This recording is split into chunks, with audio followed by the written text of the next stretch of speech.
truck and a pickup collided early this morning on the southbound side of the Bishop Ford near 130th Street.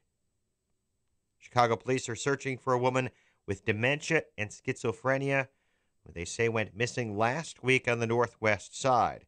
Rosie Bowie was last seen Thursday in the 2200 block of North Rockwell. The 60-year-old is described as 5'4", 165 pounds, an African-American woman with brown hair and brown eyes. Anyone with information should contact the Area North Special Victims. Another detachment of Illinois National Guardsmen is heading off to hurricane duty. Governor Rauner Saturday ordered 150 members of the 933rd Military Police Company of Puerto Rico to help in the aftermath of Hurricane Maria. Wisconsin Governor Scott Walker is officially running for a third term. He kicked off his re-election bid Sunday in Waukesha, vowing to lower overall taxes and help raise wages. Walker tells the Milwaukee Journal-Sentinel he can't rule out increasing gasoline taxes. Sports. Blackhawks lost to Montreal last night on home ice 2-0 at the United Center. NASCAR. Kevin Harvick took the checkered flag at Texas Sunday. News service of Discover Card. Discover Card alerts you if they find your Social Security number on any one of thousands of risky websites. It's just another way they look after you, not just your account. It's free for card members. Sign up online at discover.com/free alerts. Limitations apply. AM 560 News Times 5:04. Where are the cars this morning? Have the answer in 2 minutes on AM 560 The Answer. On AM 560 The Answer, your opinion counts. And we want to know how you feel about the news stories we're talking about each and every day. Make sure to vote in the M13 Graphics Opinion Express poll at 560theanswer.com. Listen for today's poll question at 10:30 a.m., 12:30 p.m., and 3:30 p.m. and hear the results each evening at 5:30. It's the M13 Graphics Opinion Express poll on 560theanswer.com. Hey guys, Ken here from the hit podcast Today's Growth. Who would win a 3-mile bicycle race, an 11-year-old girl or last year's winner of the Tour de France? It all depends on the bicycle. It depends on their vehicle. Both on a 10-speed and the pro racer is going to win every time. But put the racer on a tricycle and the 11-year-old wins every time. You see, it's not the driver, it's the vehicle. When it comes to generating revenue, it's exactly the same. If you have a job or a small business, you are riding a tricycle. You can only go so fast. If you need to make up lost ground, it's not going to happen on a tricycle. No matter how fast you pedal, it's simply not going to win the race. Why do many people with no schooling and no advanced degree often become very wealthy? Simple. They choose to only ride 10 speeds. When it comes to helping people create their next revenue model, both Forbes and Inc. recommend Income Store as a can't miss when it comes to putting people on a 10-speed. Could your household or business use an additional revenue model that doesn't solely depend on you? If so, you need to check out IncomeStore.com.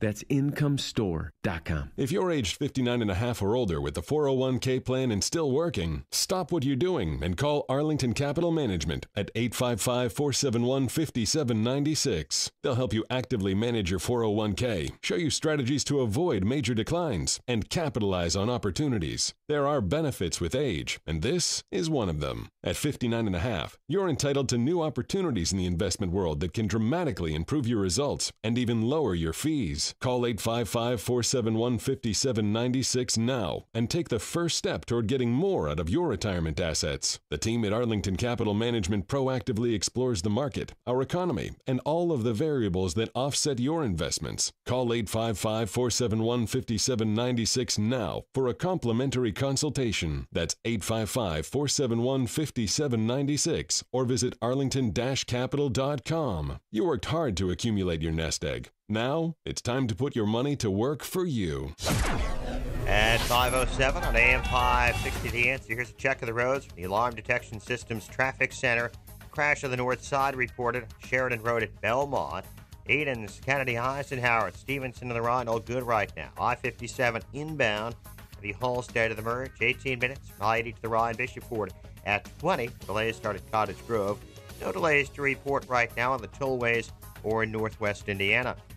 Traffic, service of LifeLock. A recent data breach may have compromised the identities of millions of people. Freezing your credit may not be enough. Identity theft goes beyond credit fraud, like selling your info on the dark web. Help protect your identity.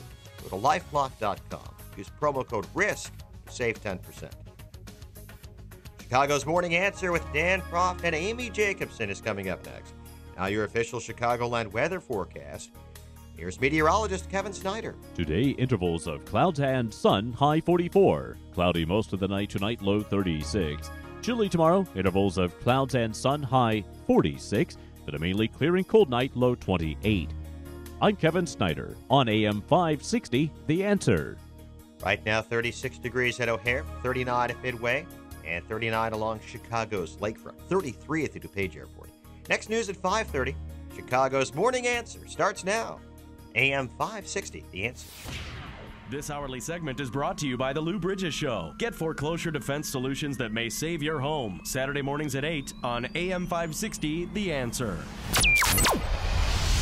This is Chicago's Morning Answer with Dan Proft and Amy Jacobson on AM 560, The Answer.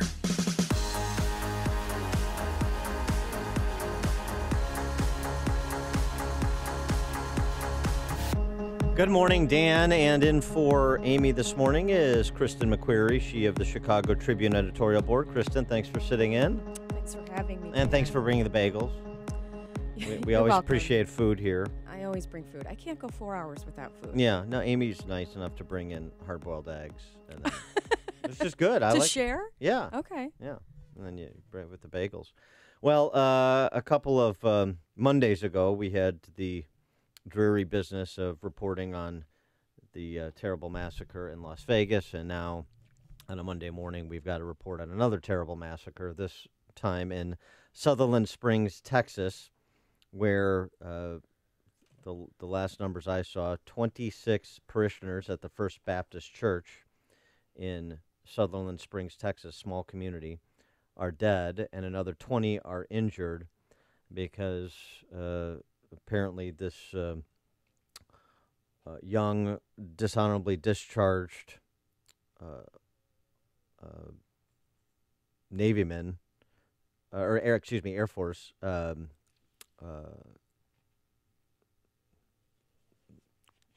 went into the church on Sunday, yesterday afternoon, and opened fire. He dressed in he had a military-style rifle.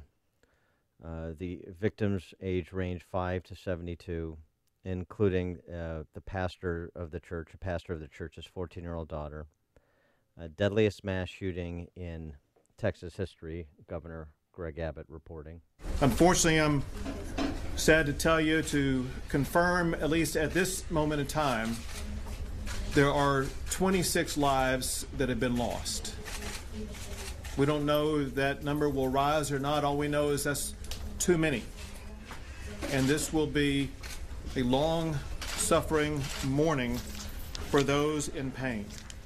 And so, of course, trying to ascertain motive, understand why this individual did this, he was court-martialed 3 years ago, dishonorably discharged for apparently assaulting both his wife and his child. Mm-hmm. So that's about what we know at this point. What do we know about carry laws in Texas? I know they're very lenient, but should he have been forced because of that charge to relinquish weapons? Couldn't own a gun. He could not legally possess a gun because of the dishonorable discharge. Because of the discharge. Yeah. So do we know anything yet about how? Not to mention the domestic. Well, that's what I was wondering. As a military official, would he have been under more leniency to keep his weapon, even though he had this domestic violence charge? No. Okay. So that'll be one of the questions. How did he obtain the weapons that he had on him? That's certainly one of the questions.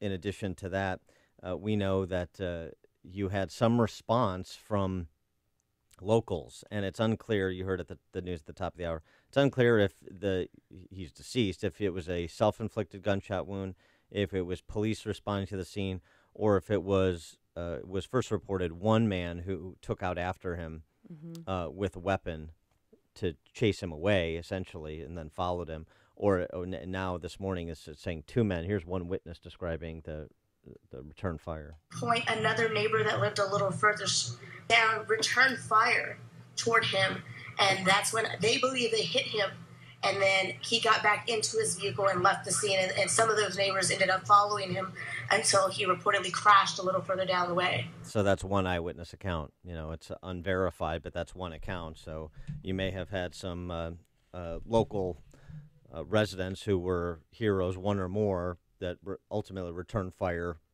preventing it from being even worse than it was. Do we know his connection to the church at this point? He lives out. He lived this community, Sutherland Springs, is about 35 miles outside of San Antonio. He lived about another 30 miles from Sutherland Springs. I haven't heard any connections to the church. I haven't heard any details about his wife, his child. Do they have a connection to the church? All of these are legitimate questions. I just don't know and have not heard the answers to them or any information in furtherance of getting answers. I have heard from politicians, though. Elizabeth Warren saying thoughts and prayers aren't enough. We have to do something about guns. Chris Murphy, senator from Connecticut. Lawmakers need to think about whether the political support of the gun industry is worth the blood. Let me ask you this. Do you think if there was an explanation that could be identified that would lead us to understand why the Las Vegas shooter did what he did, why this discharged Air Force enlistee did what he did, do you think politicians would be the first ones to identify it? I don't know. I mean, we're going to cycle through this conversation yet again about gun control issues. I still think each situation has to be accounted for and on its own. And I will say, if this person had a known mental illness history, why did he have access to a weapon? And should there be more data collection on people who are armed and have histories of mental illness? I'm not saying any of that might have changed the situation here, but when you do have a known person with who is mentally unstable, should we start opening the door to more data collection on those individuals? Well, I'm open-minded on the topic. I mean, of course, nobody wants weapons in the hands of the unstable, and nobody, frankly, wants weapons even if he wasn't, technically medically unstable. He shouldn't have had weapons because of his domestic and his dishonorable discharge. He shouldn't have had that. So if you want to have a conversation about how do we enforce and prevent people who shouldn't have weapons from obtaining weapons, that's a legitimate conversation, and that demands we follow follow the path of how he obtained the weapons he did, whether he previously had them, whether he got them subsequently, were background checks.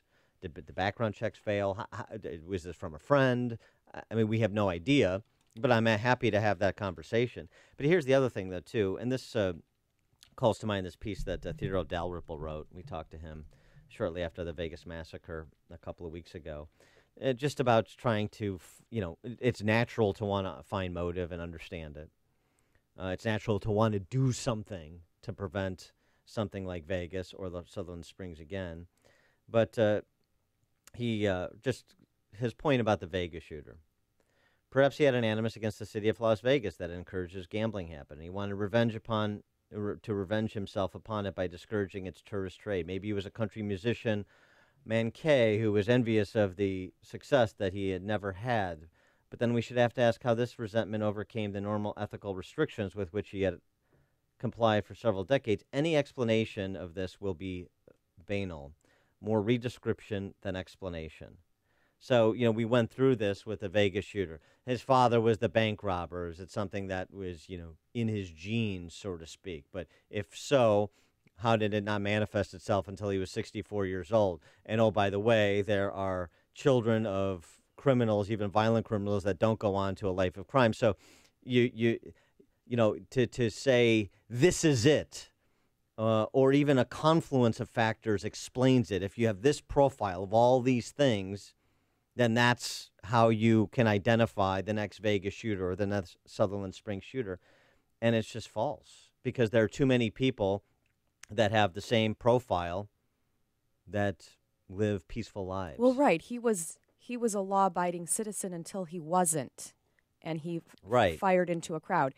This situation to me, again, is different, and I don't want to agree with Elizabeth Warren on anything, You but I will. shouldn't. Well, I will point out that when Illinois passed its concealed carry law, there are all kinds of exceptions for people who have domestic violence charges, who had a restraining order in their past. So we did put together a very limited concealed carry law.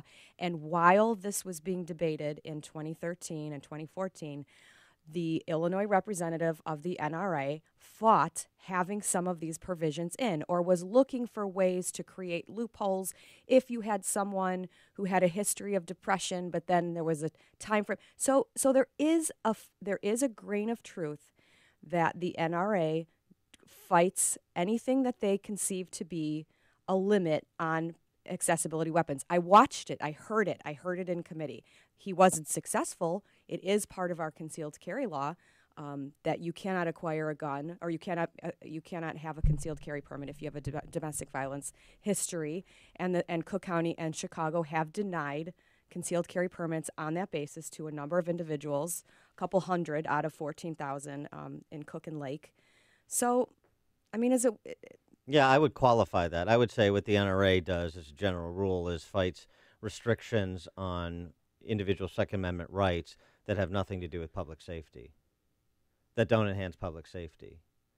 So, I mean, for example, someone can have a mental challenge, have a mental break at some point in their lives, but recover from that to go on to live a peaceful, stable life. And so this is why it's easy to kind of say mental illness as a category and then start restricting people's rights because they've been identified as having a mental illness because of a particular incident versus something that is physiological or psychological, that is long-term. I mean, human beings are complicated creatures. And the fact patterns, as you were saying at the outset, the fact patterns in these cases are complicated too, because you're dealing with all kinds of complicated human beings who've done something unimaginable for most of us. So I just think the easy top-line solution, solutions that are proposed mainly by politicians, turn out not to be so easy and actually turn out to be quite messy because there are the unintended consequences of cookie-cutter laws at the federal level, even the state level. Dale in Darren Springs, Michigan. Hey, Dan, when you have HIPAA laws, which prevents the mental illness from being released when you do a background check, how can you find the mental illness? Well, thanks for the call, Dale. I don't believe HIPAA laws are a prevention for precluding somebody from gun ownership. I don't. You can't hide behind HIPAA laws if you have a condition that precludes you from obtaining a gun, much less a right to carry permit. I don't know that that's true, though, Dan. I don't know that that's true because. So it's only after the fact. Right. Well, exactly. What kind of a background check? Unless you have. I'm not talking about. That's a criminal background check. I'm talking about, designated mental illness. Right. And I'm just saying if your mental illness led to some sort of crime that is on your record, that's really the only way that would show up when you're trying to obtain a gun. Now, individual municipalities, like in Lyons Township where they have a gun shop. Have you been to Midwest Gun Shop, gun range? It was one of the gun ranges or one of the stores targeted in a couple of recent reports as having a lot of their weapons traced back to crimes. And they took the proactive step of saying, all right, we're going to do a little more share. We're going to do a better job of trying to eliminate straw purchasing. And if we encounter a transaction or a customer who seems suspicious to us, we will share that with our local police department. It's one of the only cases that I'm aware of where you had where you have some of the sharing, but it's based by the municipality. It's not we didn't have to get a state law passed. Well, so then what is the validity or substantial impact of a state law if you're not going to do the sync up databases so you share so that people that are flagged as having had time in an institution, for example, are flagged? I mean, this is more virtue signaling politics then, isn't it? Well, actually, I think we're just talking about the facts of obtaining a weapon, what some of the laws are in place statewide and locally. I'm mentioning you have purchased weapons. You've gone through a background check. Yeah. I don't know if you read it, looked at it. Did you get the sense that there's anything in there that would flag you unless your mental illness had led to a crime? Or if you disclose that you've had a mental illness, there's a mental illness question on the form, if I'm remembering correctly. Mm-hmm. But I mean, right? So and you were like, yes, multiple. Self-disclosure, Multiple. obviously, that's not a good enough. That's not a good enough protocol. But I go back to say, if you have mental illness as a prohibition, then you're duty bound to make sure that there are teeth to that law. Mm-hmm. Make sure that there's record sharing so that people are flagged. If you're not doing that, then all you're doing is grandstanding. Right. I agree with you. I'm just suggesting that in this one case I am aware of, there is sharing, and local police departments want to know if they're getting called to a domestic violence call to a home. They would like to know if there's a weapon in that home. Yeah, sure. But again, I'll say that NRA and different groups like that very much are suspicious of collection of data like that. Well, right, because you don't want a backdoor gun registry, and there's good reason to be suspicious. But there is good reason to be cops suspicious. Will tell you they want that it protects their lives. And all the rank and file cops that I talk to are also proponents of right to carry. Oh, sure. I'm not suggesting that they shouldn't be. I'm just saying some data collection is an area where we might want to start. I agree. Well, especially on the mental illness piece of it, and syncing up databases so that they're not operating in silos. Casper in West Chicago, you're on Chicago's Morning Answer. Hi, good morning, Dan. Good morning. Go ahead, Casper. I want to ask you, how come that the killer in New York was an animal and this killer is just an evil? And why in this case? What the hell are you talking about? Mental illness. What the hell are you talking about? And in the other case, it was just hate and terrorist Muslim immigrants. Wait, you tell me what you tell. Yeah, Casper, stop talking. Casper, stop talking. You tell me how the two should be described. You tell me how the two should be described, Casper. How you could do that difference so easy and you can do it now? How should the two be described? How should the Manhattan terrorist be described, and how should the Sutherland Springs shooter be described? You tell me. So, you tell me how they should be described. You are so easy to describe. See ya, Casper. Jordan in Forest Park. Yes, good morning, Dan. Hey, CNN is reporting that there was a law enforcement official in Texas that claimed that this shooter may have misrepresented the answers to the questions on the ATF form. I think it's 4473 on these, have you been dishonorably discharged, et cetera, et cetera, et cetera. So I think that's how he got it.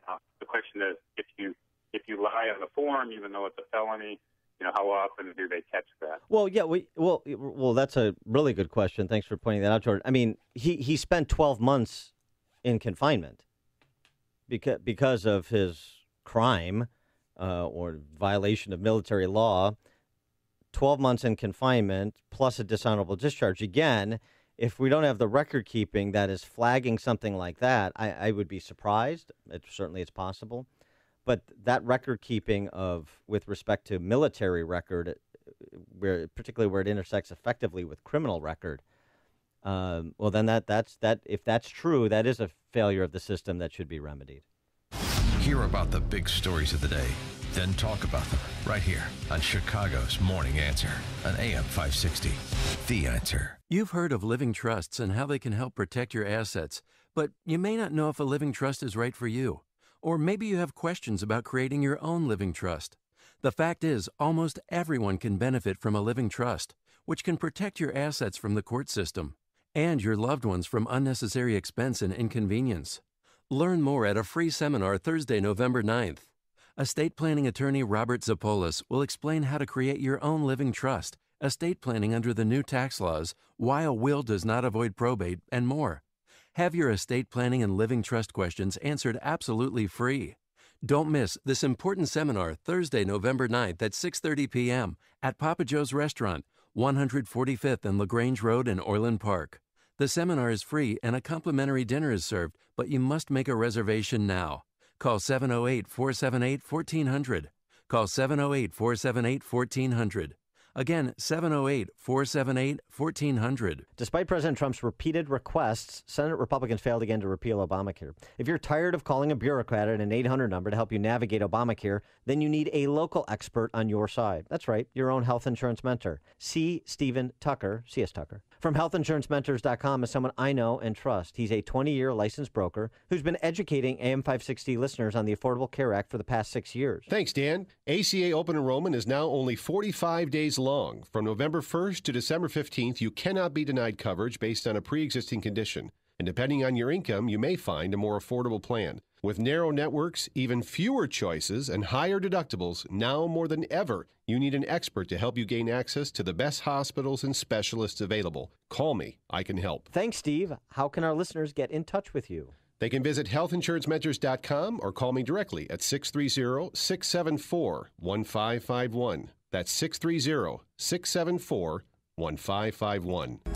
Here at HealthQuest, our high standard of health care doesn't come from a sickness care perspective, and neither should yours. And if you're not as healthy as you should be and you're sick and tired of those health challenges, please call us. As we say here at HealthQuest, don't just stand there, do something. Do something good for yourself. Just this one time. This is Dr. David Kobaba.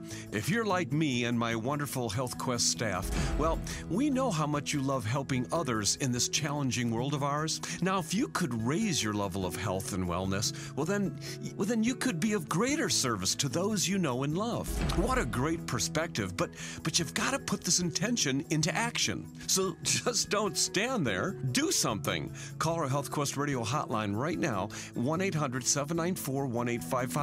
Do it now for yourself and a better future with higher health. 1-800-794-1855.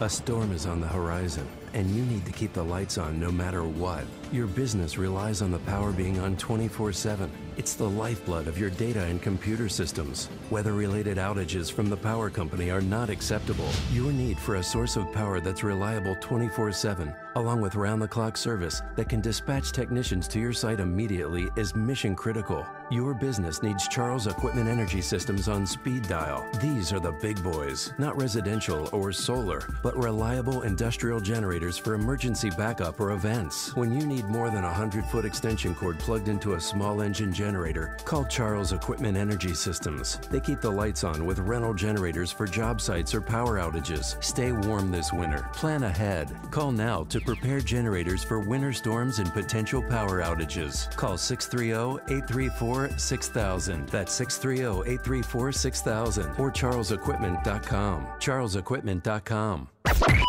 AM 560, The Answer. Dan and Kristen McQuarrie from the Chicago Tribune Ed Board in for Amy this morning. And coming up, Donna Brazile vindicates Trump. And she's selling a few books in the process, too, I think. We'll talk about it at 5:38. But first, we check the headlines with Jim Telemonte. Thanks, Dan. Good morning. Good morning, Kristen. 36 degrees in Chicago at 5:31. AM 560, The Answer. I'm Jim Talamonte in for Mike Scott this morning. President Trump says the nation needs to respond to the Texas mass shooting with better mental health services. The president said during a news conference in Tokyo today that the shooter who killed at least 26 people at a small church near San Antonio was a deranged man. 2 Texas men are being credited with chasing the suspect as he fled. Johnny Langendorf says he saw 2 men shooting at each other near First Baptist Church in Sutherland Springs. One of them came to Langendorf's car and said he had to follow the other. I did what I thought I needed to do, which was they said that there was a shooting. I pursued, and I just did what I thought was the right thing. The 2 chased the man until he lost control of his vehicle and ran off the roadway. The suspect later found dead in his car of a gunshot wound. Senator Rand Paul has 5 broken ribs and lung injuries following an attack in his Kentucky home Friday. A Republican was mowing his lawn when he was allegedly attacked by a neighbor. The suspect is out on bond after being charged with assault. U.S. House Speaker Paul Ryan wants the Federal Election Commission to investigate the Clinton presidential campaign. Ryan told Fox News Sunday It's ridiculous. Clinton's 2016 campaign cut a deal with the Democratic National Committee that effectively eliminated any potential primary challenger. The co-founder and artistic director of the Writers Theater in North Suburban Glencoe is accused of sexual harassment. The theater's board of directors say they are investigating the claim against Michael Halberstam. The allegations were detailed in a series of tweets last week by Tom Robson, who was an assistant director for the writer's production of Crime and Punishment in 2003. Robson claims Halberstam harassed him verbally and physically. Chicago sports. Blackhawks lost to the Canadiens last night 2-0. Bears had the weekend off. News is a service of Discover Card. Discover Card alerts you if they find your social security number on any one of thousands of risky websites. It's just another way they look after you, not just your account. It's free for card members. Sign up online at discover.com/free alerts. Limitations apply. That is traffic. The answer in 2 minutes on AM 560. The answer. Mike Gallagher believes there are some issues we should all agree on. Am I wrong to react to the Harvey Weinstein scandal by observing that not everything has to be left versus right? There is this paradigm now where everything that occurs becomes left versus right. The Mike Gallagher Show. Weekdays at 9, right before Dennis Prager at 11 on AM 560. The Answer. Ready for a bad cold and flu season? A cold is a cold, but flu brings fever. Be prepared with the Exergen Temporal Scanner Thermometer, backed by medical professionals everywhere. The largest custom window covering company in North America, with over 25 years in business, has teamed up with the most established name in smart home technology. Together, we're introducing Smart Shades by Budget Blinds and Lutron. Now, opening and closing your shades with a touch of a button is easier than ever. Program them to open and close for safety, energy savings, and peace of mind. They work with so many smart home devices, you can control them from anywhere in the world with your smartphone. And since they're cordless, they're a great choice for kids and pets. Smart Shades are so easy to use and easy to afford. Get style and service for every budget. Get Smart Shades from Budget Blinds and Lutron. Call 855-BUDGET-BLINDS now for your free smart home consultation. 855-BUDGET-BLINDS, or go online to budgetblinds.com. At participating independently owned and operated franchises only. Ask for details. At 5:35, checking the roads from the Alarm Detection Systems Traffic Center. AM 560, The Answer. Edens and the Kennedy look good right now, but 190 westbound. Traffic is slow approaching O'Hare from the Kennedy to the Tri-State.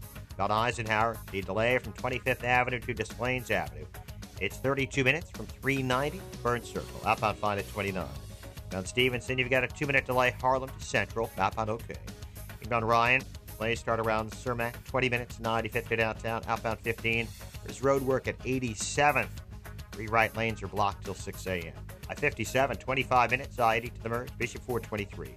Tollways are fine, northwest Indiana as well. Traffic, service of LifeLock. Recent data breach may have compromised the identities of millions of people. Freezing your credit may not be enough. Identity theft goes beyond credit fraud, like selling your info on the dark web. Help protect your identity. Go to lifelock.com. Use promo code RISK to save 10%. More of Chicago's Morning Answer comes your way next. Now your official Chicagoland forecast. Today, breezy and chilly, intervals of clouds and sun. High of 44. Tonight, cloudy, low 37. And for tomorrow, Tuesday, chilly, intervals of clouds and sun, high 45. Currently 34 at O'Hare. Your next news update comes your way at 6 o'clock. Continuous coverage of the latest news, traffic, and weather, 560theanswer.com. Now, more of Chicago's Morning Answer with Dan Proft and Kristen McQuarrie in for Amy Jacobson. AM 560, The Answer.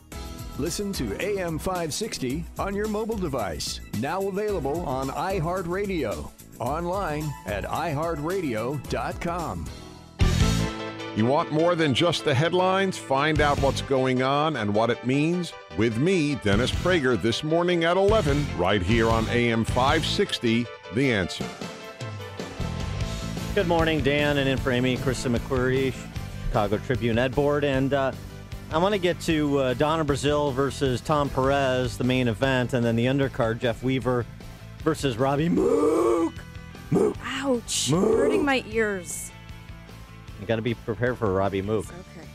Sound but like you're clearing your throat. well, that is the greatest Dickensian named political operative in U.S. political history, Robbie Josh Mook. Ernest is a close second. That is close. I'll put that in the top 5 for sure. Thank you. But first, we got a couple more calls about the church shooting in Sutherland Springs, Texas. Ed in Oak Brook, you're on Chicago's Morning Answer. Yeah, you know what, Dan? I'm a pro-Second Amendment guy, but in this particular case, I think you got to look at the video game industry. There's absolutely no redeeming value in any of these games. I don't know if this guy played them or the guy in Las Vegas, but watching my son play them, there's no repercussions. There's nothing good about them. He just killed people randomly, and there's no penalty. And I think a lot of people are being, influenced by this. And that's all I got to say about that. Have a nice day. Thanks, Ed. Jason in Forest Park. Yeah, I think there was the start of an interesting conversation between, I apologize, I didn't catch the name of your co-host today. Kristen but McQuarrie. Between you and the co-host, and I just feel like it wasn't fully fleshed out because a lot of times when we talk about gun control, we talk about we have laws in the books, they're just not enforced or people break them, but really the laws are very hollow. When she was talking about the NRA wanted to limit any laws, if most of these forms, when they are needed to purchase guns, are all self-disclosure, I would call that less than hollow. Who's going to self-disclose something that prevents them from doing something they want to do, even if they risk a felony when they're already bound to commit a felony if they're purchasing a gun in most of these cases? Well, right, yeah. And you had a fear of that, some of these things could be a backdoor to a gun registry. I would argue that's exactly what we want, and she was mentioning that the police would want as well, and the police officers that I talk to, which are a lot, they do want to know when people have weapons, and you look at countries that have gun registries, and their ownership is much lower, Well, their ownership is much lower. Yeah, okay. Thanks for the call, Jason. In terms of knowing if somebody's got a right to carry permit, I mean, those are issued by state police, right? So yeah. Those records are kept. If you type in you're going to a home, you type in an address, you can find out if there's a right to carry permit there. Can't you?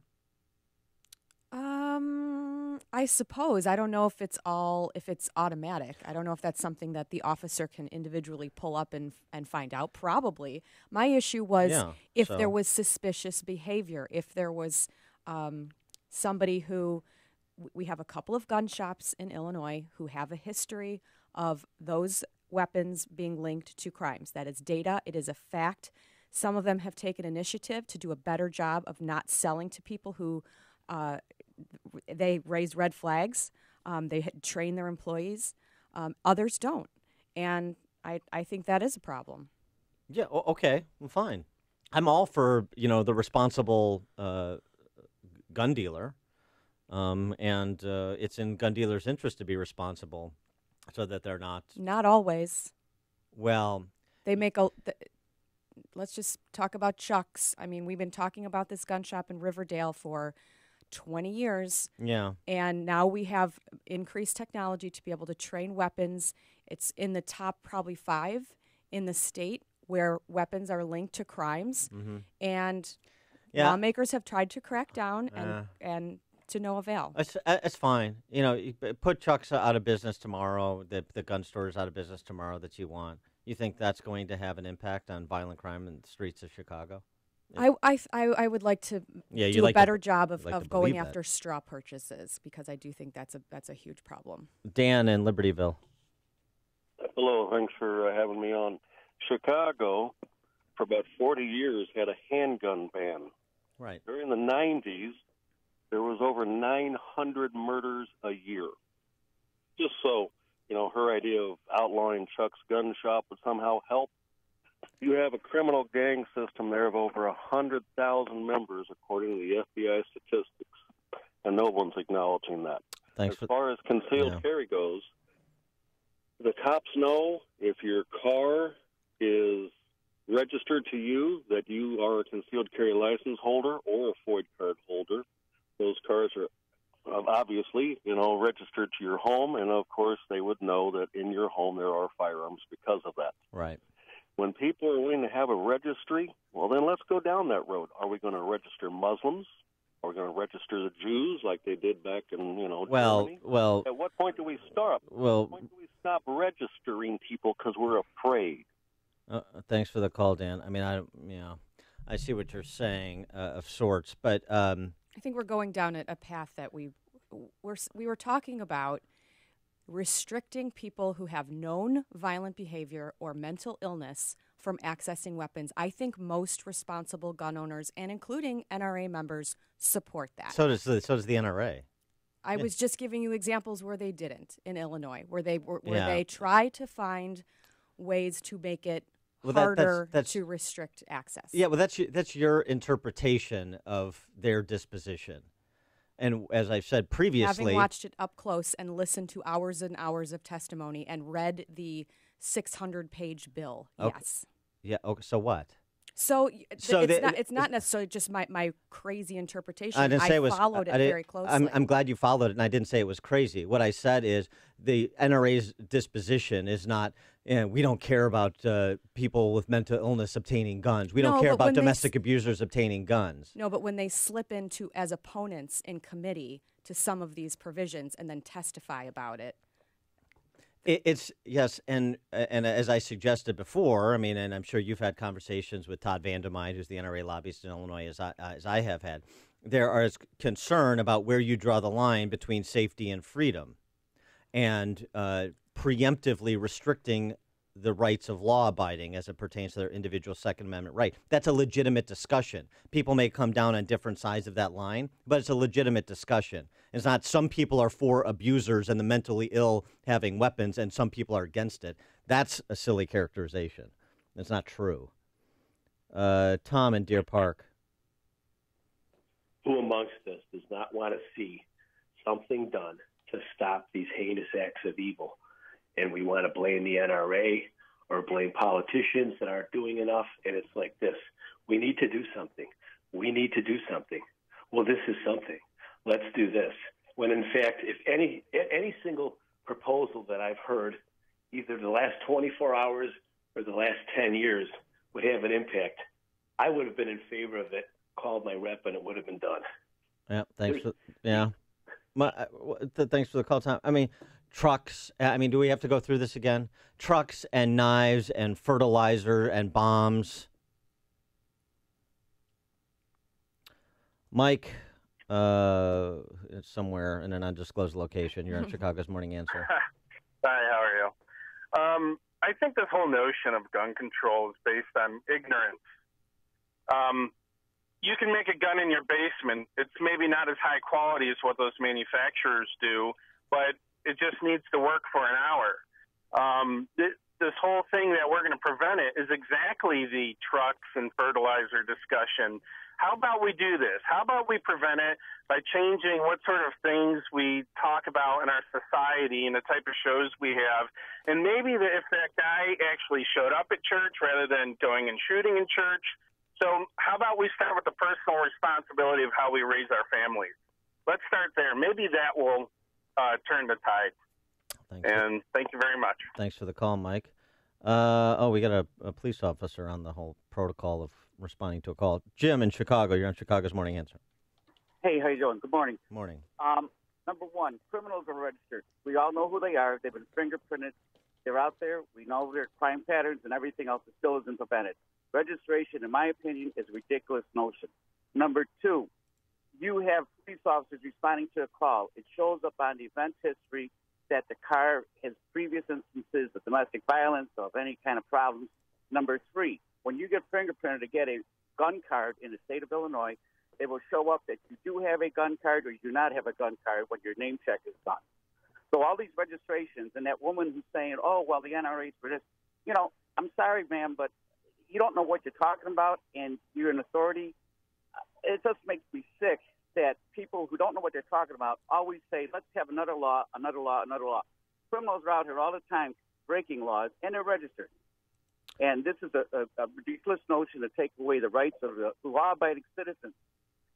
It's ridiculous. And it's a false belief that if you have registration, we have more laws, we're going to be safer. It's not true. The city of Chicago's got a high crime rate, especially with gun violence, and it had one of the most restrictive gun laws in the nation. Thanks for the call, Jim. Appreciate it. Jerry and Shanahan? Yeah, hi. Hey. Just wanted to call and talk about the NRA and the issues with hold on a second, I'm getting feedback. All right, better. Oh, there you go. Calling it's much better. About the NRA and mental illness. A number of years ago, the NRA did support a bill to limit people with mental illnesses from purchasing firearms. Laws were passed in numerous states, and I believe it was West Virginia, but I can't check right now, obviously, because I'm driving. But it was West Virginia that put a bill in effect, a law in effect, and then the ACLU sued, saying that it was unconstitutional. You were limiting the rights of individuals due to an illness, and the law was repealed. And no other state since then is willing to put the law in because they don't want to be sued by the ACLU. Thanks for the call, Jerry. I'm not familiar with that West Virginia example, but that's interesting. Bob in LaSalle. Morning, Ben. Morning. I was just going to mention that your co-host that wanted to hold the gun shop responsible for people making illegal purchases. When someone comes in and lies to you and you have no idea, first of all, are they illegal or aren't they? If they're legal, then it's no problem. But if they lie straight to your face, there's no way of telling that. How can you possibly hold them responsible? They can't know everything. No, thanks for the call, Bob. I don't think that's what you're saying, Kristen. I think you're saying, look, if somebody comes in, with I Heart Latin Kings tattooed on their neck, maybe that's not somebody you want to sell a gun to.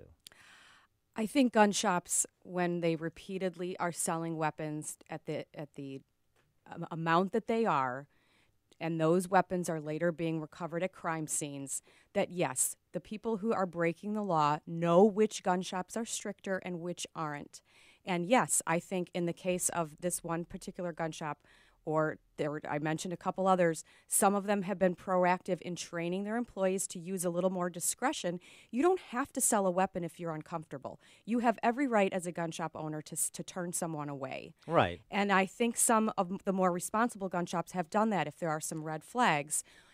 Somebody pulls up and not both people get out of the car and come inside. Or you have a repeat customer who makes you uncomfortable or whatnot. I do think at some point some of these gun shops, when we have the data, should be held accountable. But it is important to note that none of these gun shop owners have been charged criminally. None of them have had their federal firearm license revoked. Mm-mm. So ostensibly, in those instances where police come in and they want to see the record of gun purchases and so forth, that you have the shop owners cooperating with police to try and identify if there were straw purchases or to try and trace back the gun to who purchased it and so on and so forth. I'm just saying. So do you want business owners to be vigilant and as responsible as they can be, in addition to obviously following all of the federal and state laws? Sure, you do. But the idea that that is the kind of first order problem with gun violence in Chicago or anywhere else, I'm not sure about that. Jerry in Chicago. Yeah. Good morning, Dan.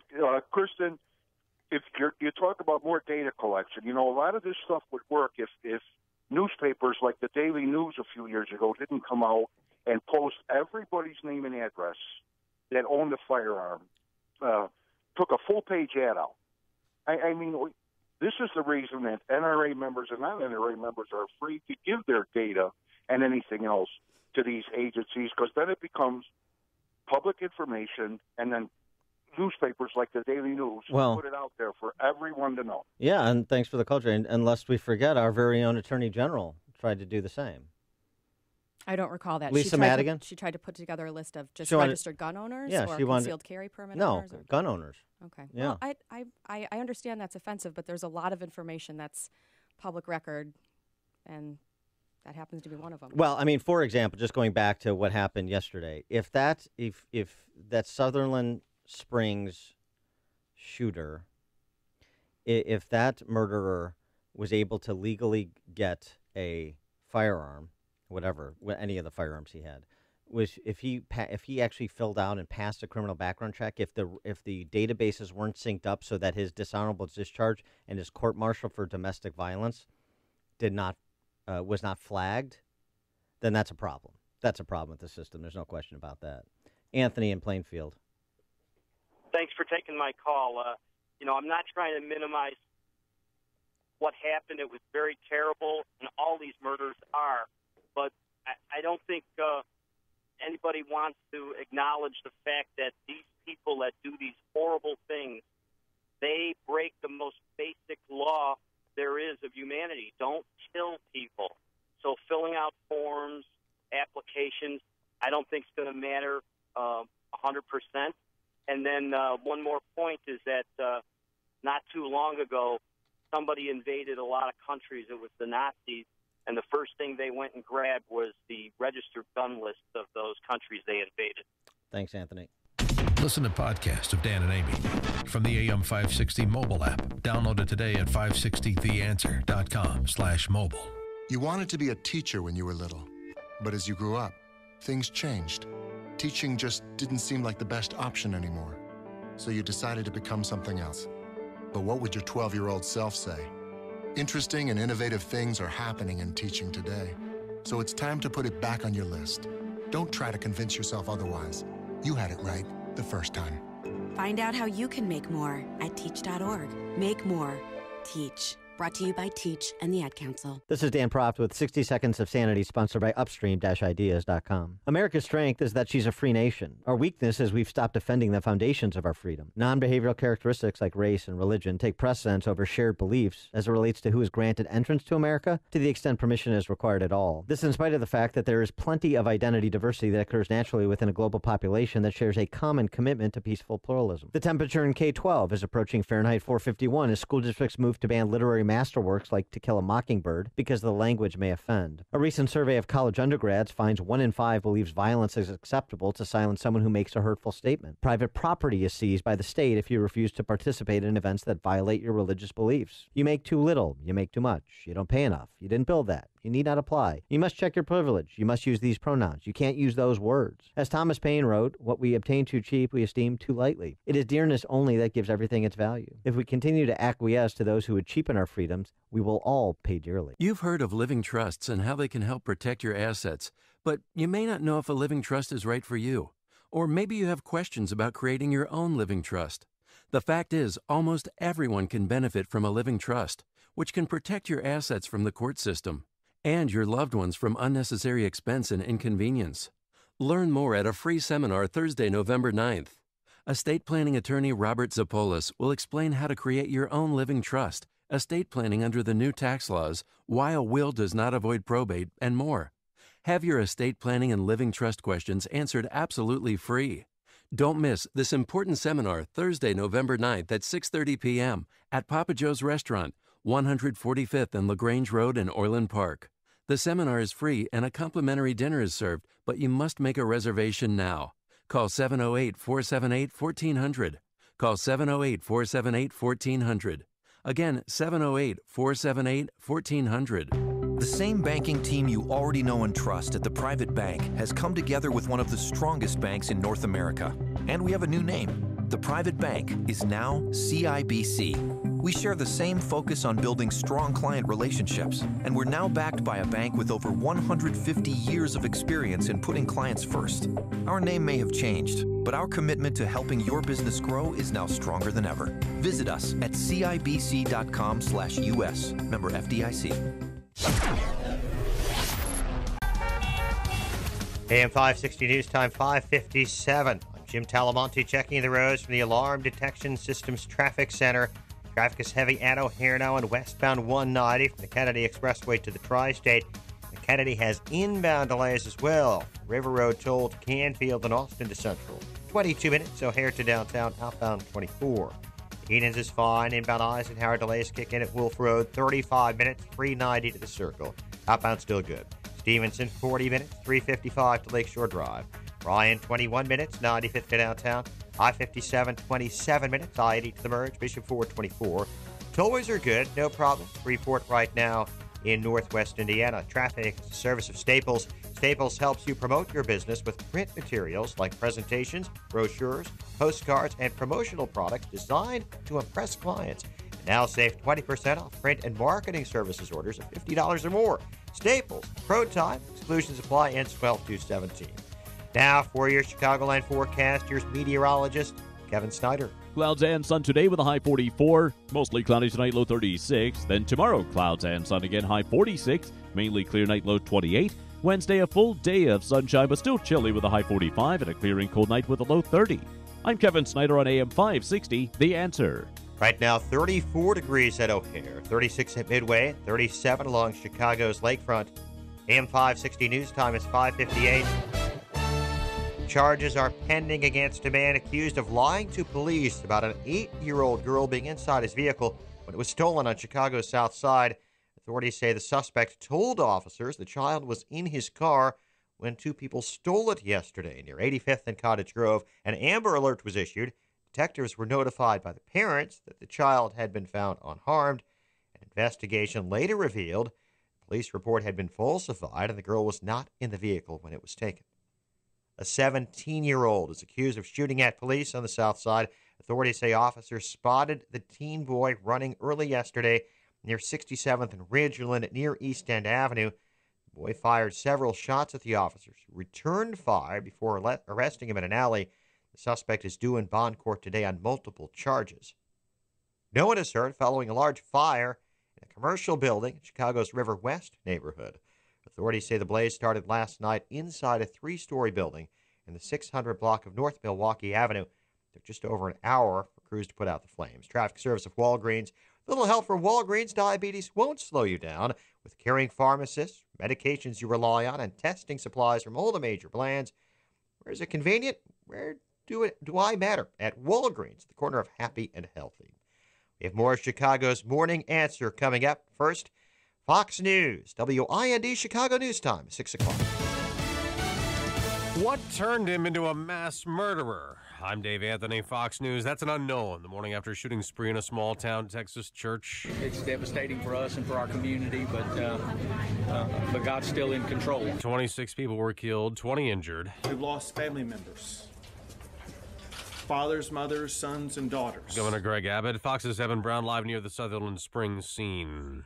Yeah, Dave, this tiny American town is just in shock even still this morning. And what is so confounding to many here is they just don't know why. Not that any reason would be good enough. And a motive for the gunman, the now dead Devin Patrick Kelly, is unknown, but he killed at least 26 people and left at least 20 others injured. He died after running his car off the road while being pursued by a civilian who exchanged gunfire with him. Among the killed is a 14-year-old girl, the daughter of the pastor at First Baptist Church, Dave. Evan Kelly was 26, used to be in the Air Force, but got a bad conduct discharge 3 years ago after being court-martialed for assaulting his wife and child. Democrats in Congress are calling for stricter gun laws. Senator Kamala Harris says, when do we say enough is enough? President Trump calls the gunman very deranged, says it isn't a gun issue, it's a mental health problem. In tragic times, Americans always pull together. He said that standing next to Japan's Prime Minister. North Korea, big topic at their discussion. Fox's John Decker live in Seoul, South Korea. On the first day of his 12-day tour of Asia, the president in Tokyo talked tough regarding North Korea, ratcheting up the pressure on Pyongyang to give up its nuclear weapons. Some people said that my rhetoric is very strong, but look what's happened with very weak rhetoric over the last 25 years. At a joint press conference, Japanese Prime Minister Shinzo Abe announced that Japan would soon be putting new economic sanctions on North Korea. Abe says he's less interested in dialogue with North Korea than applying more pressure. Fox News, fair and balanced. On AM 560, The Answer. Your opinion counts. And we want to know how you feel about the news stories we're talking about each and every day. Make sure to vote in the M13 Graphics Opinion Express poll at 560theanswer.com. Listen for today's poll question at 10:30 a.m., 12:30 p.m., and 3:30 p.m. and hear the results each evening at 5:30. It's the M13 Graphics Opinion Express poll on 560theanswer.com. All that extra weight is messing with your health, your sleep, your social life, even your love life. Time to take control. I'm Dr. Frank Marticello, and that's exactly what I did. I always worked out, worked hard, and no matter what I did, I couldn't lose that weight. I then saw a picture of myself, and that's what did it. I had to search for a solution. I found the ideal method. I lost 80 pounds, opened Total Life Weight Loss, and that was 9 years ago, and I've kept it off. Listen to this. I hated being on meds needed only because I was overweight. I was tired of being tired and wearing black all the time. So I turned to Total Life Weight Loss. It was truly a life changer. Total Life Weight Loss gave me support and strategies to get rid of the weight and maintain my new current weight. I love the way I look and feel. This is a medically developed protocol that helps you lose weight fast, get healthy, and keep it off for life. Call Total Life Weight Loss now at 708-695-5999 to book your free metabolic assessment or attend one of our free educational workshops. Again, that's 708-695-5999. I'm Jay Farner from Quicken Loans. The rate today on a 30-year fixed-rate mortgage is 3.875%, APR 4.05%. But choosing the right mortgage lender involves so much more than just a rate. Only Quicken Loans has earned 11 J.D. Power Awards. No other lender comes close to that level of client satisfaction. And we invented Rocket Mortgage. It gives our clients a simpler, hassle-free way to get a mortgage completely online in minutes. No one else has anything like it. And our people. Each one of our 17,000-plus team members throughout Detroit, Cleveland, and Phoenix provides absolute client satisfaction each and every day. So why would you go anywhere else to get your mortgage? Go to America's #1 online lender. Call Quicken Loans today at 800-QUICKEN or go to rocketmortgage.com for the best mortgage experience on earth. That's 800-QUICKEN. Call for cost information and conditions. Equal housing lender licensed in all 50 states. NMLSconsumeraccess.org number 3030. Okay, from the start. Acerola cherry. Alfalfa leaf, aloe vera, apples, asparagus, banana. Beets, bell pepper, broccoli. Blueberries, blackberries, cranberry. I make my Texas superfood from 55 raw, vine-ripened fruits and vegetables. Mangosteen. Pineapple, sweet potato. Papaya, parsley, peach. You can see all 55 on TexasSuperfood.com. Raspberry, spinach, all of the nutrients that we need on a daily basis. You know, it's been barely a week, and already my skin is better. I lost 60 pounds.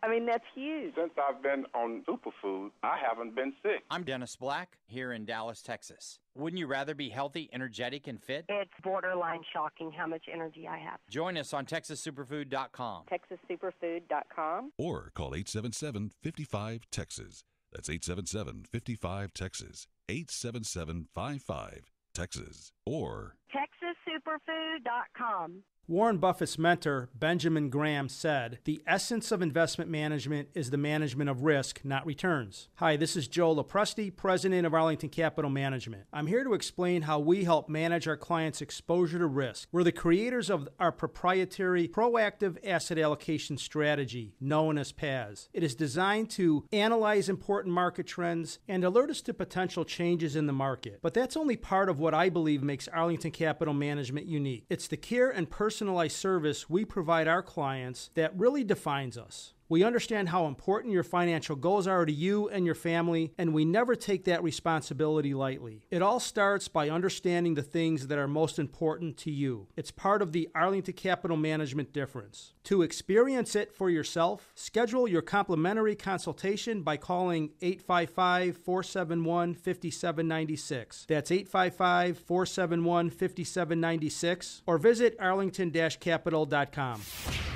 This hourly segment is brought to you by Power Trading Radio. Heard Sundays at 2 p.m. Brought to you each week by Online Trading Academy. This is Chicago's Morning Answer with Dan Proft and Amy Jacobson on AM 560. The Answer.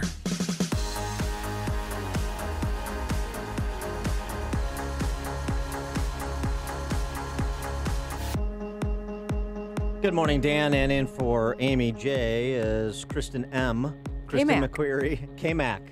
State House Chick. I know. That's not a misogynist comment. That's your Twitter handle. I know. I get a lot of grief about it. All right. It was assigned to me, and I just kept it because who I cares? think it's cool. State House Chick. Yeah.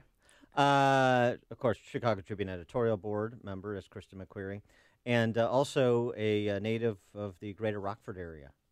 I am. And so before we get to the Donna Brazile, Tom Perez, Robbie Mook, Jeff Weaver, Dem Dissension, should take notice of this, particularly given what happened in Sutherland Springs, Texas yesterday. Rockford police officer was killed in the line of duty at a traffic stop. Jamie Cox is his name, made a traffic stop near State and Dawn Avenue, and he radioed for assistance. Responding officers finding a one-vehicle crash about 2 blocks north of where the initial traffic stop happened. According to the police chief, the driver was dead inside the vehicle. Cox was critically injured at the scene, and he was later pronounced dead. It seems, kind of reading the tea leaves on this one, Kristen, but it seems like he stopped this individual. The individual took off, and somehow he was,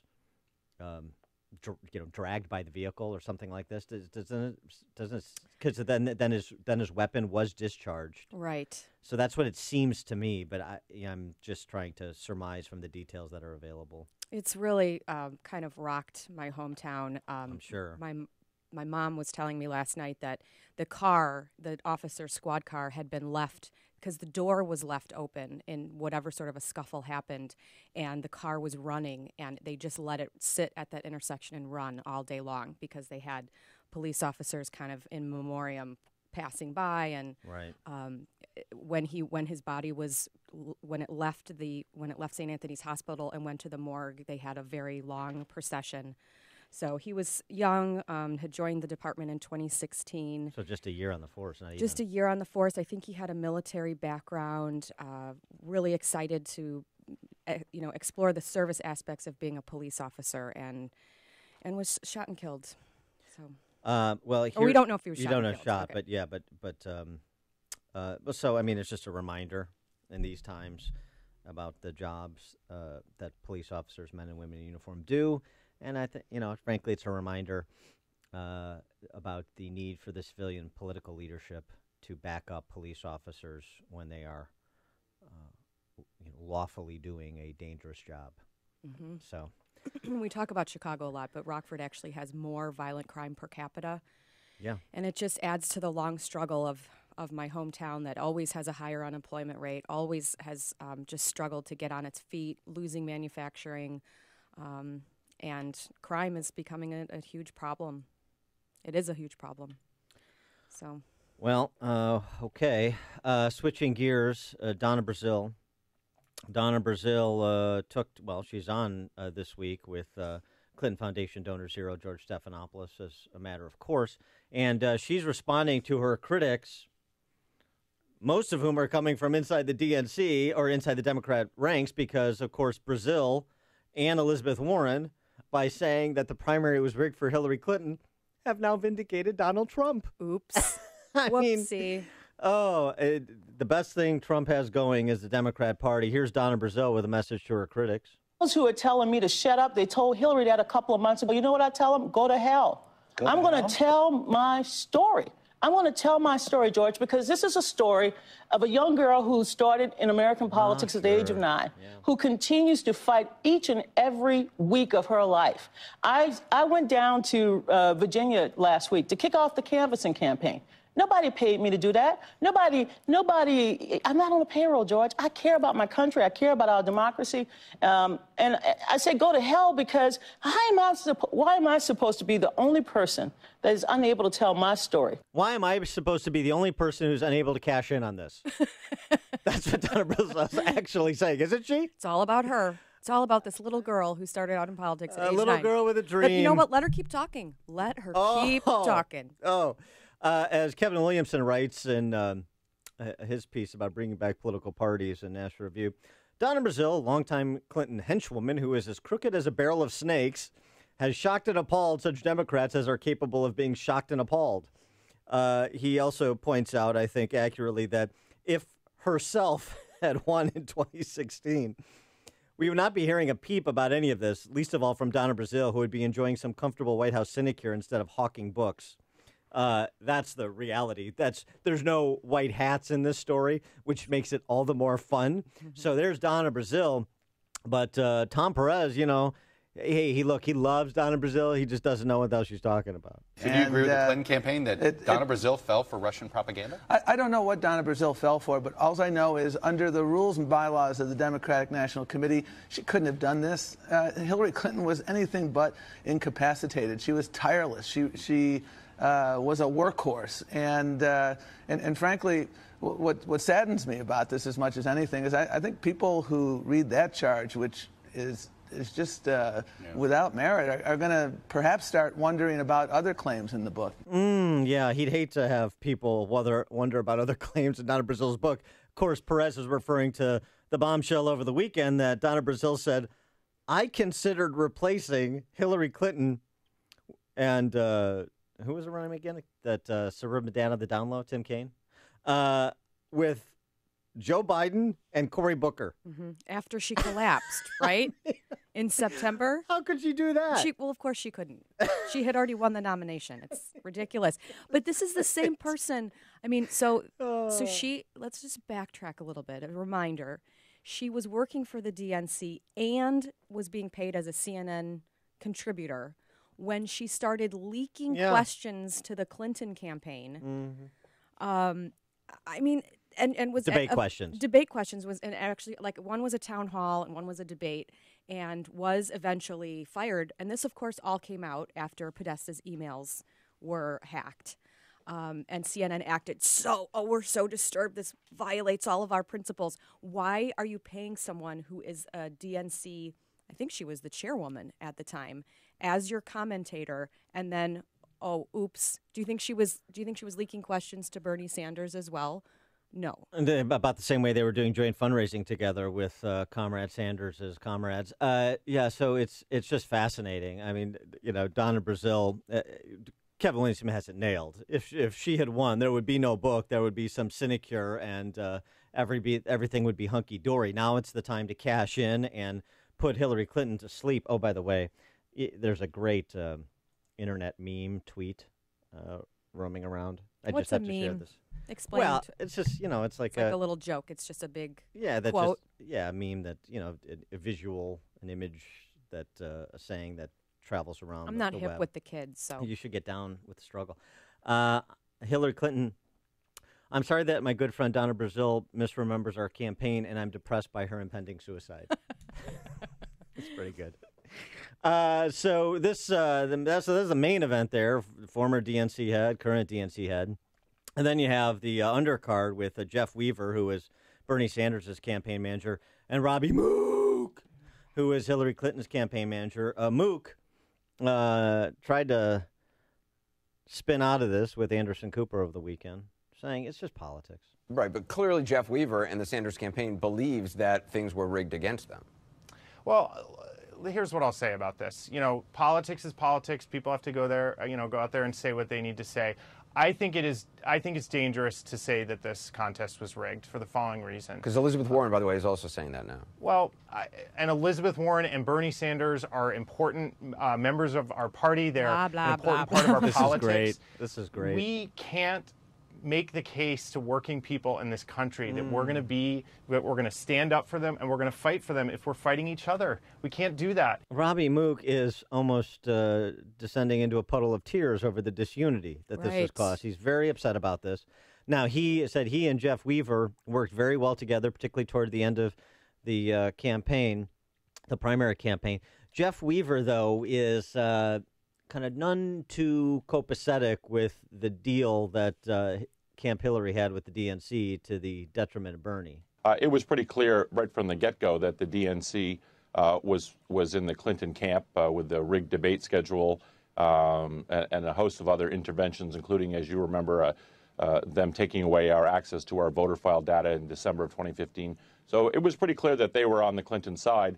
I don't think any of us imagined that there was actually a formal arrangement giving the Clinton campaign control of the DNC, that's for sure. Didn't Debbie Wasserman Schultz have to step down because in the WikiLeaks emails it was released that, remember, they were planting questions against Bernie Sanders? They were trying to frame him as an atheist at a pro-religious rally or something. Do you remember that? Right. Okay. Yeah. Was right. There was active warfare between Todd Christensen and Bernie Sanders.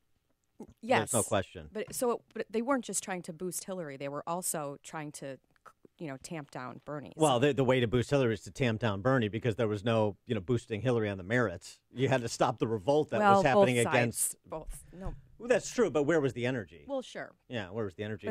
But the point is, people are contributing to the DNC, expecting that their resources are going to be used fairly, including Bernie supporters. When in fact, and also, number one, expecting the DNC to, be run properly. Number two, state parties supported and state and local candidates supported by extension. Mm-hmm. And, of course, that wasn't really happening either. Now, this is great because so you have all of this dissension in the ranks. You're talking about the Republican Party crack up, right, over the never-Trumpers and conservatives and this and that. The Democrats turn out to have their own problems. And, boy, oh, boy, if they lose that Virginia governor's race tomorrow, then they really got problems. I agree, actually, with Mark Shields, not something I say often. There will be open civil war within the Democrat Party if Ralph Northam loses that race in Virginia tomorrow to Ed Gillespie, because that should be a slam dunk winner for Democrats, as it's been the case for 40 years in Virginia, where the party out of power in the White House wins the governor's mansion in Virginia, 40 years running. Anyway, not to mention it's a state that's moved certainly center left because of all of the federales that live in Northern Virginia. But the other nice thing about having, Robbie Mook resurface. Dan, you got to save your voice. Okay, you're giving a speech later. All right, tone down the Mook for the next hour, two and a half hours. Okay, we may never hear from him again. Say Mook. We may hear from him. Now, I want to enjoy perhaps what'll be our last dalliance with Robbie Mook. You want to go out screeching. Yeah, exactly. Okay. But since was on with Anderson Cooper, there was the opportunity to ask him about the dossier, too. Did he, the campaign manager, know anything about how it was being financed and the enlisting Christopher Steele and the Russian contacts and all of that stuff? Well, what did Robbie know about that? Well, look, I didn't know that we were paying the contractor that created that document. Nobody knew. Nobody knew except Mark Elias, apparently. But he goes on to say how they received the opposition research on Trump. Well, we were getting briefings that were put together by the law firm with information. I don't and they know wouldn't say, where it came and they from, wouldn't though. say we've hired this guy Jonathan Steele and he's got sources in Russia and this is information in drips and drabs. What I know is that Christopher Steele, sorry. Yeah, well, what I've known is what I've read in the press, that I think it was $1.2 million that was spent on this overall project, and that I think it was like $120,000, some fraction of that went to this steel company. So I don't know who else contributed to these reports. But were you seeing it was packaged for us? It's just packaged for us, and so as a campaign manager of a national campaign, you don't pay attention to vendors, the quality of the sources. You just trust your campaign attorney who's heading it up, and you never speak about where this information came from. No, there were no meetings, I'm sure. Yeah. No concerns. Even after it was, when did it come out? February of this year, the actual dossier. Mm-hmm. He didn't do any follow up afterward to figure out these threads to attach them. No need for disclosure. I didn't really know. I know what I know from reading it in the press. Mm-hmm. BS. Yeah, I know. Isn't it? I mean, Hillary Clinton may have gotten away with breaking federal law because of Jim Comey, but all of the other scams that they were running from the primary to the end, they're all being exposed. Everything that they've criticized Donald Trump for, some of it perhaps legitimate, at least in terms of personnel choices, is coming back on them as like the worst actor. Whatever it is that you say Trump did, you did the same thing except worse. And, frankly, it's enjoyable to watch. There's only one radio show in Chicago talking about today's biggest stories and telling you what they really mean.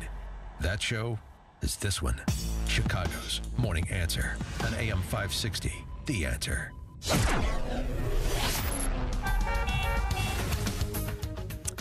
Your forecast today, actually the whole week, looks about the same. Partly sunny, high of near 45 today, mostly cloudy overnight and dropping to about 39 degrees.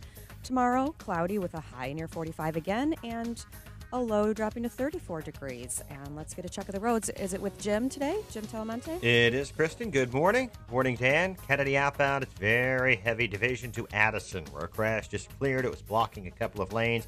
And then it's slow from Montrose out to the airport. It's 58 minutes downtown to O'Hare. Delays as well on westbound 190 from the Kennedy to Mannheim. Inbound, 35 minutes O'Hare to downtown. Eden's 22 minutes Lake Hook to the junction, outbound 20. The Eisenhower, 45 minutes from 390 to downtown, outbound 32. Stevenson now 52 minutes, 355 to Lakeshore Drive, 38 from the Tri-State, outbound 36 minutes to 355. Ryan, 22 minutes, 95th to downtown. I-57, 35 minutes, I-80 to the merge, Bishop Ford 30. Northbound Tri-State, there's a delay from the Mylong Bridge to Stevenson. Eastbound Adams Tollway jam from the Tri-State to the Kennedy. Other tollways are fine. I'm Jim Talamonte in the Alarm Detection Systems Traffic Center. It's time for a little R&R courtesy of ChicagoRadioDeals.com. 2 words, Door County. Take a few days off and escape to Wisconsin. Head up to the White Lace Inn, a gorgeous bed and breakfast in Sturgeon Bay. The White Lace Inn features 18 inviting guest rooms and suites and 4 elegant turn-of-the-century neighboring homes. Enjoy the gardens, gazebos, and the glory that is Door County. This is a $300 gift certificate for only $150. It can be applied to overnight stays or items in their store. For another fabulous getaway adventure, purchase an overnight stay package for the Schuster Mansion Bed and Breakfast in Milwaukee. Spend the night in Molly's room, their 2-room luxury suite with a private bath and premier concierge service. Includes breakfast in the Victorian dining room and fresh chocolate chip cookies. Yours for only $85 per couple, valued at $169 a night. Check out all the deals on ChicagoRadioDeals.com and get out of town. Savings based on 2-year protection plan compared to T-Mobile premium device protection as of July 12, 2017. Square Trade does not cover loss or stolen items. Terms and conditions apply. Getting a new phone? Get this. Every 2 seconds, one of us accidentally breaks our phone. So, protecting your phone is a smart idea. But phone insurance through your wireless carrier can cost as much as $15 every month. Switch to Square Trade phone protection instead, for half the cost of insurance through your wireless carrier. And you could save $200 or more. It's like protecting 2 phones for the price of 1. Square Trade covers accidents like drops and spills with easy same-day repair options. Part of the Allstate family, we're trusted by over 30 million customers with an A+ rating from the Better Business Bureau. And switching to Square Trade is easy. How else can you save $200 in 10 minutes? So don't wait. Switch today. Switch to Square Trade now and you can save over $200. Visit squaretrade.com. That's squaretrade.com. Balance of Nature's fruits and veggies. We are so thrilled with this product. He was literally getting up, laying on the couch, and falling asleep. He's so alert. It's amazing. Totally amazing. This is a great product. His sodium levels have been low for, I would say, maybe close to 20 years. He's normal now. And this is the first time. And I can't even thank you enough. What are you waiting for? Good health is only a phone call away. Don't miss your opportunity to get a free month supply of Balance of Nature. Call 1-800-2468-751. That's 1-800-2468-751. Call 1-800-2468-751. Or go online to balanceofnature.com. Use promo code Chicago. That's promo code Chicago. Order today. Policies issued by American General Life Insurance Company, Houston, Texas. Not available in all states. For details, visit AIGdirect.com. Do you have a family? Would you like to help make sure they'll be taken care of if anything were to happen to you? If you answered yes, you probably need life insurance. Now, do you think life insurance is expensive? If you answered yes to that too, you definitely need to give AIG Direct a call. We could find you a $250,000 policy for just $14 a month, which means you could save hundreds of dollars a year. Call us now for a free, no-obligation quote. 1-800-700-1368. Since 1995, we've helped millions of people find out if they could save up to 70% on their term life insurance. See how affordably we can help you protect your family. Call AIG Direct now for your free quote. 1-800-700-1368. You could save up to 70%. That's 1-800-700-1368. 1-800-700-1368. Got your head in the IT cloud? How are things in there? Confusing? When your business is considering the location for your precious data, or if you're already using the cloud and can't seem to navigate through, Turnkey IT is ready to clear things up. You need to be ready. It's estimated that by 2020, over 78% of all small businesses will be partially or totally using the cloud. The truth is, it's great for everyone in some way, but in what way for you? Turnkey IT can help your business understand the cloud and help you utilize it safely and securely. And sure, you may already be using Office 365, but there's so much more that the cloud can do. Turnkey IT is eager to educate you on what's best for your business. And don't forget, if you're frustrated by the lack of responsiveness or the high cost of your current IT company, Turnkey can help with that too. Clear up the cloudiness when it comes to the latest technology. Be sure your business is current. Visit turnkey.pro to make contact today. Turnkey.pro. Varicose and spider veins. Wow, what a gift from my mom. She had them, I got them, and not only are they uncomfortable and sometimes painful, but I stopped wearing skirts and shorts because I was embarrassed and I really hated the way my legs looked. When my kids asked me, "What are those things on your legs?" I was done. I finally went to Vein Clinics of America. The procedure took about an hour, and I was right back to work. What they're doing with lasers these days is unbelievable. The staff made me feel so comfortable, and the results, well, even my husband has noticed. Vein Clinics of America has been treating vein disease for over 35 years. They're the largest and most experienced in the U.S. Look, I've been doing the commercials for Vein Clinics for years because I really believe in them, and you can trust them too. The best part, my insurance covered the procedure, so stop hiding your legs. Call Vein Clinics of America right now for your free consultation. Call 800-960-0303. 800-960-0303. That's 800-960-0303. AM 560, The Answer. Dan and in for Amy, Kristen McCreary from Trib Ed Board, and we were just talking about dissension in the Dem ranks over Donna Brazile's book. Frank in Sarasota, Florida, you're on Chicago's Morning Answer. Hey, good morning, Dan, Kristen. Morning. Morning. Yeah, there was a woman who was with the O'Malley campaign. She was on with Tucker Carlson just the other night, and she was claiming, after the WikiLeaks thing, she was claiming that it was all fixed also. Mm-hmm. And she claimed that everybody knew it, and she accused Tucker of not letting anybody know it when they did know it. It was, I think it's the rats are jumping off the ship. Yeah, yeah. Thanks for the call, Frank. They're trying to bury Hillary Clinton, make her go away, but she just won't. By the way, another related story, bizarre story over the weekend. Rand Paul tackled on his front lawn by a neighbor. I know. Did you see this? He was mowing his lawn, apparently. And this is a neighbor who is a fellow physician, but maybe hasn't been working for some time. And I guess they were known for kind of getting into heated political arguments. The neighbor is more socialist, and of course Rand Paul's libertarian, but seriously injured him. Yeah, 5 broken ribs, reportedly. The good news is that Renee Busher, the neighbor who's been arrested for 4th-degree assault, is an anesthesiologist, so he could prescribe Rand Paul something for the pain.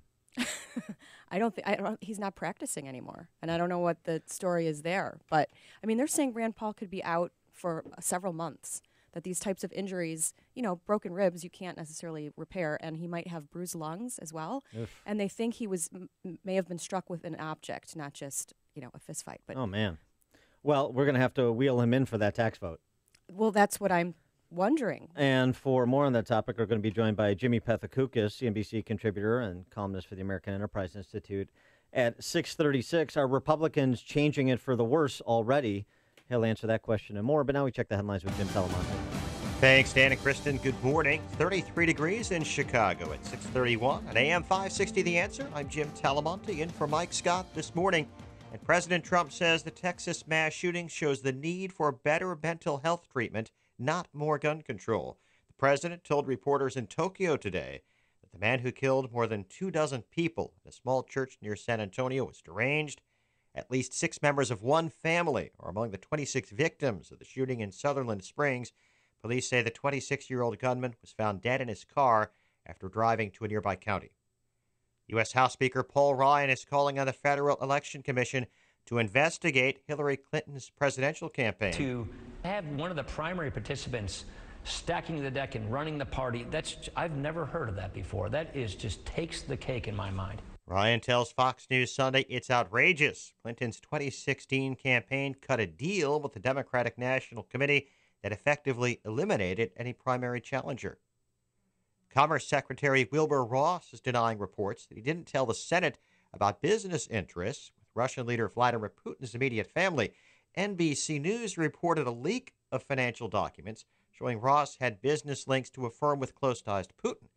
Ross told CNBC the report is totally wrong and said he reported the business interest 3 times on his financial disclosure form. Man is in serious condition following a shooting near the Chicago Skyway on the south side of the city. Police say the victim was in his vehicle last night when someone in another car shot him near the 6600 block of South State Street. And the Skyway was closed for several hours following the incident. No arrests have been made. One person is in critical condition following a 2-vehicle crash on the Bishop Ford Freeway early this morning. State police say a semi and a pickup collided early this morning in the southbound lanes of 94 near 130th. News is a service of Walgreens. With a little help from Walgreens, diabetes won't slow you down. With caring pharmacists, medications you rely on, and testing supplies from all the major brands. Where is it convenient and where do I matter? At Walgreens, at the corner of happy and healthy. AM 560 news time is 6:33. How bad is the traffic? The answer in 2 minutes on AM 560, The Answer. You can always count on Dennis Prager to go deeper into an issue. It's so obvious to me that there are gradations of sin. A serial adulterer is not the same as a one-time adulterer. Otherwise, we're doomed. If everything is equal in the world of sin, then is everything equal in the world of good? So is everybody just morphed into some giant moral blob? The Dennis Prager Show. Weekdays at 11, right before Sean Hannity at 2 on AM 560. The Answer. This hourly segment is brought to you by Papa Nicholas Coffee. Papa Nicholas, best beans, best roast, best coffee. Ever since I was little, I imagined owning a bakery. With hard work, I made it happen. But after this weekend's robbery, I realized that I need to protect my dream with security. I've got a great answer for you. Alarm Detection Systems, your local family-owned business, understands the threats you might face. Visit adsalarm.com or call 630-844-6300 and find out how we can protect you.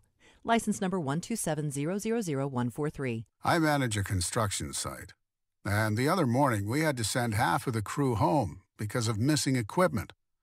This nonsense is cutting into my time and budget. Here's what you need to know. Alarm Detection Systems offers mobile security solutions that expand with your project. Visit adsalarm.com or call 630-844-6300 to find out about our alarm and video protection. License number 127000143. At 6:35, checking the roads from the Alarm Detection Systems Traffic Center. Kennedy outbound, it's jammed. Ohio to Addison after a crash. Also heavy from Central to O'Hare.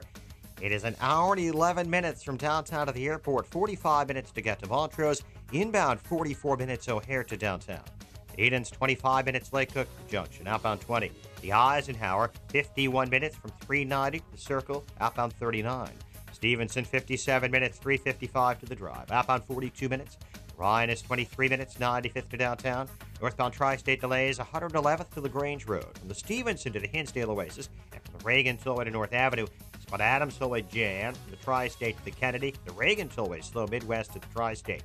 Traffic, it's a service of Discover Card. Discover Card alerts you if they find your Social Security number on any one of thousands of risky websites. It's just another way they look after you, not just your account. It's free for card members. Sign up online at discover.com/free alerts. Limitations apply. More of Chicago's Morning Answer comes your way next. Now your official Chicagoland forecast. Today, breezy and cool, with intervals of clouds and sun, high 44. Tonight, mostly cloudy, low 37. And tomorrow, mix of clouds and sun, high 45. Currently 33 at O'Hare, 35 at Midway, 30 in Waukegan. Next news at 7 o'clock. Continuous coverage of the latest news, traffic, and weather at 560theanswer.com. Now, more of Chicago's Morning Answer. Dan Proft and Kristen McQuarrie in for Amy Jacobson this morning. AM 560 The Answer. This hourly segment is brought to you by the Money Hour Radio Show, Saturday afternoons at 3 on AM 560 The Answer. Brought to you by Pearshell Financial Group. Hey, Joe Walsh here. I don't call myself a Republican. I don't call myself a conservative. I believe in freedom and limited government. What would you call me? Let's talk about it when freedom returns at 5. Good morning, Dan and Kristen McCreary of the Chicago Tribune editorial board in for Amy. And this is a fun story. Trump wants more tax breaks on the old Trump Tower downtown. He's enlisted the help of Alderman Ed Burke, one of the Democrat Panjan Drum / property tax appeals attorneys that we feature here in Chicago and Illinois. Yes. How about it? I think he got an $11 million tax break with Burke's help the last time he appealed over a series of years. Does that sound about right? $11 million. Yeah, it's not. It's so that's $11 million not going to our schools and libraries and government, etc. Yeah, looks like the refunds could total more than $3 million this time. Hey, so it's nice to see. This is how we do it here: Democrats and Republicans working together to fleece everybody else. Right. That's how we do it in Chicago. So it's nice to see that's continuing. Take a little note there. Also, speaking of House Republicans, speaking of Republicans and returning to the House is probably more accurate. Paul Ryan over the weekend with Chris Wallace talking about the tax plan and very sanguine on it. There's an agreement to a framework with the Senate, and that's why this time it's not going to suffer the same fate as Obamacare replaced. So what we did this time differently was we worked with the Senate ahead of time from the summer on to put this bill together to basically create a framework of this bill, House, Senate, and the White House, and launch this thing together and be very coordinated. So we basically decided the big ticket items, a 20% corporate rate, a 25% rate for pass-through businesses, the middle-class tax cut, all of those things are things we agree on. And so these bills are written within those details. So that's why those differences will be fairly narrow.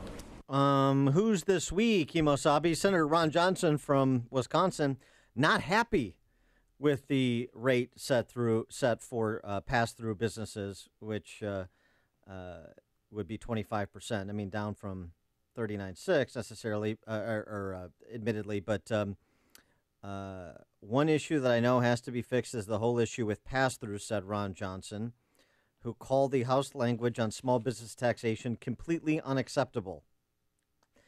If you're losing Ron Johnson, you're not in a particularly strong position, although one other thing that Paul Ryan did say was on the table in terms of additions to that framework that he says they have agreement on, which senators like Ron Johnson don't seem to agree with, is the possibility of a repeal of the individual mandate.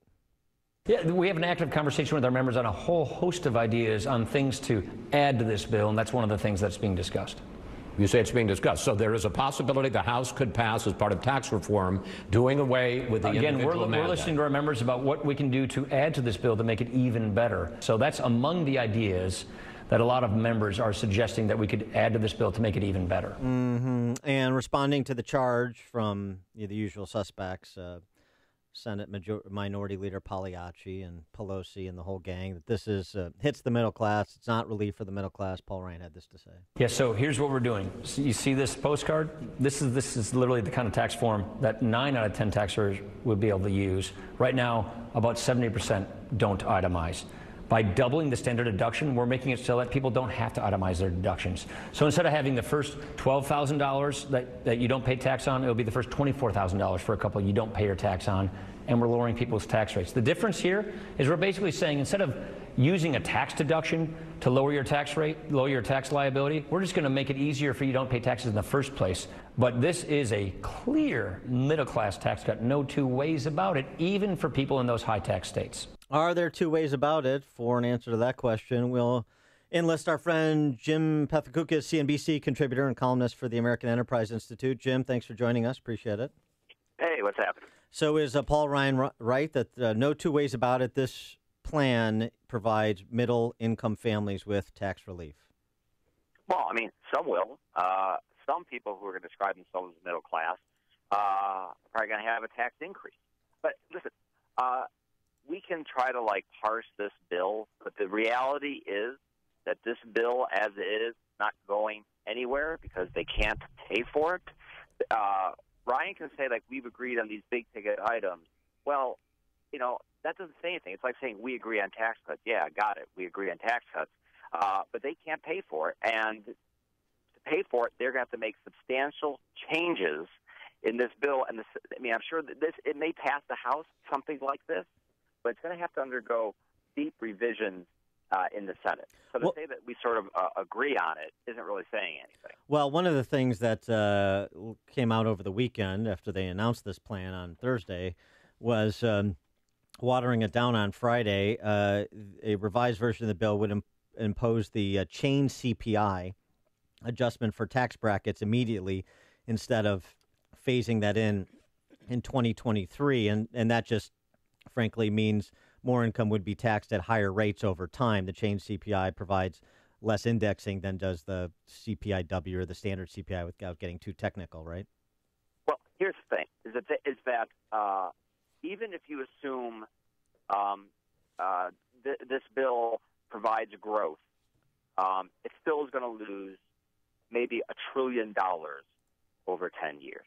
All right, so you can say, we don't care about that. Some people might say that. The budget rules say you have to care about that. So they need so between the change CPI, that is just a drop in the bucket of what they're going to need to help pay for this bill, which means that the centerpiece, even though we've been talking sort of about the middle class, that the supposed growthy centerpiece is the dropping the corporate rate to 20%. Well, they're not going to be able to they either won't be able to do that. They're going to have to phase it in. They're going to have to make it temporary. This bill is going to have to be substantially different in some key areas before it passes. And I still think it's like a 50-50 proposition at best. So I guess my question is not having the money, or they don't have the spending is overly optimistic. I don't see that has really impacted lawmakers in Washington or in our state in Illinois ever. They always approve things that they can't afford. So is it worse? What's the political calculus here? Is it worse to vote down this tax bill in the Senate because of those fiscal concerns? Or will they swallow and do it anyway because that's what Washington does? Well, under the budget rules that they have set up, they have to make a decision. They have to make a decision about, or either don't pass it or substantially change it, because it cannot make deficits worse after 10 years. And now they will. So their two choices are actually vote it down and let's move on to infrastructure, or have another infrastructure week, or B, they need to change this bill, and every change they make adds new complications politically that will provide less economic growth. Well, what if it seems like there's a couple of areas they could go after, to your point about having to comport with the budget rules as so set up. One is carried interest for the hedge fund class. Two is the state and local tax deduction. About 90% of that goes to household incomes over $100,000 anyway. And since basically this plan in its announced form on Thursday was kind of mid to high six-figure earners paying for relief for the hedge fund class as well as the middle class, those seem to me areas where they could make alterations, yes? Well, the reason this bill is set up the way it is right now is because they could not come to agreement on any of that stuff. They were unable to do it. Listen, I don't know if you guys all remember talk about the border adjustment tax. Yeah. When that thing went down, that was the whole Megillah. That's what they were counting on, because they knew everything else was going to be super hard to do. And when that thing went down, that may have actually killed the chances for substantial tax reform. Well, okay, so then what do you see Paul Ryan doing? I mean, is his position then have a sunny disposition, get this out of the House, and if it fails in the Senate, then I'm absolved of responsibility? Bingo. Okay, all right. That's it. Don't you think there's... Trump won't blame them. They can blame the Senate. And who knows, maybe the Senate will come up with something. And the House will vote for whatever the Senate comes up with. No matter what they send, whatever the Senate comes up, they will vote for that. But right now, I think it's just pass the buck. Don't you think there's tremendous political risk, though, even in the Senate, to once again kick the can? I mean, Trump has talked about keeping them in through Thanksgiving. If they couldn't get Obamacare done, now they're going to, if they can't do tax reform, move on to infrastructure. Isn't that more politically risky than actually passing a half-baked tax cut? I think there's a lot of political risk in whatever direction they're going here, which is why there's a problem. Listen, I think they need to pass a tax cut, and I sort of can't get my noodle around the idea that you're going to have Republicans dominating government and they don't pass some sort of tax cut. It would really go to an utter lack of governing ability if they do not pass some sort of reasonable tax cut. So yeah, I think that there's a lot of risk. Well, what about changing the budget rules that are hemming them in? I mean, couldn't they do that as easily as they? I think it's so late. I don't think they can do that anymore. Well, because when they passed the budget, not to get too in the weeds, they set up what these rules are going to be. Mm-hmm. There are also senators who actually still care about deficits who aren't going to want to do that. They're not going to want to say, like, hey, we've been saying we're 5 minutes from a debt crisis, and now we're going to pass a bill that's going to lose $2 trillion. It seems foolish. Yeah, and to your point, actually, Paul Ryan referenced that in his interview with Chris Wallace. We were playing excerpts of talking about having to get around the Senate parliamentarian. So he obviously sees that as a hurdle as well. Yeah, they absolutely do. They are in a fix here because I think they have overpromised what they can deliver. Can you tie some threads here together for me? In terms of this tax cut, was this factored into the budget deal that Trump struck with Democrats? And if so, can you talk what ended up being in terms of broad-based spending cuts in the budget? Were there any? Listen, Republicans have cleared out space for $1.5 trillion in tax cuts. So that is the space. So this plan needs to be shoved in to $1.5 trillion. Right now, it's over $1.5 trillion. So there's that constraint. Constraint number two is that it can't make the deficits worse after 10 years. And right now, this bill certainly does. Mm-hmm. So, and remember, as far as the spending cuts, remember that the president said all the big things, well, we're not touching any of that stuff. So, right. They don't really care about the spending cuts. I mean, what are you going to cut? The earned income tax credit? Well, his initial budget proposal in March did include significant cuts to the Department of Education and Medicaid and other areas of the government. And great research, health, like science research, all great cuts. Yeah. That's well, added. And this whole thing also speaks to the failure to replace Obamacare with something that is significantly less expensive to create more of the room required. Partially that would have theoretically on paper created some room, and you see they're still talking about trying to get rid of the mandate, because that will lessen what they have to spend on these subsidies and Medicaid. So at this late date, they are still playing with politically explosive ideas to pay for it. That stuff should be locked down. They should be like dotting I's and crossing T's, not ginning up new things to possibly pay for this. All right. Thanks for all the good news, Jim. Appreciate Go get 'em. it. Give me a home run, Wonder. Enjoy yourself out there. Hey, Jim Pethokoukis, CNBC contributor, columnist for the American Enterprise Institute. Jim, thanks for joining us. Appreciate it. Thank you. And he joined us on the Turnkey.pro answer line. Connect with Dan and Amy on the AM 560 The Answer mobile app. Just text the word app to 64636 to download the app today. I'm Keith Peters in for Lou Dobbs. Trade deficits still dogging Trump economic efforts, and Kroger's supermarket set to launch clothing line. Those stories next. Are you being intimidated by the IRS? Rapid Resolution Tax Group is a team of tax attorneys, enrolled agents, and tax professionals who've helped thousands of people with problems just like yours, and they promise not to let the IRS intimidate you. If you are an individual or business who owes at least $10,000 to the IRS, you can turn to them for help. Has your bank account been levied? Do you have years of unfiled tax returns? Let Rapid Resolution Tax Group intervene for you. They're accredited with and A+ rated by the Better Business Bureau, and they guarantee same-day contact with the IRS. If you qualify, Rapid Resolution Tax Group can work towards settling your tax debt for less, removing penalties and fees, and stopping levies and garnishments. Call the professionals at Rapid Resolution Tax Group at 800-601-2929. That's 800-601-2929.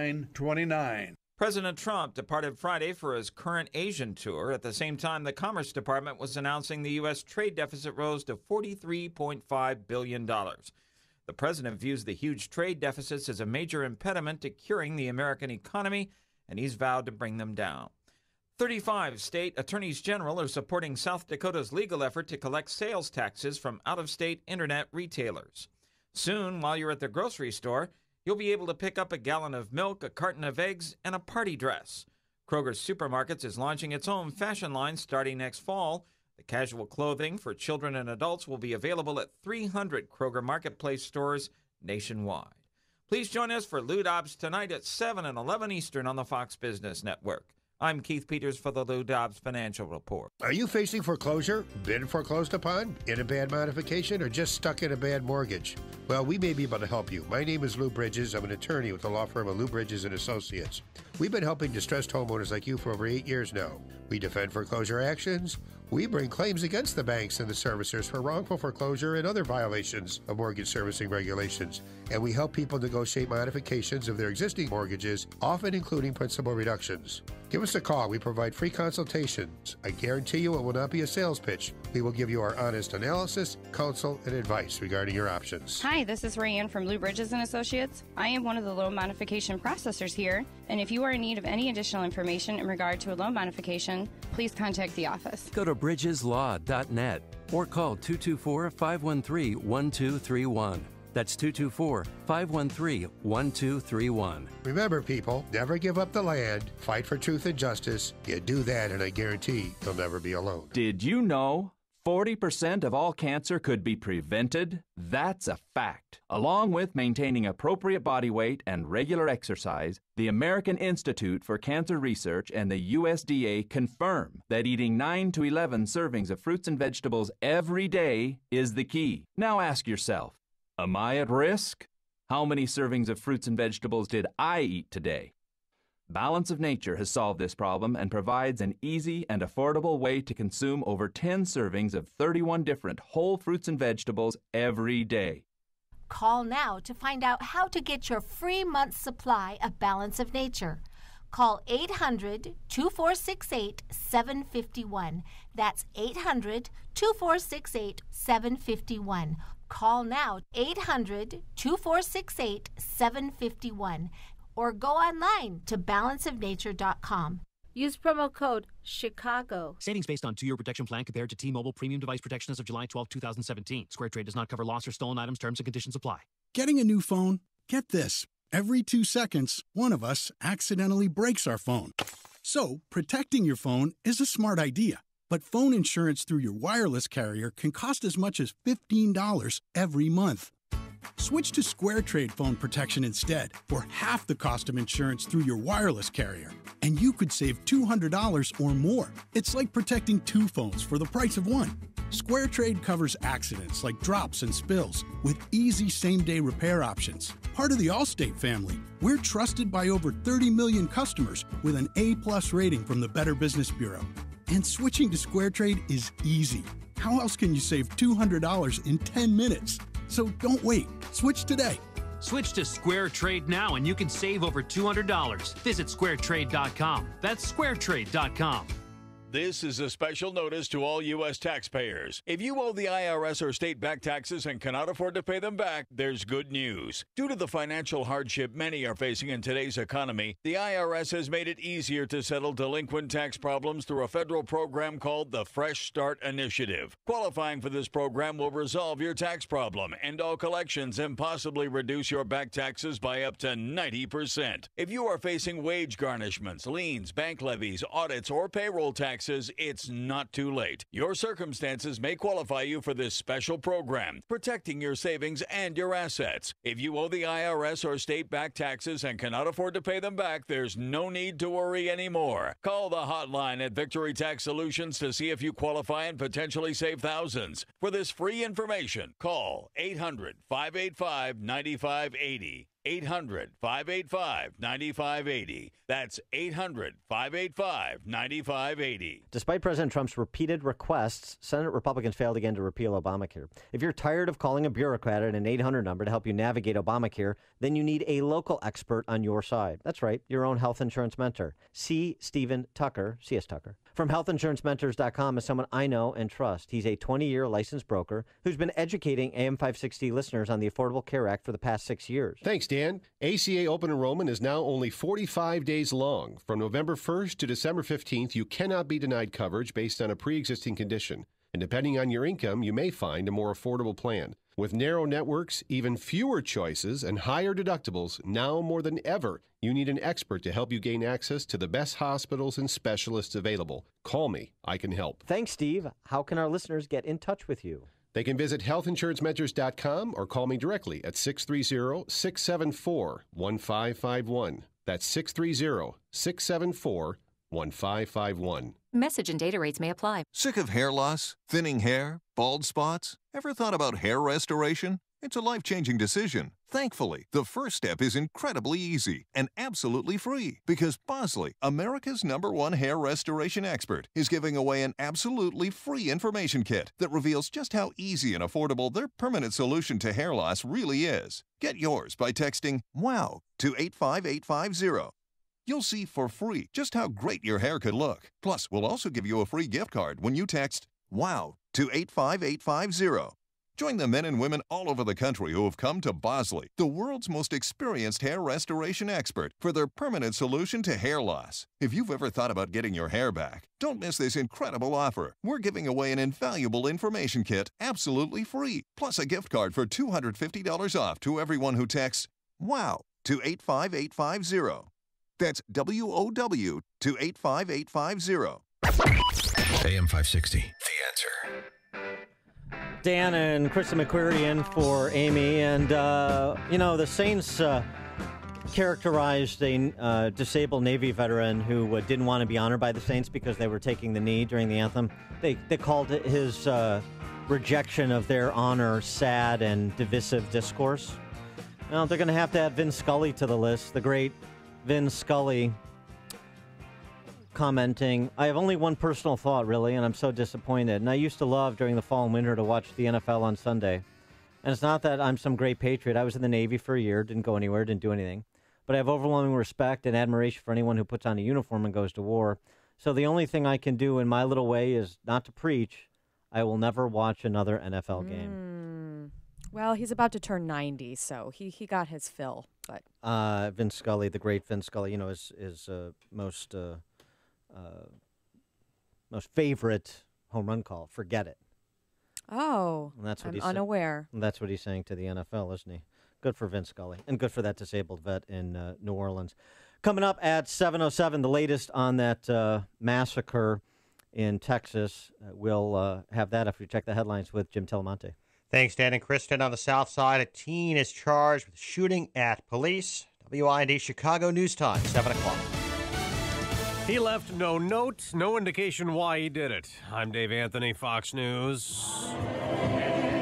That was a vigil in Texas, hours after a gunman shot up a small-town church, killing 26 people. A neighbor with a rifle and a guy driving by helped stop him. The gentleman with the rifle came to my truck as the shooter took off, and he briefed me quickly on what had just happened and said that we had to get him, and so that's what I did. The shooter ran off the road. Police believe he killed himself. Fox's Evan Brown live near the Sutherland Springs scene. Now, Dave, nobody has an answer yet as to why Devin Patrick Kelly would pick this tiny town and this unassuming church to commit a massacre. Joe Tackett, the local sheriff, can only make a minor supposition that Kelly's wife's parents attended First Baptist. No real connections here other than we heard that maybe the mother-in-law and father-in-law did attend the church, but they were not here today. Kelly was clad in tactical gear when he stormed the sanctuary. He also was kicked out of the U.S. Air Force after a court-martial for domestic violence, Dave. Evan, Democrats are again calling for stricter gun control. Senator Chris Murphy says none of this is inevitable. President Trump says it's not a gun issue, it's a mental health problem, calling the gunman very deranged. And he said to the victims and families, all of America is praying for you, supporting you, and grieving alongside of you. Fox's John Decker live in Seoul, South Korea. In Tokyo, President Trump and Japanese Prime Minister Shinzo Abe emphasized their resolve to deal with North Korea through the strength of sanctions and other pressure rather than through direct dialogue. The United States of America stands in solidarity with the people of Japan against the North Korean menace. President Trump has described North Korea as a threat to the civilized world and warned that the regime U.S. would consider all options, including military force. Dave? Fox News, fair and balanced. 33 degrees in Chicago at 7:02. AM 560 The Answer. Good morning. I'm Jim Talamonte in for Mike Scott. High around 44 today. A 17-year-old boy is accused of shooting at police on Chicago's South Side. Authorities say officers spotted the teen running early yesterday near 67th and East End Avenue. The boy fired several shots at the officers, who returned to fire before arresting him in an alley. The suspect is due in bond court today on multiple charges. A man is in serious condition following a shooting on the South Side last night. Police say the victim was in his vehicle when someone in another car shot him on the 6600 block of South State. The nearby Chicago Skyway was closed for several hours following the incident. No arrests have been made. One person is in critical condition following an early morning crash on the Bishop Ford Freeway. State police say a semi and a pickup collided early this morning in the southbound lanes of 94 near 130th. A South Bend, Indiana man is charged with lying to police about an 8-year-old girl being inside his vehicle when it was stolen on Chicago's South Side. Authorities say Cletus Taylor told officers the child was in his car when two people stole it yesterday near 85th and South Cottage Grove Avenue. An Amber Alert was issued. Detectives were notified by the parents that the child had been found unharmed. An investigation later revealed the girl was not in the vehicle when it was stolen. Sports, Blackhawks lost to Montreal 2-0 last night. Coach Joel Quenneville says the Hawks didn't play a full game. Yeah, we were pretty good for the first 30 minutes. After that, we slowed down quite a bit. Couldn't score. Obviously, the next goal was going to be huge. And last night, we turned it into 2 points. Today, we got nothing. So I guess that's I'll come out probably what you deserve. And sad news for AM 560's Dan Proft. Houston Astros right-hander Justin Verlander and model Kate Upton got married over the weekend in Italy. News, a service of Walgreens. With a little help from Walgreens, diabetes won't slow you down. With caring pharmacists, medications you rely on, and testing supplies from all the major brands. Where is it convenient and where do I matter? At Walgreens, at the corner of happy and healthy. AM 560 news time is 7:04. Where are the cars this morning? The answer in 2 minutes on AM 560 The Answer. Sean Hannity explains how Trump is getting business done. He's not just sitting around doing nothing, and he's literally systematically just striking down one Obama policy after another and chipping away at all the damage that Obama did. And if he can't get Congress, the House and Senate to get along, then all right, well, then he's going to do everything he can do on his own. The Sean Hannity Show. Afternoons at 2, right before Joe Walsh at 5 on AM 560. The Answer. I'm Jay Farner from Quicken Loans. The rate today on a 30-year fixed-rate mortgage is 3.875%, APR 4.05%. But choosing the right mortgage lender means choosing much more than just a rate. Let me ask you, does calling the company with the best client service in America, with 11 J.D. Power Awards to prove it, matter? Does calling the company that invented Rocket Mortgage, the industry's most innovative, client-focused technology, matter? Does calling the company with 17,000 plus team members who are helping to rebuild the great cities of Detroit and Cleveland matter? Of course it matters. No wonder our clients have made Quicken Loans America's #1 online lender. Call Quicken Loans today at 800-QUICKEN or go to rocketmortgage.com for the best mortgage experience on earth. That's 800-QUICKEN. Call for cost information and conditions. Equal housing lender licensed in all 50 states. NMLSConsumerAccess.org number 3030. Checking the roads from the Alarm Detection Systems Traffic Center on AM 560. The Answer, Edens inbound. It's slow first on the spur from Waukegan Road to the Edens. Then we're looking at 31 minutes Lake Hook to Montrose, outbound 22. Kennedy, 47 minutes O'Hare to downtown. 21 from Montrose, 20 in the Express. Outbound 35 minutes to Montrose, an hour and 11 minutes to the airport. On Eisenhower, delays are from St. Charles to the Tri-State and Mannheim most of the way in. 61 minutes from 390 to downtown. 46 from Mannheim. Outbound 50 to 390. Stevenson, an hour and 5 minutes. 355 to Lakeshore Drive. Outbound an hour 14. A solid mess. Ashland to Harlem. Crash now on the left shoulder. Ryan, 23 minutes. 95th to downtown. I-57, 30 minutes. I-80 to the merge. Bishop Ford, 34. Northbound Tri-State delays, 111th to LaGrange Road, from the Stevens into 31st, and from the Reagan Tollway to North Avenue. Reagan Tollway tight midwest of the Tri-State. Veterans Memorial, slow 75th to the Reagan Tollway, and Findlay to St. Charles. More of Chicago's Morning Answer comes your way next. Now, your official Chicagoland forecast. Here's meteorologist Kevin Snyder. Today, intervals of clouds and sun, high 44. Cloudy most of the night tonight, low 36. Chilly tomorrow, intervals of clouds and sun, high 46. But a mainly clear and cold night, low 28. I'm Kevin Snyder on AM 560, The Answer. Right now, 33 at O'Hare, 35 at Midway, 37 at Chicago's Lakefront. It's 30 at the DuPage Airport. Next news update at 7:30. Continuous coverage of the latest news, traffic, and weather at 560theanswer.com. Chicago's Morning Answer continues now on AM 560, The Answer. Build business with Chamber 630, one of the largest business organizations in DuPage County. Marketing your business and connecting clients is their priority. Visit chamber630.com or call 630-968-4050 to join today.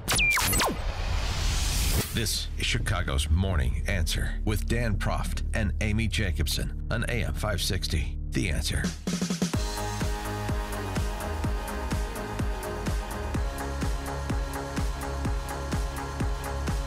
Good morning, Dan and Amy, except in for Amy today. It's Kristen McQuarrie, she of the Chicago Tribune editorial board.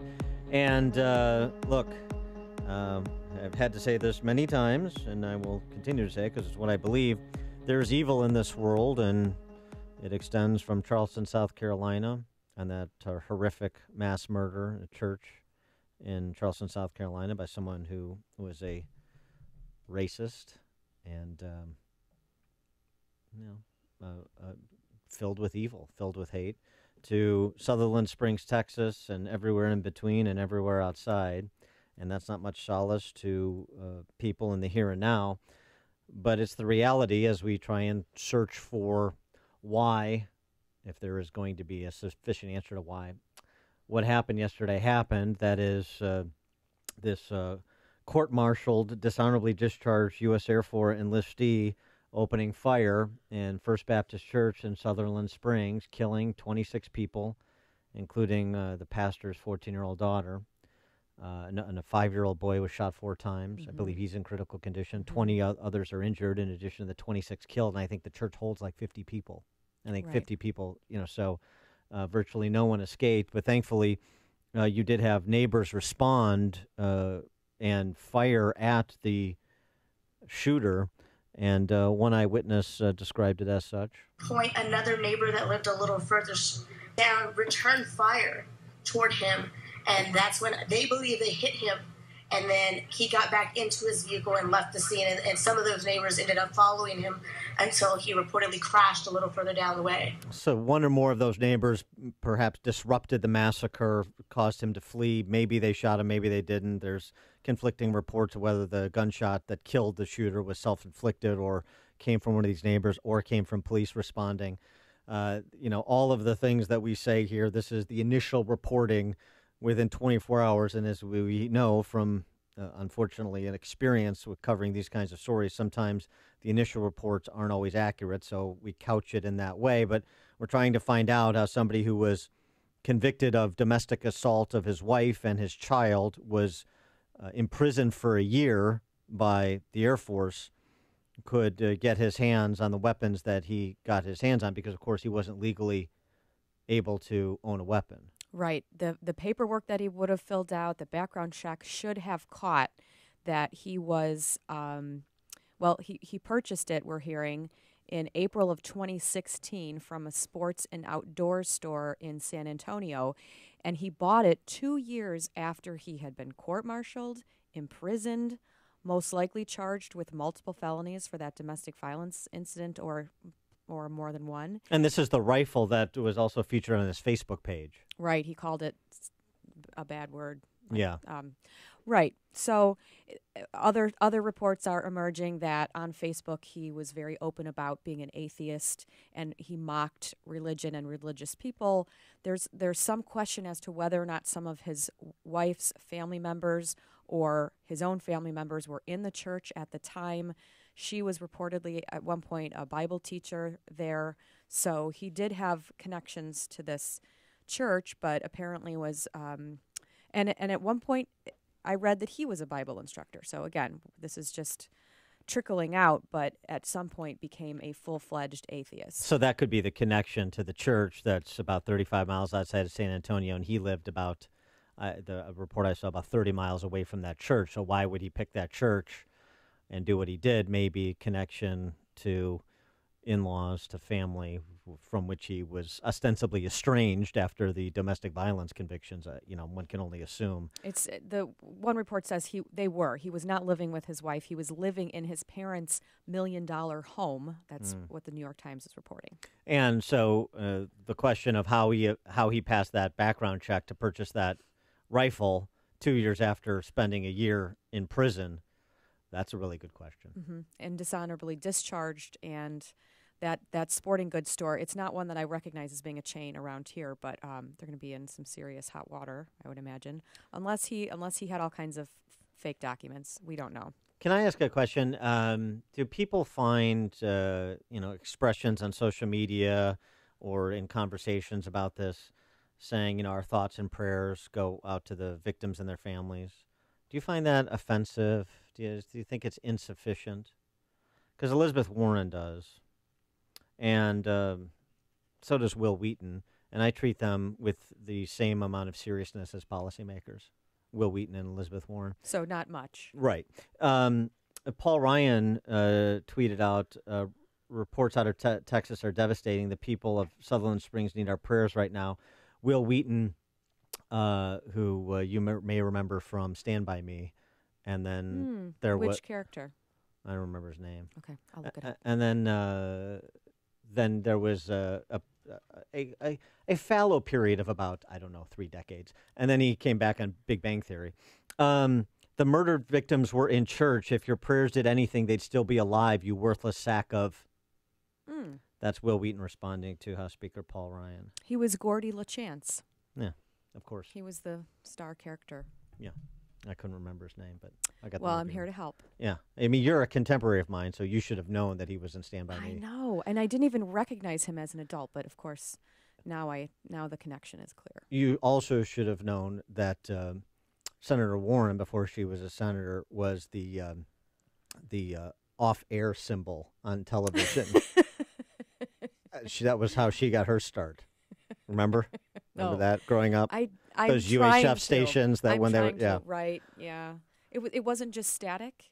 No, there was a sign. Yeah, I waited for it. Saturday morning cartoons, but that's the Wayback Machine, Dan. What about that though? I mean, just the expression. What more can you offer other than, assuming it's genuine, your prayers for the families and their victims? Is that offensive? Is that cheap? 312-642-5600, turnkey.pro, answer line 64636DA, turnkey.pro, text line. Has it become cheap? And maybe because that's what politicians say. I don't know. Will Wheaton's response seems a little intemperate to me, but hey, that's me. Dennis in Crystal Lake, you're on Chicago's Morning Answer. Hey, Dan. Hey, with this guy had friends, this guy had acquaintances, this guy had people from the military that knew him. Where are all these people in the years that leading up to this that not one person stepped forward and said, hey, this guy's talking some wacky stuff. He's got guns. He shouldn't have them. It's on the onus of the community that this guy did this. It takes a village to do this, do you think, Dennis? I don't want to. Don't use that term, please. Thanks for the call, Dennis. Yeah, I mean, maybe. I don't know. I mean, and that's, I think, that the thing is we don't know. It's very much like the assumptions we made about the Las Vegas shooter in the wake of that massacre a few weeks ago, and much of that turned out to be wrong. I'm guessing people did. Maybe. Especially an ex-wife, if she had an order of protection, she could have been notifying police over and over again that this person should not have a weapon. Maybe her parents, his parents. We don't know yet. That's a point too. I mean, he posted a picture of this weapon on Facebook. That's a point too, that he did post pictures. So, I mean, it still assumes things like I'm paying attention to his Facebook posts and I'm paying attention to him. If I'm keeping myself and my child away from him, then I just want him out of my life. So, I mean, the onus is not on the wife, but he was posting pictures, so people who knew of his arrest and imprisonment for domestic violence, his court-martial, his dishonorable discharge, it's not blaming, but it is being vigilant. Says, can you say, should you say something? It's not appropriate for this guy to have a rifle or any other weapon. Well, right. That's a fair point. So how does the law work, though, when you illegally obtain one? And if someone knew of his criminal history and saw this on his Facebook page, can you remove it? Can you extract a weapon from someone? Sure. That it is in possession of it illegally. Correct. Of course you could. Mm-hmm. Okay. Of course you could, and that's clearly what should have happened. But then there is this this issue, and of course, nothing is fail-safe, including background checks. But how did he pass that background check to purchase the weapon if the story as reported is accurate? Will and Skokie are on Chicago's Morning Answer. Yeah, you got my point there, Dan. It's you pass laws, but then they never do the stuff necessary to enforce the laws. I worked in computers and systems for many years, and you realize that you can have a great computer system, but it's the people who input the data or don't input the data properly that decide whether the thing works or not. And here it was just a situation where they had the information, either someone didn't put it in or it fell through the cracks, and therefore he was able to buy the rifle, and boom. So laws don't do anything unless they're enforced and actuated. Well, that's right. Thanks for the call, Will. I mean, that's right. And so things like, with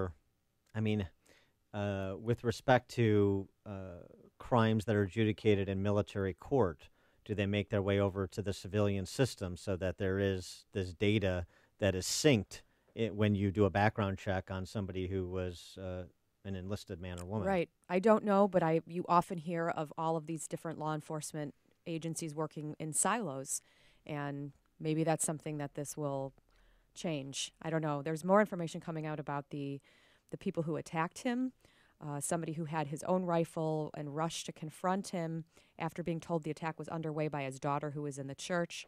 This 55-year-old man arrived outside the church face-to-face with the shooter and shot him through the side of his body armor in his abdomen, forcing the shooter to flee. Again, this is just early information coming out. Take it with a grain of salt, but apparently he was wearing full body armor, but someone was able to penetrate that, and perhaps he got in his car and then may have died from that wound or another. Here was Governor Greg Abbott announcing the gruesome news. Unfortunately, I'm sad to tell you, to confirm, at least at this moment in time, there are 26 lives that have been lost. We don't know if that number will rise or not. All we know is that's too many.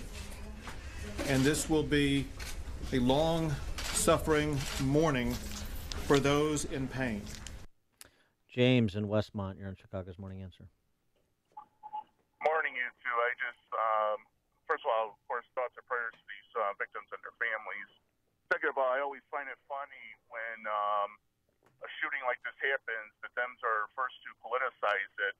But when the maniac in New York who mowed down those people, first thing he said, well, we can't politicize this.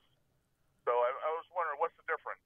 Yeah, thanks for the call, James. We actually talked about that, and who was it? I think David French in National Review made a good point. But when people's attention is focused on a horror like this or like Manhattan or like Las Vegas, now's the perfect time to talk about public policy.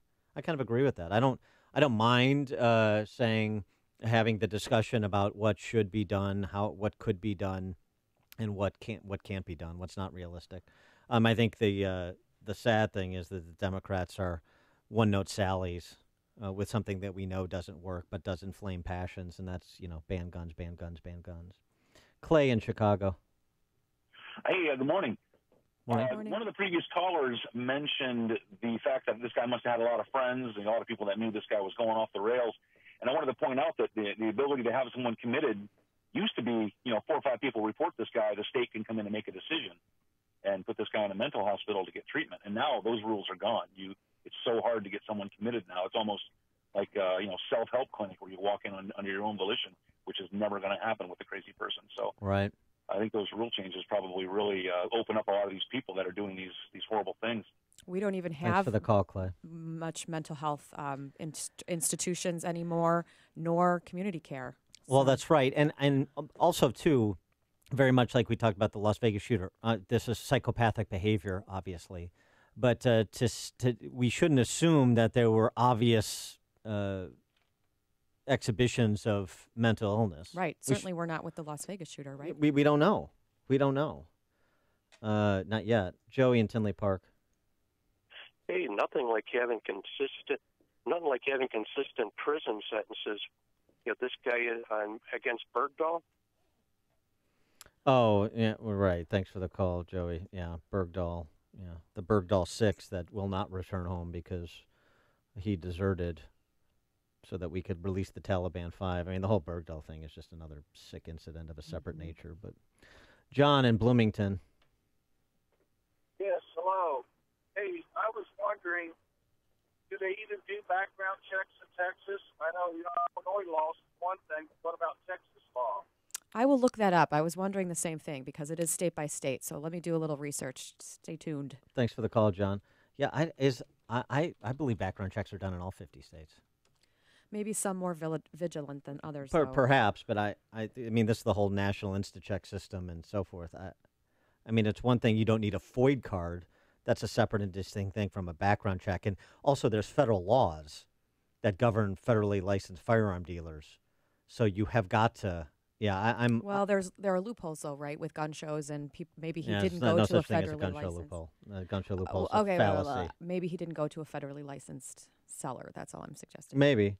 But, yeah, I mean, that's... where we got... Who do we got on 5? We got Jane on 4. Hey, Jane, you're in Chicago's Morning Answer. Hi. Listen, I just wanted to expound a little bit about the one fellow who said that it's hard to get these people committed. It is impossible. I know a family right now in Hinsdale who's been trying to get one of their kids committed because, I mean, he's very dangerous. And once a kid turns 18, they're an adult. They have rights. They have privacy rights. A college won't tell you when the kid's cracking up. You can't get them committed. It's impossible. And the only way you can do it is by getting them arrested and getting them thrown in jail. They have made it absolutely impossible to get these people committed. All right, thanks for the I call, hear that Jane. story a lot, Jane. It's very true. Yeah. With crime victims so desperate to, knowing their life is in danger and unable to get someone committed or arrested, etc. John in Peatone. Hi there. Former police officer, came through the 80s and 90s. We knew on the street that this was going to start happening when they closed down the mental health facilities. The problem is there is nowhere to send them. So, we're seriously limited on what we can do with these people. You look at the Cook County Jail being one of the biggest mental health facilities we have in the county. Where are you going to put these people? Yeah. They close them down. Thanks for the call, John. That's, a fair point. It is. I mean, Tom Dart, Cook County Sheriff, calls the jail the biggest mental health facility certainly in Cook County, maybe even in the nation. The city has shut down mental health clinics. The state started deinstitutionalizing probably 15 or 20 years ago. And so you can have a serious mental illness and still be mingling in society. Diane in Moment. Hi. Yeah, I was thinking about it because we might be changing music at our church, and we won't be involved anymore. Me and my husband. He has a right to carry, and I'm going to be going to class to get mine. I was thinking we might be like designated people watching over the congregation. Well, thanks for the call, Diane. I mean, Todd in Valpo. Hey, good morning. Morning. Yeah, I was just saying, well, that's not true. My brother had some mental issue. He tried to hurt himself. We took him to the local hospital. They had a psych ward, and he was there for about a month. They wouldn't let him out till they thought he was better. So you could take him to certain places, but the one hospital by us, they took him for about a month. Thanks for the call, Todd. I mean, there's one thing for a psych ward at a hospital, but that's a short-term care option, right? I mean, what we're talking about is institutionalization with people who have a chemical imbalance or some other type of long-term mental illness problem that needs to be addressed, right? And that's not, your hospital's not going to keep them for.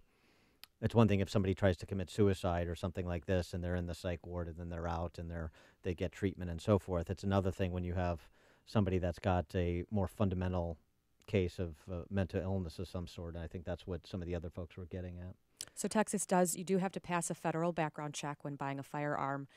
This is from USA Today, just posted recently. They do say Texas has some of the most lax gun laws in the country, low fees in order to apply, but he would have had to pass a federal background check. Yeah, so I mean that's obviously a question that needs to be explored. Dimitri in Pleasant Prairie.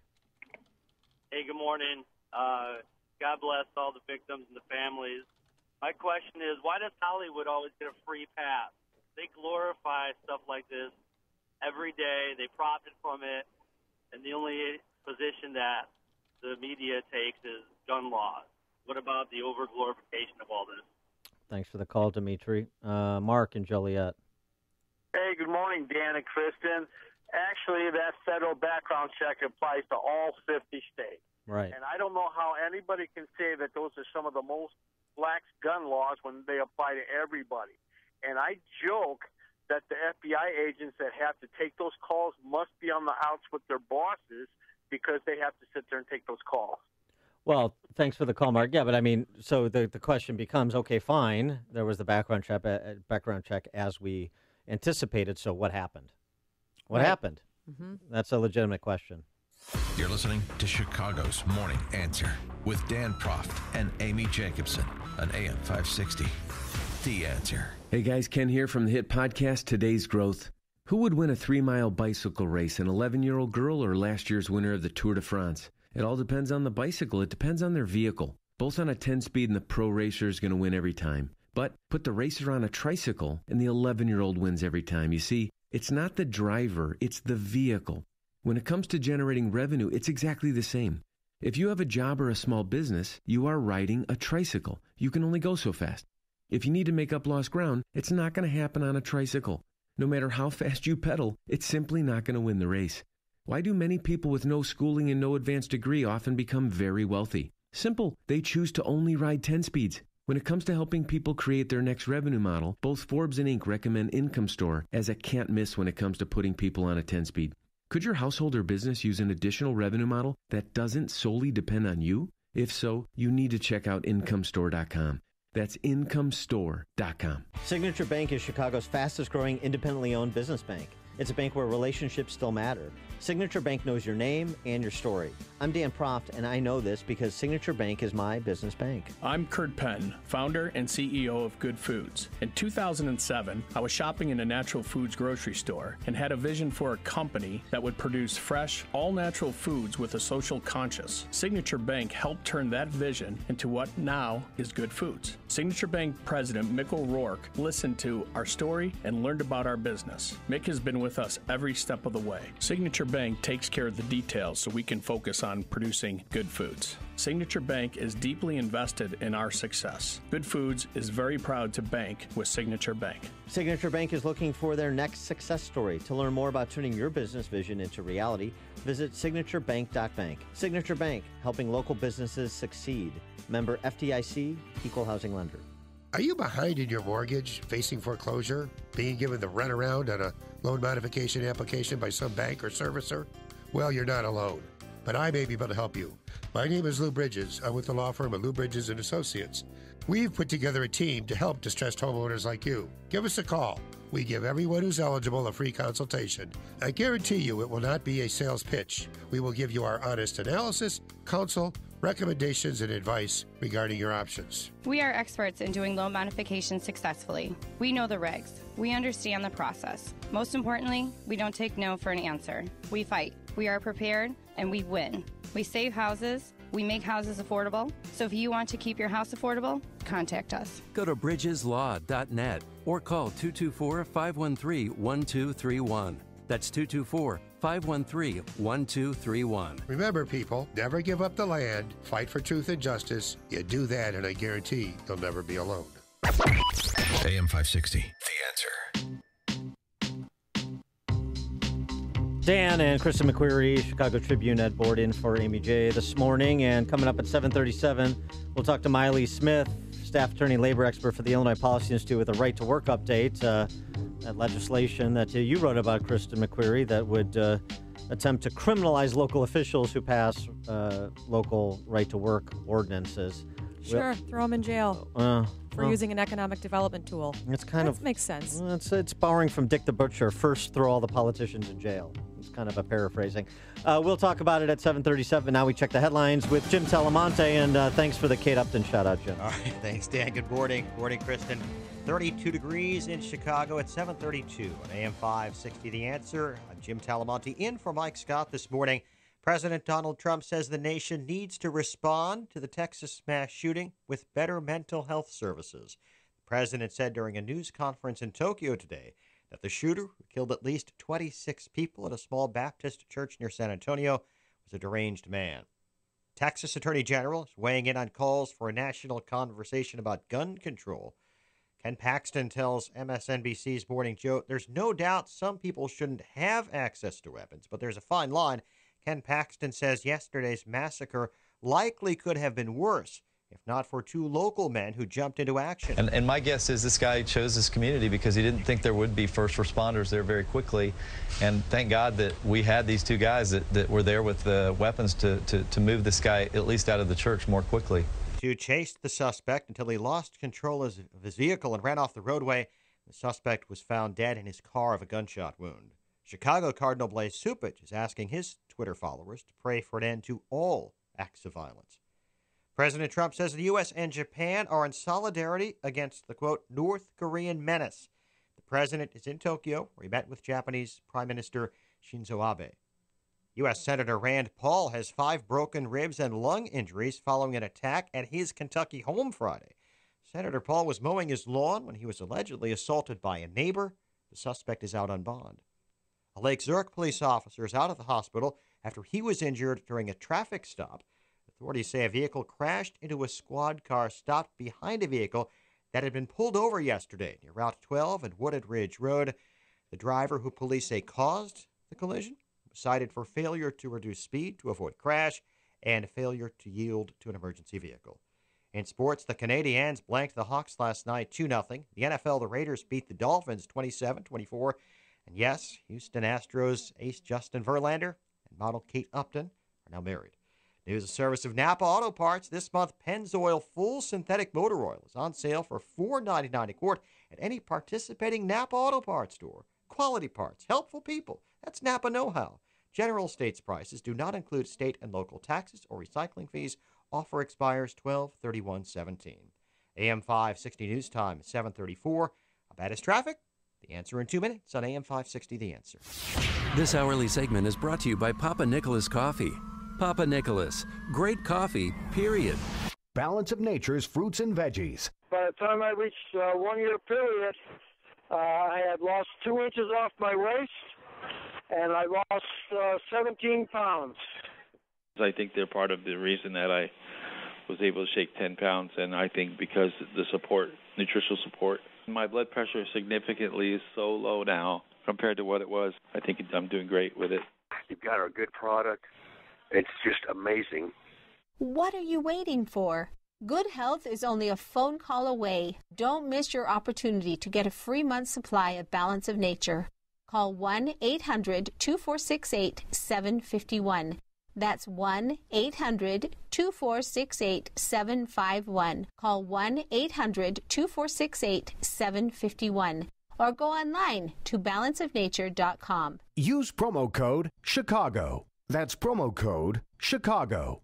Order today. You've heard of living trusts and how they can help protect your assets, but you may not know if a living trust is right for you.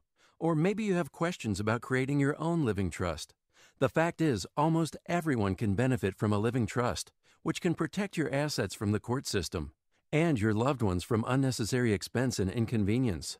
Learn more at a free seminar Thursday, November 9th. Estate planning attorney Robert Zapolis will explain how to create your own living trust, estate planning under the new tax laws, why a will does not avoid probate, and more.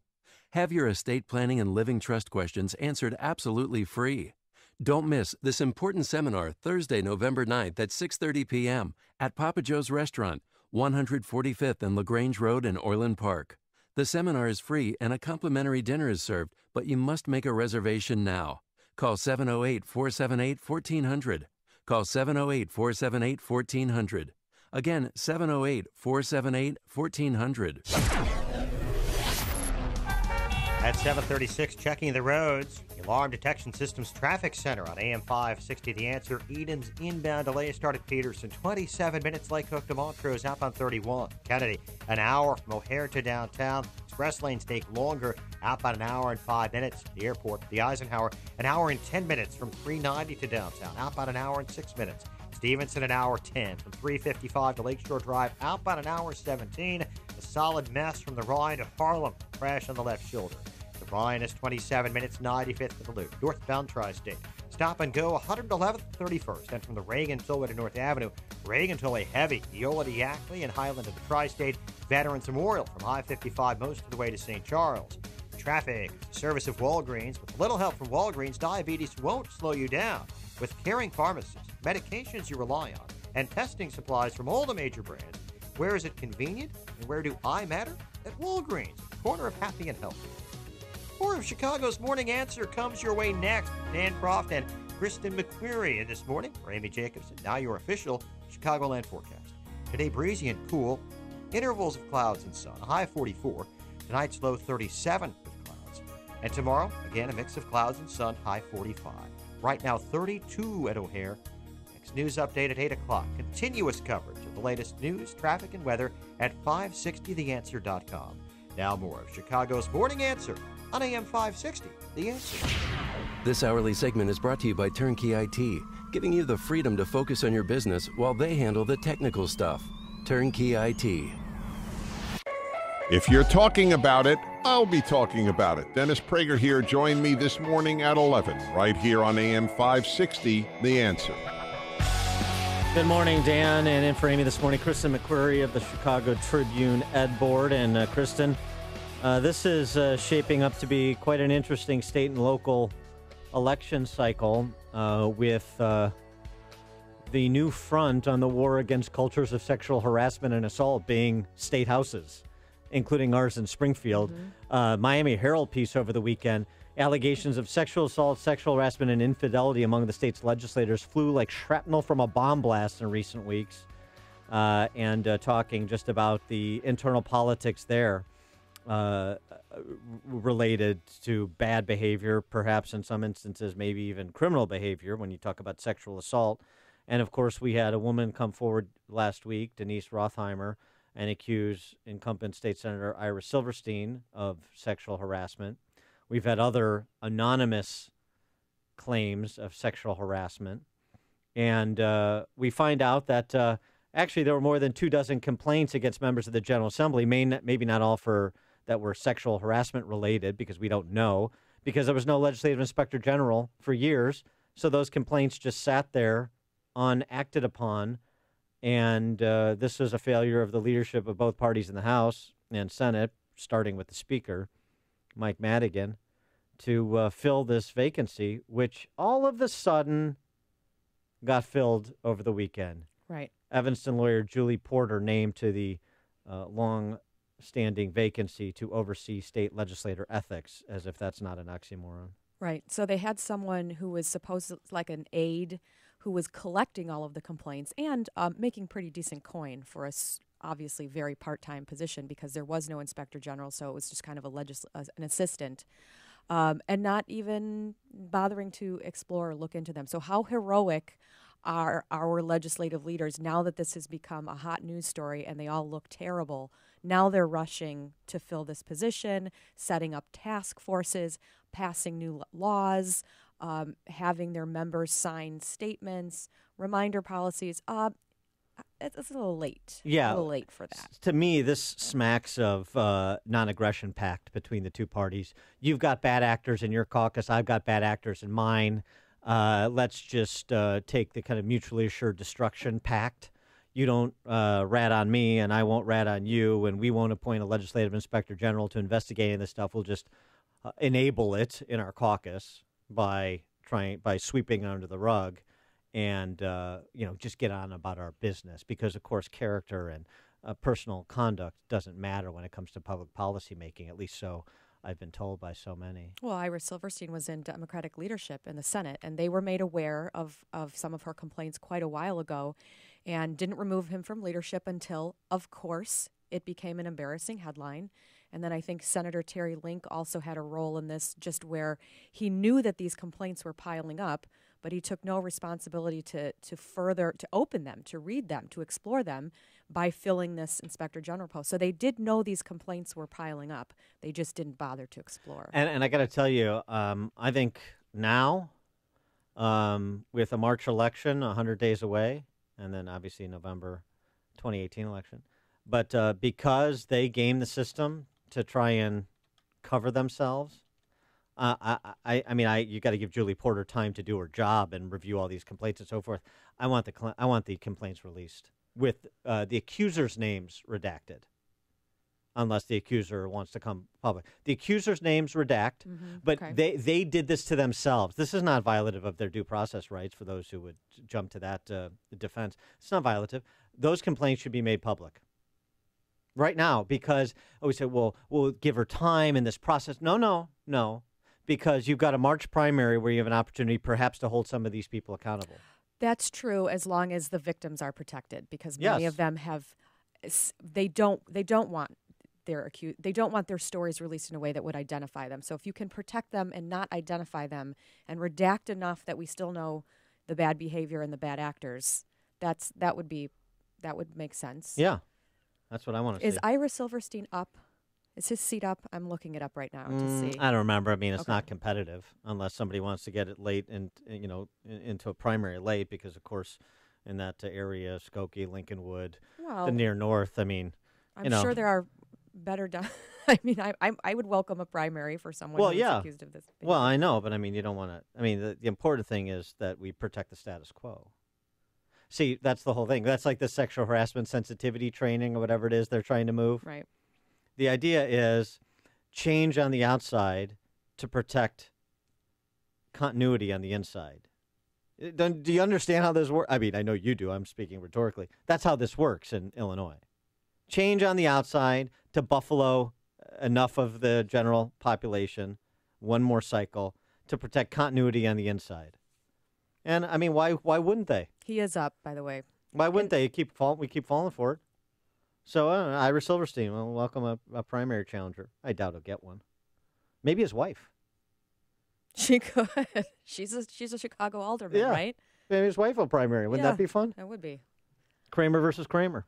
And then also this week on the policy front with respect to economic policy, there was this effort that you wrote about last week in the veto session that failed, barely, to prohibit these local right-to-work zones that were passed in communities like Lincolnshire up in Lake County, and also to imprison local officials who would vote for such an ordinance. I'm just shaking my head. I mean, this is just so many bridges too far. I understand the opposition to right to work. I still think even what we have talked about in the state are locally approved zones that local officials should have the right to institute as an economic development tool, a right to work zone. We heard from Toyota and from I believe Cranes reported pretty substantially that part of the reason we didn't get the Toyota plant was because we're not a right to work state. But lawmakers are just going to keep ignoring the truth and the data and try to pass a bill that not only prohibits right to work zones, but would make it a criminal penalty in order to do so. That's an insanity. That failed, and there's a possibility that Marty Moylan, who's the Madigan roll call vote representing Des Plaines, Park Ridge, Elk Grove Village, who sponsored that legislation, will rerun it, sans the criminal penalties, and pass it to prohibit without the criminal penalties, because basically the only reason he didn't pass it last week over Ronner's veto is you just had too many Democrats that were absent. That's true. I mean, I think he just needs one vote, right? And there were concerns raised about the criminal penalty portion. So if he brings it up again this week, they're in veto session Tuesday, Wednesday, Thursday. that we would have a ban on right to work in Illinois. And you're going to have some Republicans vote for it. Some Republicans voted for the one with criminal penalties. You know why? Because they're an open revolt against the governor, and it's every man and woman Still for a bad themselves. Vote. Terrible vote. It is but a bad vote. I know, yeah. But for more on this topic, we're pleased to be joined now by Miley Smith, who is staff attorney and labor expert for the Illinois Policy Institute, with which I am affiliated. Miley, thanks for joining us. Appreciate it. Hi, thanks for having me this morning. So is our read on what is likely to happen in Springfield this week with a rerun of the right-to-work zone prohibition on the mark? That's exactly what we're expecting to happen. And that's correct. It missed the veto override by only one vote, and there were Democrats that were not there that day. So we do expect it to be run again. Now, one thing that I would add is that the House sponsor, Representative Muller, has filed an amendment in a trailer bill that would take away that criminal penalty. The problem with that is that that's a separate bill. There's no guarantee that it would be passed. So SB 1905, the right to work prohibition, could pass this week with that criminal penalty. The trailer bill may not pass. And what we would have is a local right to work prohibition that is going to jail local leaders if they disagree with economic policy. I mean, I just find that to be really remarkable. Has this been implemented anywhere in the country that you know of? I am not aware that this has been implemented anywhere, this type of criminal penalty. In fact, I've looked at hundreds and hundreds of bills in my legal career, probably thousands, and I've never seen a criminal penalty just because the lawmakers disagree with an economic policy or a social policy. This is definitely a unique provision, an egregious provision, and it's definitely, undemocratic. I think it's modeled after the policy in Havana. So we've, decided with our new partner in peace there, our trading partner, the Castro regime, we decided to take some of their lead when it comes to labor policy. So on the right-to-work zones, Miley, the basis for those, because one of the arguments against them is much like the arguments against back in the day, different gun laws by local jurisdiction. Why not either do something uniform at the state level or do nothing at all? The patchwork of laws around the state, make the argument. Well, here's the thing. There are 27 states with right-to-work laws, including nearly all of our neighbors. And we know that when businesses are seeking to relocate or expand, they look to see if a state is right to work. You referenced Rockford. We saw it firsthand last month. Rockford was rejected for the new Toyota Mazda plant. It was a 4,000-job facility. And one of the determining factors, as reported by Cranes, was that Illinois is not a right-to-work state. The remaining three contenders, they're right-to-work states. And so having no statewide right to work, we don't have a way to compete with these other locations. And what local right to work would do is give local leaders the ability to compete. And you know what? If it's a hodgepodge sort of map where some locations have it and some don't, I guess what that means is that there are going to be some hodgepodge locations of economic prosperity in Illinois, and then maybe the rest of the state will follow. I mean, it's no different than, we have TIF districts. We have all different, when you describe a hodgepodge, why it boggles my mind why we keep talking about crime in the city of Chicago, lack of economic development, lack of opportunity.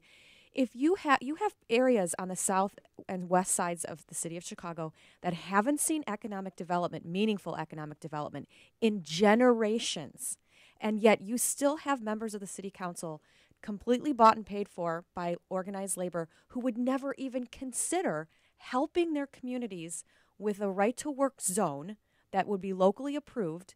I mean, it boggles my mind. And I'm also staring at Marty Moylan's campaign fund disclosure form at the moment. This is just one, ask me, the employee union in the state. Just this one labor union has contributed almost $25,000 to him over the years, including a $10,000 contribution last year. So more on the way. Well, of course, but I mean, you don't have to question who he is representing here. That's right, and that is why the unions in Illinois are such a powerful source and a source to be reckoned with, because they are funding, it's a vicious circle where they are funding lawmakers owe them a favor, and we never see the economic ball pushed to a place where it's going to benefit the taxpayers in Illinois.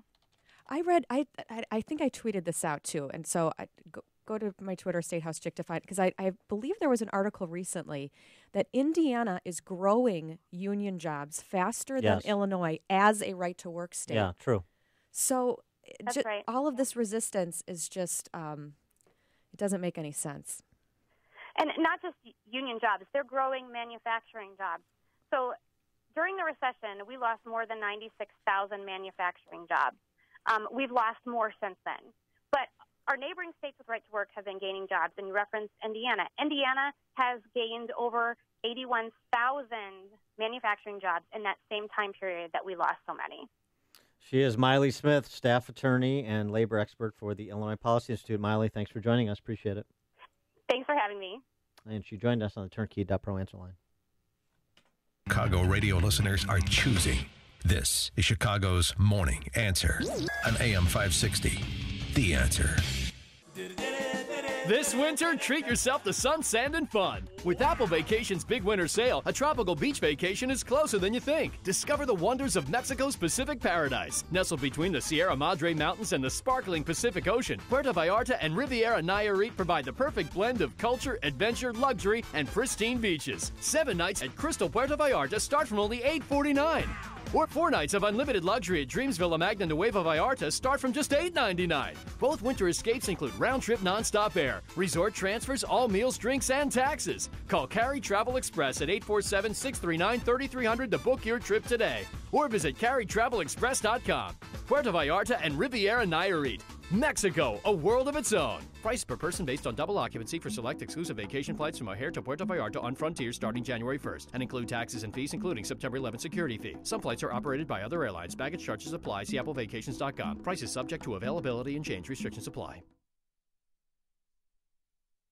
Our freedom and security are made possible through the service and sacrifice of our military and first responders.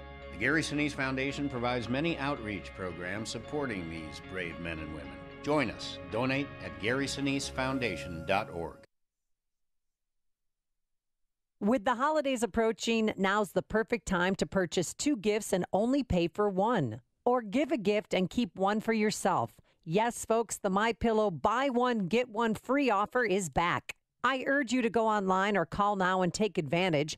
By using the promo code Amy, you'll get the absolute best deal available. I personally love my MyPillows. I get a great night's sleep by moving the fill to give me the support I need, regardless of my sleep position. And I never wake up with a stiff neck or headache. They're made in America. You can wash and dry them. They're hypoallergenic, plus have a 10-year warranty and a 60-day money-back guarantee. And it's great to know you're supporting a company that helped thousands of hurricane victims. So get your buy 1, get 1 free MyPillows as gifts or for yourself by calling 800-489-0201. Use the promo code Amy or visit MyPillow.com. That's 800-489-0201, promo code Amy. Balance of Nature's fruits and veggies. I have a $1,200 knee brace because I have bone on bone in my left knee, and I have a torn cartilage in my right knee. And since I've been taking Balance of Nature, I don't wear my brace, and I can walk without pain. It's I had these copper things I used to put on my knees. I don't use those either. I don't use anything. I think it's just wonderful. What are you waiting for? Good health is only a phone call away. Don't miss your opportunity to get a free month's supply of Balance of Nature. Call 1-800-2468-751. That's 1-800-2468-751. Call 1-800-2468-751. Or go online to balanceofnature.com. Use promo code Chicago. That's promo code Chicago. Balance of Nature's fruits and veggies. Order today. The largest custom window covering company in North America, with over 25 years in business, has teamed up with the most established name in smart home technology. Together, we're introducing Smart Shades by Budget Blinds and Lutron. Now, opening and closing your shades with a touch of a button is easier than ever. Program them to open and close for safety, energy savings, and peace of mind. They work with so many smart home devices. You can control them from anywhere in the world with your smartphone. And since they're cordless, they're a great choice for kids and pets. Smart shades are so easy to use and easy to afford. Get style and service for every budget. Get smart shades from Budget Blinds and Lutron. Call 855-BUDGET-BLINDS now for your free smart home consultation. 855-BUDGET-BLINDS or go online to budgetblinds.com. At participating independently owned and operated franchises only. Ask for details. Do you have sleep apnea? Are you tired of dragging your big, bulky CPAP device with you whenever you leave home? Yeah, well, I was too. That's why I'm so glad I called to try the Transcend Mini CPAP for 10 nights. I can't imagine living without it now. My Transcend is smaller than a soda can and weighs less than a pound. That's less hassle to carry than my shaving kit. Plus, I was able to add a battery pack that's as tiny as a deck of cards. But hey, that's not all. Transcend is FAA compliant, too, which means I can finally sleep comfortably while flying. Heck, I can sleep comfortably anywhere now. So if that all sounds good to you, call now to give Transcend a try. You'll be glad you did. Experience the life-changing freedom to sleep comfortably anywhere thanks to Transcend, the world's very first mini CPAP. To receive your risk-free 10-night trial, call now. 1-800-400-8168. Again, that's 1-800-400-8168. 1-800-400-8168. Need a CPAP? Then we need you. We're CPAP.com, and we carry popular brands of CPAP equipment, including ResMed, Respironics, and more. To move inventory, we're selling some of our ResMed CPAP machines at prices lower than you would think. Call now to learn more about these affordable ResMed CPAPs. We'll even provide free shipping on your ResMed machine orders, so you'll get it fast. Call 1-800-700-3181. The best part? No insurance needed. Our CPAPs are priced so low they can even cost less than your copay and deductible through insurance. CPAP.com has shipped over 1 million orders and carries a large inventory of sleep apnea equipment. With little retail overhead and no middlemen, we're the best way to get comfortable, effective sleep apnea equipment at incredibly low prices. Again, CPAP.com has a large inventory of ResMed CPAPs and is offering free shipping on these devices. Call now for these great deals and others. Call 1-800-700-3181. If lines are busy, please try again. That's 1-800-700-3181. Message and data rates may apply. Sick of hair loss, thinning hair, bald spots? Ever thought about hair restoration? It's a life-changing decision. Thankfully, the first step is incredibly easy and absolutely free because Bosley, America's #1 hair restoration expert, is giving away an absolutely free information kit that reveals just how easy and affordable their permanent solution to hair loss really is. Get yours by texting WOW to 85850. You'll see for free just how great your hair could look. Plus, we'll also give you a free gift card when you text WOW to 85850. Join the men and women all over the country who have come to Bosley, the world's most experienced hair restoration expert, for their permanent solution to hair loss. If you've ever thought about getting your hair back, don't miss this incredible offer. We're giving away an invaluable information kit absolutely free, plus a gift card for $250 off to everyone who texts WOW to 85850. That's WOW to 85850. What's happening? What does it mean? Why is it important? We've got the answer. AM 560, The Answer, WIND, Chicago. The big question is still not answered. The morning after the massacre in Texas, I'm Dave Anthony, Fox News. We don't know what the motive was. We have no idea at this time. 26 people were murdered. Another 20 are injured after a shooting spree in a small-town church. Fox's Evan Brown is live near the Sutherland Springs scene. Dave, and part of that massacre at First Baptist Church here was captured on the church's video system. Everybody is asking Sheriff Joe Tackett what gunman Devin Patrick Kelly was doing. He just went up in there and was shooting on the way in, shooting on the way out. And while it's believed Kelly's in-laws were members of the church or at least attended it, they've yet to find a reason why Kelly picked it for such a horrific attack. Kelly also was given a bad conduct discharge from the U.S. Air Force due to being court-martialed for domestic violence, Dave. And Evan, the killer Kelly had been denied in the past a right to carry permits. Either because he didn't fully answer all the questions that are required to get a Texas gun permit, or he answered those questions wrong. Governor Greg Abbott, Democrats in Congress are calling for stricter gun laws. President Trump reacted while on his Asia trip. Fox's John Decker live in Seoul, South Korea. Shortly after learning of the mass shooting, President Trump in Tokyo said that better mental health, not gun control, is the key to understanding why this deadly shooting at a Texas church took place. We have a lot of mental health problems in our country, as do other countries. But this isn't a guns situation. I mean, we could go into it, but it's a little bit soon to go into it. The president, despite a string of mass shootings in America, including October's deadly shooting in Las Vegas, has been reluctant to embrace a variety of gun control proposals. Dave? And John, North Korea also big on this trip. He'll go to South Korea later today. President urging Japan to buy more U.S. military equipment. Fox News, fair and balanced. Good morning. It's 32 degrees in Chicago at 8:02 on AM 560 The Answer. I'm Jim Talamonte in for Mike Scott this morning. A 17-year-old boy is accused of shooting at police on Chicago's South Side. Authorities say officers spotted the teen running early yesterday near 67th and East End Avenue. The boy fired several shots at the officers, who returned fire before arresting him in an alley. The suspect is due in bond court today on multiple charges. The man is in serious condition following a shooting on the South Side last night. Police say the victim was in his vehicle when someone in another car shot him in the 6600 block of South State. The nearby Chicago Skyway was closed for several hours following the incident. No arrests have been made.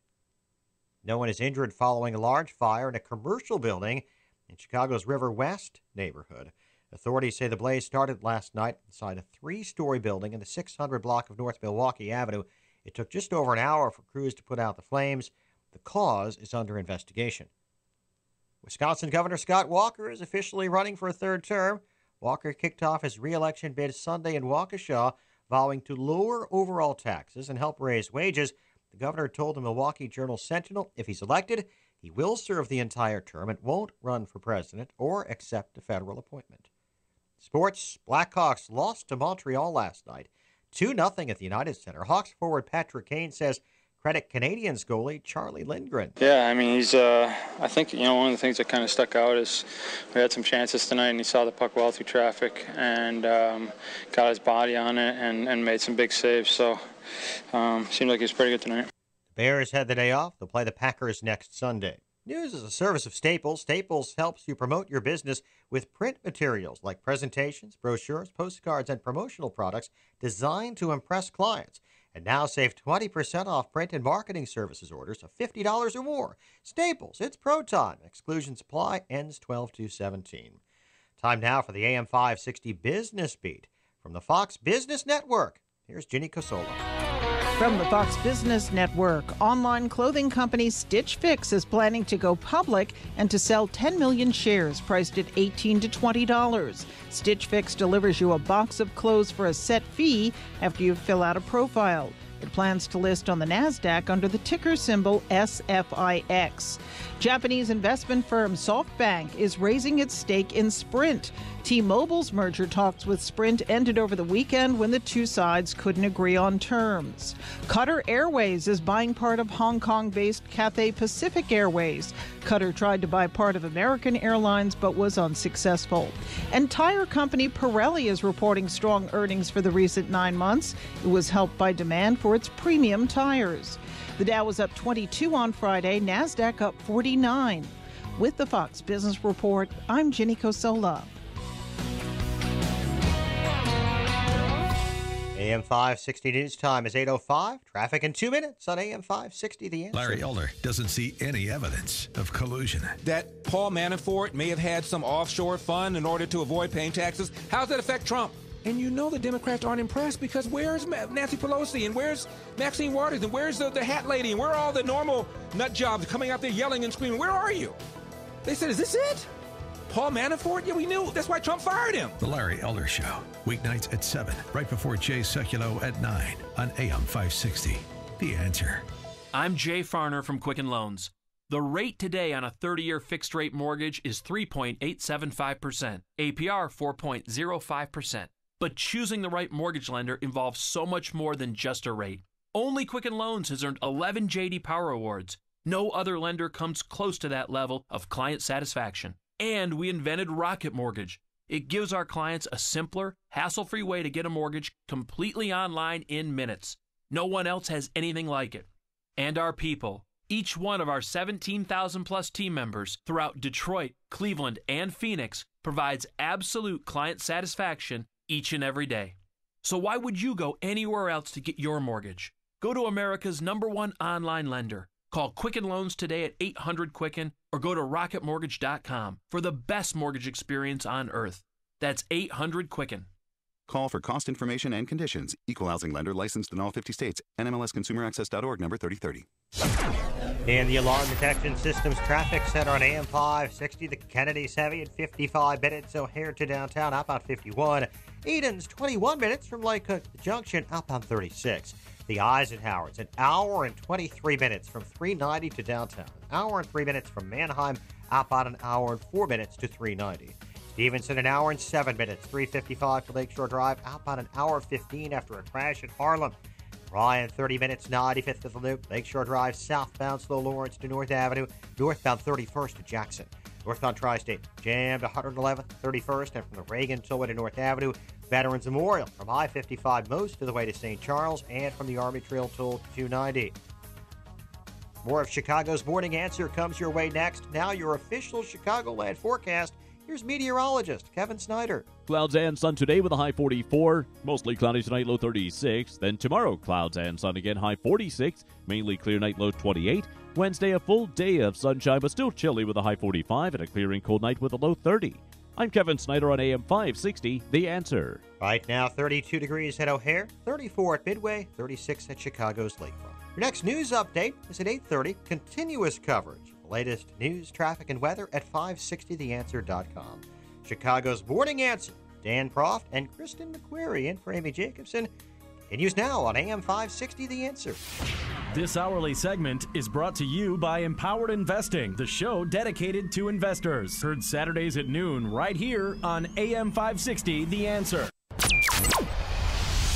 This is Chicago's Morning Answer with Dan Proft and Amy Jacobson on AM 560 The Answer.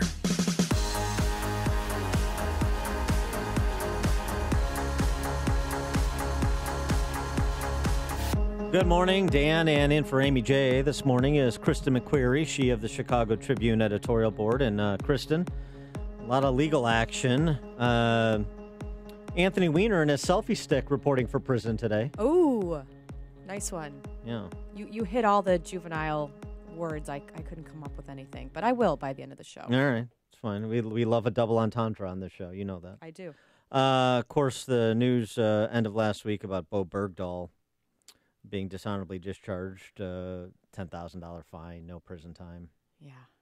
How about that? Pretty tough to swallow with the Bergdahl Six, the 6 Americans who were killed in action searching for Bergdahl after he deserted his unit, and not to mention the 5 Taliban senior-level terrorists who were released by President Obama in exchange for Bergdahl. Pretty ignominious period in our history at the hands of, Bergdahl and at the hands of the Obama administration. And then news out this weekend, that Special Counsel Bob Muller has enough evidence to bring charges against Michael Flynn, General Flynn. Again, this appears to be, if charges are to be filed, with respect to Flynn's business dealings, not with respect to anything that directly implicates the president, certainly. But Mueller continuing to work through Trump associates to work his way up the food chain, which is what prosecutors do. And, Wilbur Ross, is Commerce Secretary, Trump's Commerce Secretary. NBC News reporting shares business interests with Vlad Putin's immediate family that he failed to disclose when being confirmed to be the Secretary of Commerce. A shipping company, Navigator Holdings, partially owned by his former investment company. One of Navigator's most important business relationships, according to NBC News, is with a Russian energy firm controlled by Putin's son-in-law. It's starting to get to the point where when you're talking about Clinton or Trump, it's a shorter list to talk about those in their circles who have no connections to Russia. For more on this topic, we're pleased to be joined by our friend, former federal prosecutor, now a contributing editor at National Review, Andy McCarthy. Andy, thanks for being with us again. Appreciate it. Dan, Kristen, nice to be with you.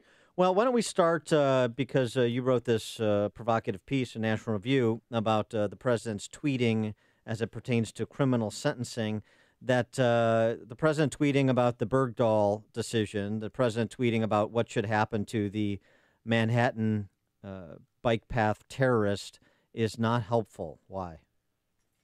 Well, on the military case in particular, it was a disaster, may be too strong a word, but maybe not.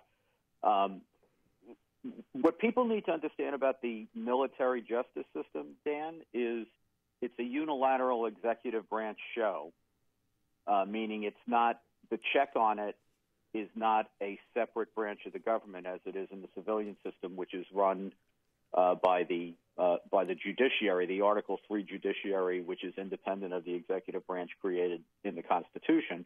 In the military system, the military is exclusively the executive branch. So the military system, they're Article I courts, meaning they're executive branch courts.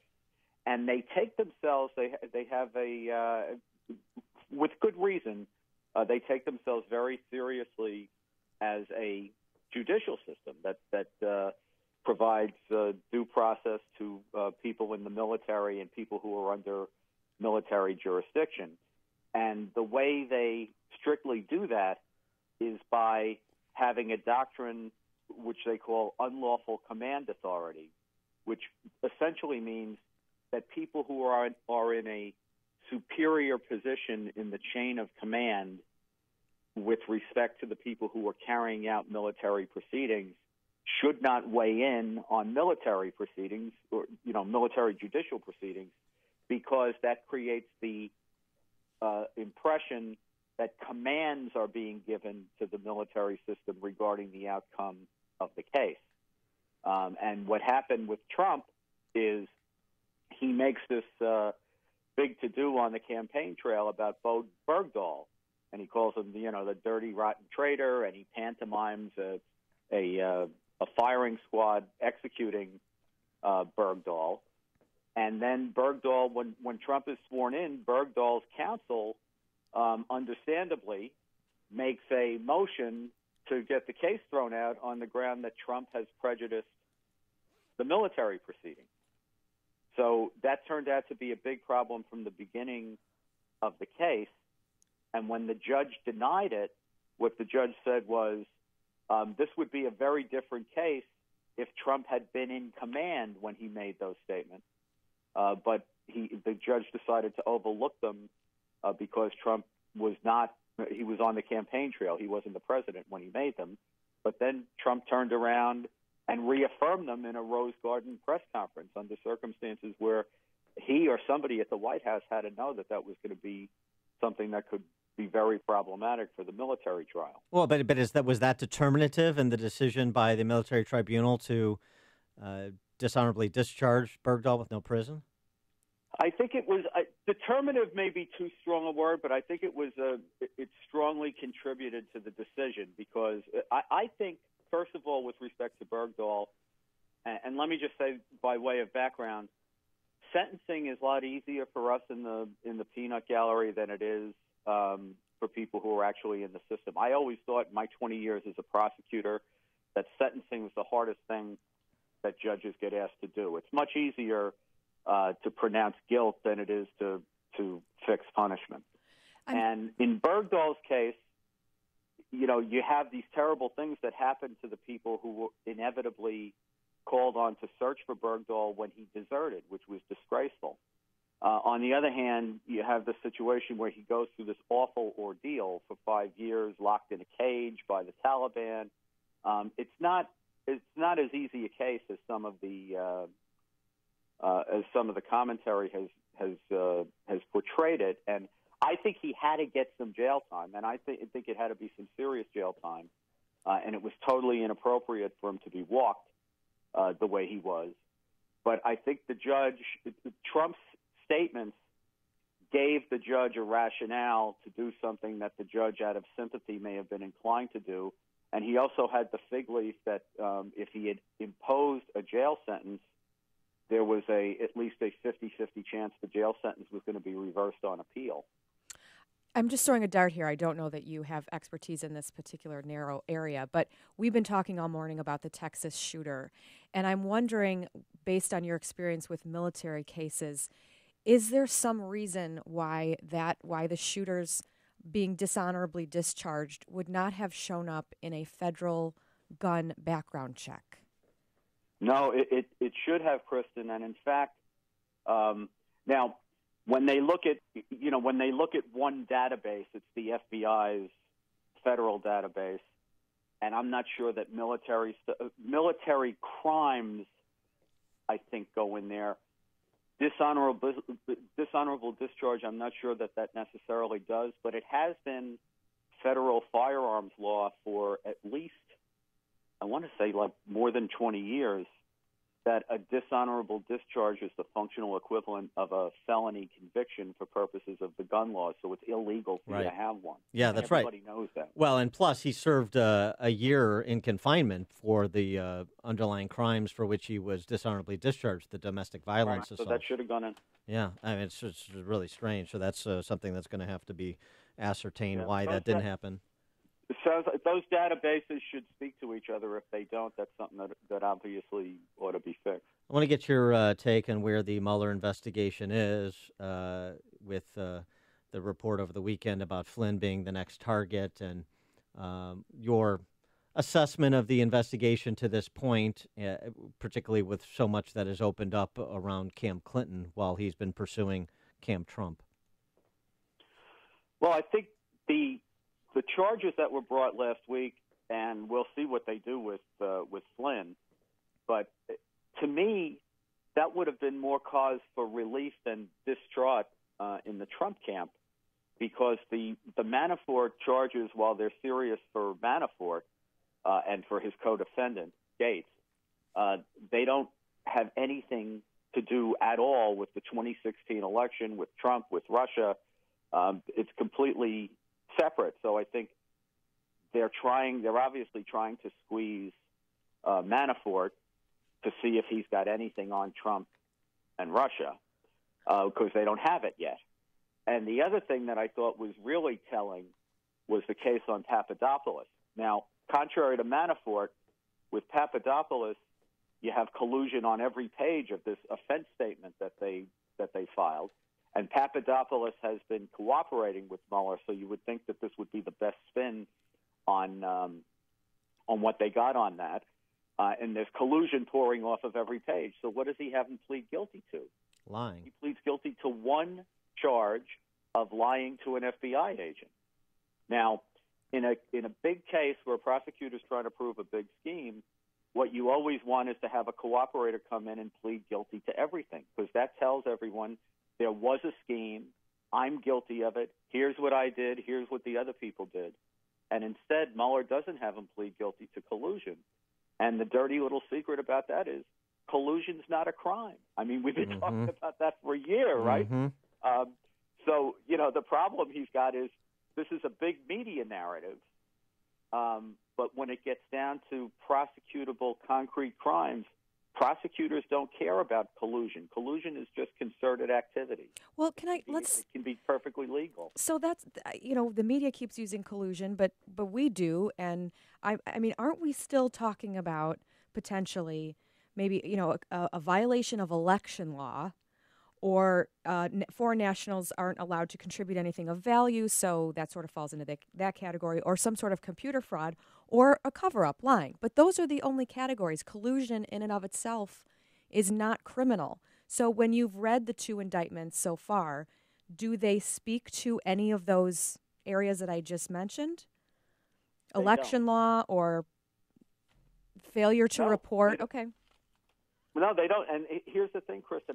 Collusion's not a crime. What prosecutors care about is conspiracy, which is a criminal agreement to violate a particular penal statute. And they don't have anything like that with respect to the main thing that we're talking about here, right, which is the Russian intelligence agencies, what's said to be their hacking into the democratic communication systems, into these email systems.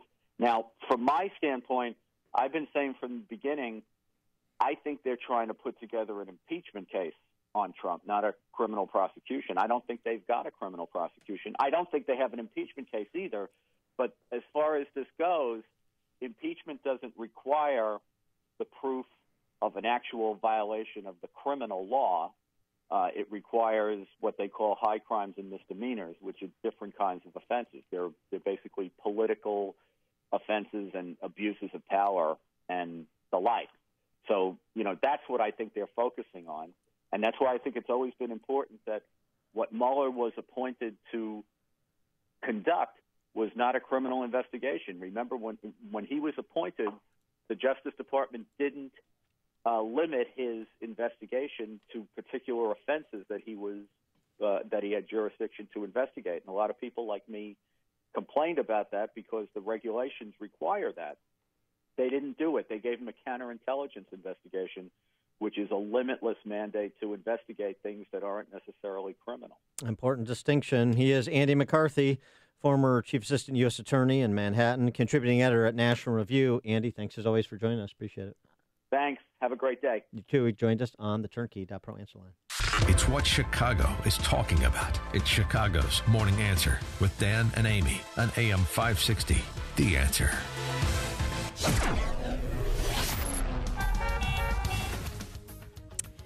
Your weather forecast today, partly sunny with a high near 45, mostly cloudy overnight with a low of around 39. Tomorrow, about the same, mostly cloudy, a high of 45, and dropping to about 34 degrees. Let's get a check of the roads with Jim Talamonte. Thanks, Kristen and Dan. It's heavy on the inbound Kennedy Sayre to the Burns Circle. It's 59 minutes. O'Hare to downtown, 33 from Montrose, 31 on the Express. Outbound 50 to the airport. Edens, 21 minutes. Like Cook to the Kennedy. Outbound 33 minutes. The Eisenhower.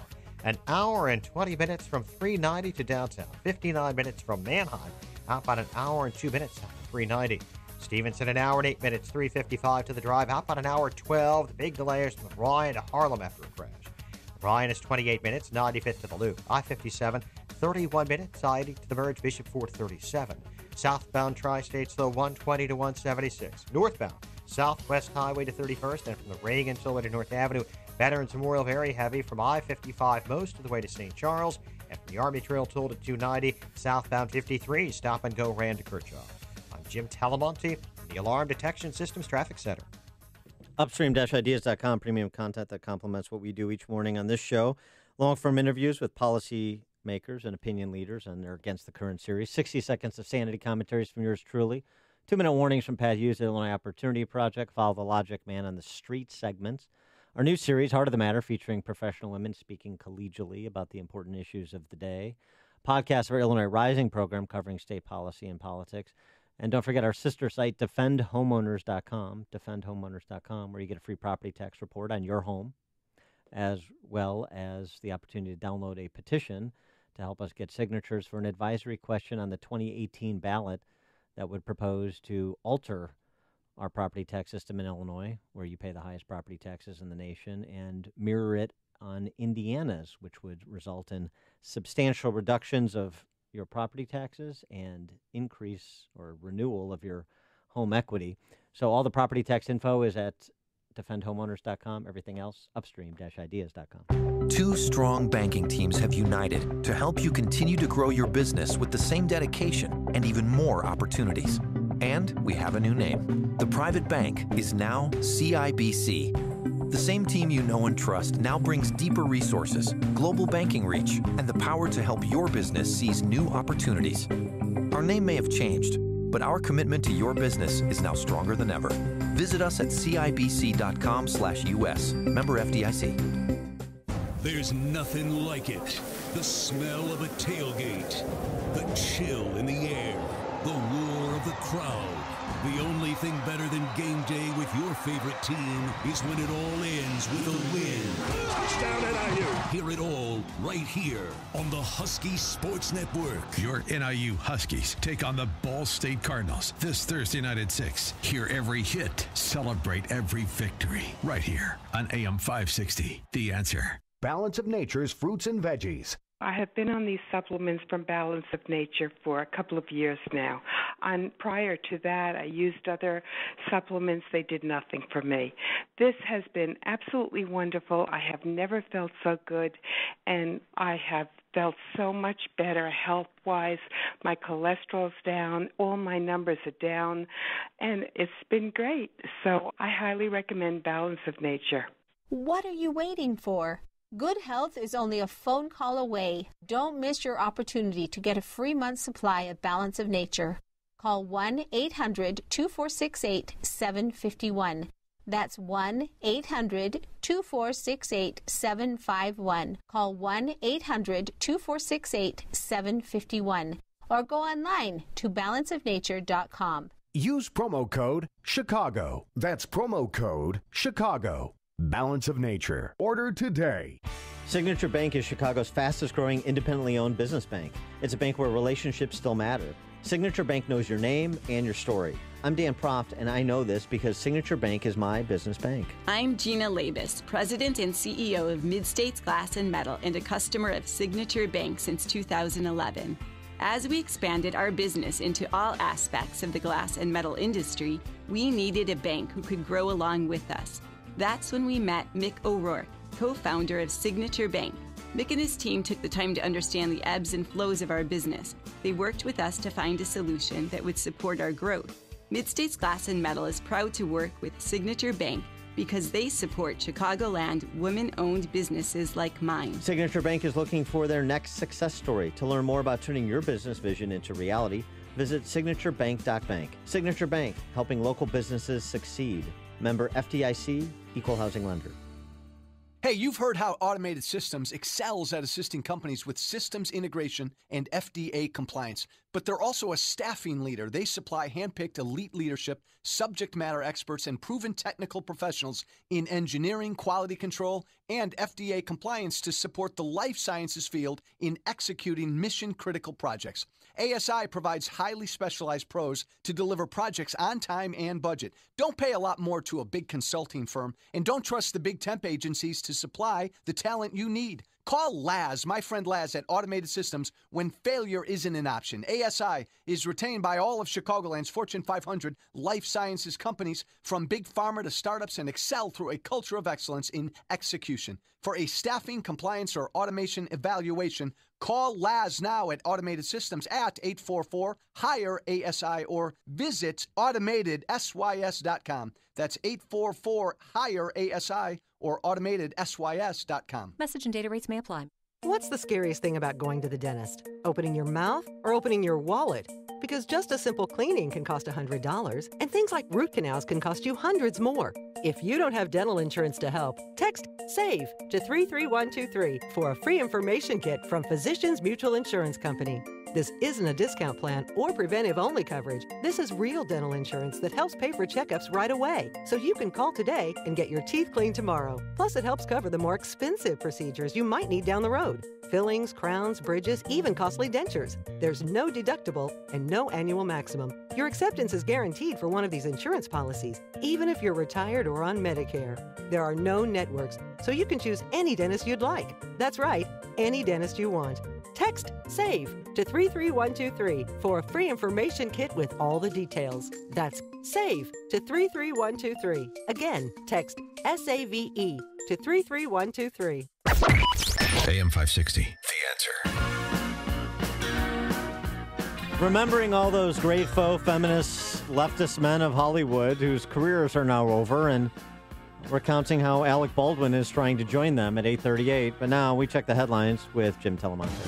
Thanks, Dan. Good morning. It's 34 degrees in Chicago with some sunshine. 8:30 on AM 560 The Answer. I'm Jim Telemonte in for Mike Scott today.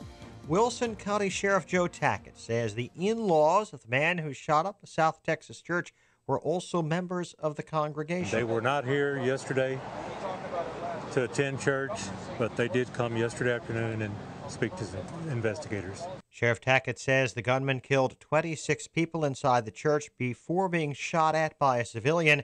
Tackett said the offender took his own life after crashing his car. U.S. Commerce Secretary Wilbur Ross says an NBC News report that he didn't tell the Senate about business interests with Russian leader Vladimir Putin's immediate family is totally wrong. Secretary Ross told CNBC he reported the business interest 3 times on his financial disclosure form. I think is just an example of the press trying to find anything they can, however remote or silly, to attack the president and somehow link him to Russia. This is nonsense. A South Bend, Indiana man is charged with lying to police about an 8-year-old girl being inside his vehicle when it was stolen on Chicago's South Side. Authorities say Cletus Taylor told officers the child was in his car when 2 people stole it yesterday near 85th and Cottage Grove. An Amber Alert was issued. Detectives were notified by the parents that the child had been found unharmed. An investigation later revealed the girl was not in the vehicle. Chicago sports. Montreal beat the Blackhawks last night 2-0. News is a service of Walgreens. With a little help from Walgreens, diabetes won't slow you down. With caring pharmacists, medications you rely on, and testing supplies from all the major brands, where is it convenient and where do I matter? At Walgreens, at the corner of happy and healthy. AM 560 news time is 8:32. How bad is the traffic? We'll have the answer in 2 minutes on AM 560, The Answer. Mike Gallagher isn't surprised by the media's behavior anymore. And of course, the media corruption on this is unbelievable. If you're going to report breathlessly on the indictment of Paul Manafort and this guilty plea by Papadopoulos, how do you not include in your media coverage what we found out about the Clinton campaign and the DNC? But they don't even mention it in the media coverage right now. Shocking. The media's corrupt. I know that's news to you, huh? The Mike Gallagher Show. Weekdays at 9, right before Dennis Prager at 11 on AM 560. The Answer. Ready for a bad cold and flu season? A cold is a cold, but flu brings fever. Be prepared with the Exergen Temporal Scanner Thermometer, backed by medical professionals everywhere. If you have pain, listen up, Dennis Prager here. You don't need to live in pain. Let me repeat that. You don't have to live in pain. Chronic pain is the worst, whether it's from an accident or pain that just develops. So Chicagoland, you're in luck. Dr. Ken Candido is one of the nation's most respected and successful pain doctors. He's been voted one of Chicago's best pain doctors several times. Bottom line, he's the pain doctor you need. Dr. Candido of Chicago Anesthesia and Pain Specialists will help you get off pain medication and all of its side effects. How? By finding the source of your chronic pain and fixing it. This is Ken Candido of Chicago Anesthesia Pain Specialists. Let's make you pain-free. Call Dr. Ken Candido and make an appointment with a cutting-edge, respected, and successful pain physician. Go to mypainchicago.com. That's mypainchicago.com. Thousands have been helped with their chronic pain, and you can be the next one. Get the phone number and all the info you need at mypainchicago.com. At 8:33, checking the roads from the Alarm Detection Systems Traffic Center. Eden's inbound, just 21 minutes from Lake Cook to the junction. Outbound 33. The inbound, Kennedy's very heavy from Harlem to the Hubbard Tunnel. An hour and 6 minutes, O'Hare to downtown. 39 minutes from Montrose, 30 in the Express. Outbound 28 to Montrose, 50 to the airport. The Eisenhower's an hour and 6 minutes from 390 to downtown. 46 minutes from Manheim. Outbound 57 to 390. Stevenson, an hour and 6 minutes, 355 to Lakeshore Drive. Outbound an hour and 3 minutes, thanks to an earlier crash at Harlem. Ryan, 26 minutes, 95th to the Loop. Southbound Lakeshore Drive, delays are from Lawrence to North Avenue. Northbound from 31st to Jackson. Southbound Tri-State, slow 120 to 176. Northbound from Southwest Highway to 31st. Now from the Reagan Tollway to North Avenue. Reagan Tollway a bit tight, 31 to Ville. Northbound Veterans Memorial jammed. I-55 to the Reagan Tollway and from the Army Trail Toll to 290. More of Chicago's Morning Answer. Dan Proft and Kristen McQuarrie in this morning. Amy Jacobson. Coming up next, now your official Chicagoland forecast. Today breezy and cool, mix of clouds and sun, high 44. Tonight's low 37. And tomorrow, clouds and sun, high 45. Right now, 34 degrees at O'Hare. The next news update comes your way at 9 o'clock. Continuous coverage of the latest news, traffic, and weather at 560theanswer.com. Now more of Chicago's Morning Answer on AM 560, The Answer. This hourly segment is brought to you by In the Know with Wealth Management Group, hosted by Craig Bolanos. Heard Sunday mornings at 10. When you've got questions, he always has an answer. It's Sean Hannity this afternoon at 2, right before Joe Walsh at 5 on AM 560, The Answer. Dan, and in for Amy this morning, Kristen McQuarrie, Chicago Tribune Ed Board. And Kristen, some good news. Another predator of young women has been shut down. Of course, I'm talking about Teen Vogue. I was surprised that they went to that extreme. I mean, I'm glad, but I was not aware. The Condé Nast has said Teen Vogue is gone, /80 jobs from its 3,000-person workforce across all of its titles. I mean, this is a magazine targeting teen girls that published a guide to sodomy. I mean, I'm not kidding. 10 couples get real about painful sex. Teen Vogue. Chrissy Teigen's nipple showed on Snapchat and she's not sorry. These are the stories. I mean, it's despicable. As I said, predatory. I would describe it that way. And anyway, it's gone. So maybe that's a leading indicator that the culture is salvageable. Maybe not. Well, it was the activist mommy, that's her title, who kind of led the charge. Yeah. We had her on the show one time when I was here. So really, it just takes one person, and she publicized it, put it out on social media. That was after the guide to anal sex for teens. I mean, just completely outrageous. Okay. Of course, they're shutting it down. They're not mentioning any of that. They're just saying sales were down. But I wonder why. Yeah. Man, parents didn't want their daughters reading that. Not trash. Outside of Hollywood, anyway. Mm-hmm. And then remembering all of your faux feminist men of the left who are gone by the wayside just in the last few weeks. Lockhart Steele from Vox. Michael Oresky is at NPR, Rolling Stones, Matt Taibbi, New Republic's Hamilton Fish, and Leon Wieseltier, Mother Jones's David Korn.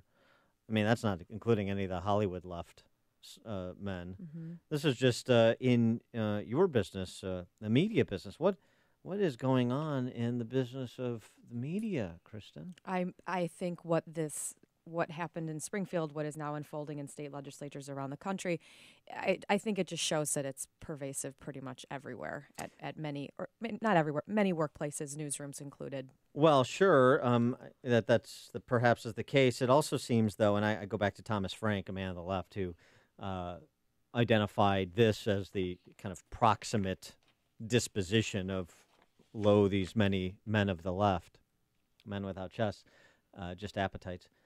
That their leftism gives them privilege to behave like animals. That's their cover story. That's their leftism is the price they pay to indulge their vices.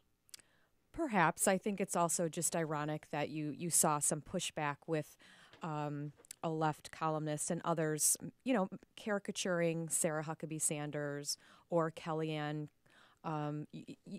It's, if the whole idea is kind of objectifying women and judging them based on their appearance, and then you have people who consider themselves to be, male feminists mocking them on social media, I think that's a little hypocritical, wouldn't you say?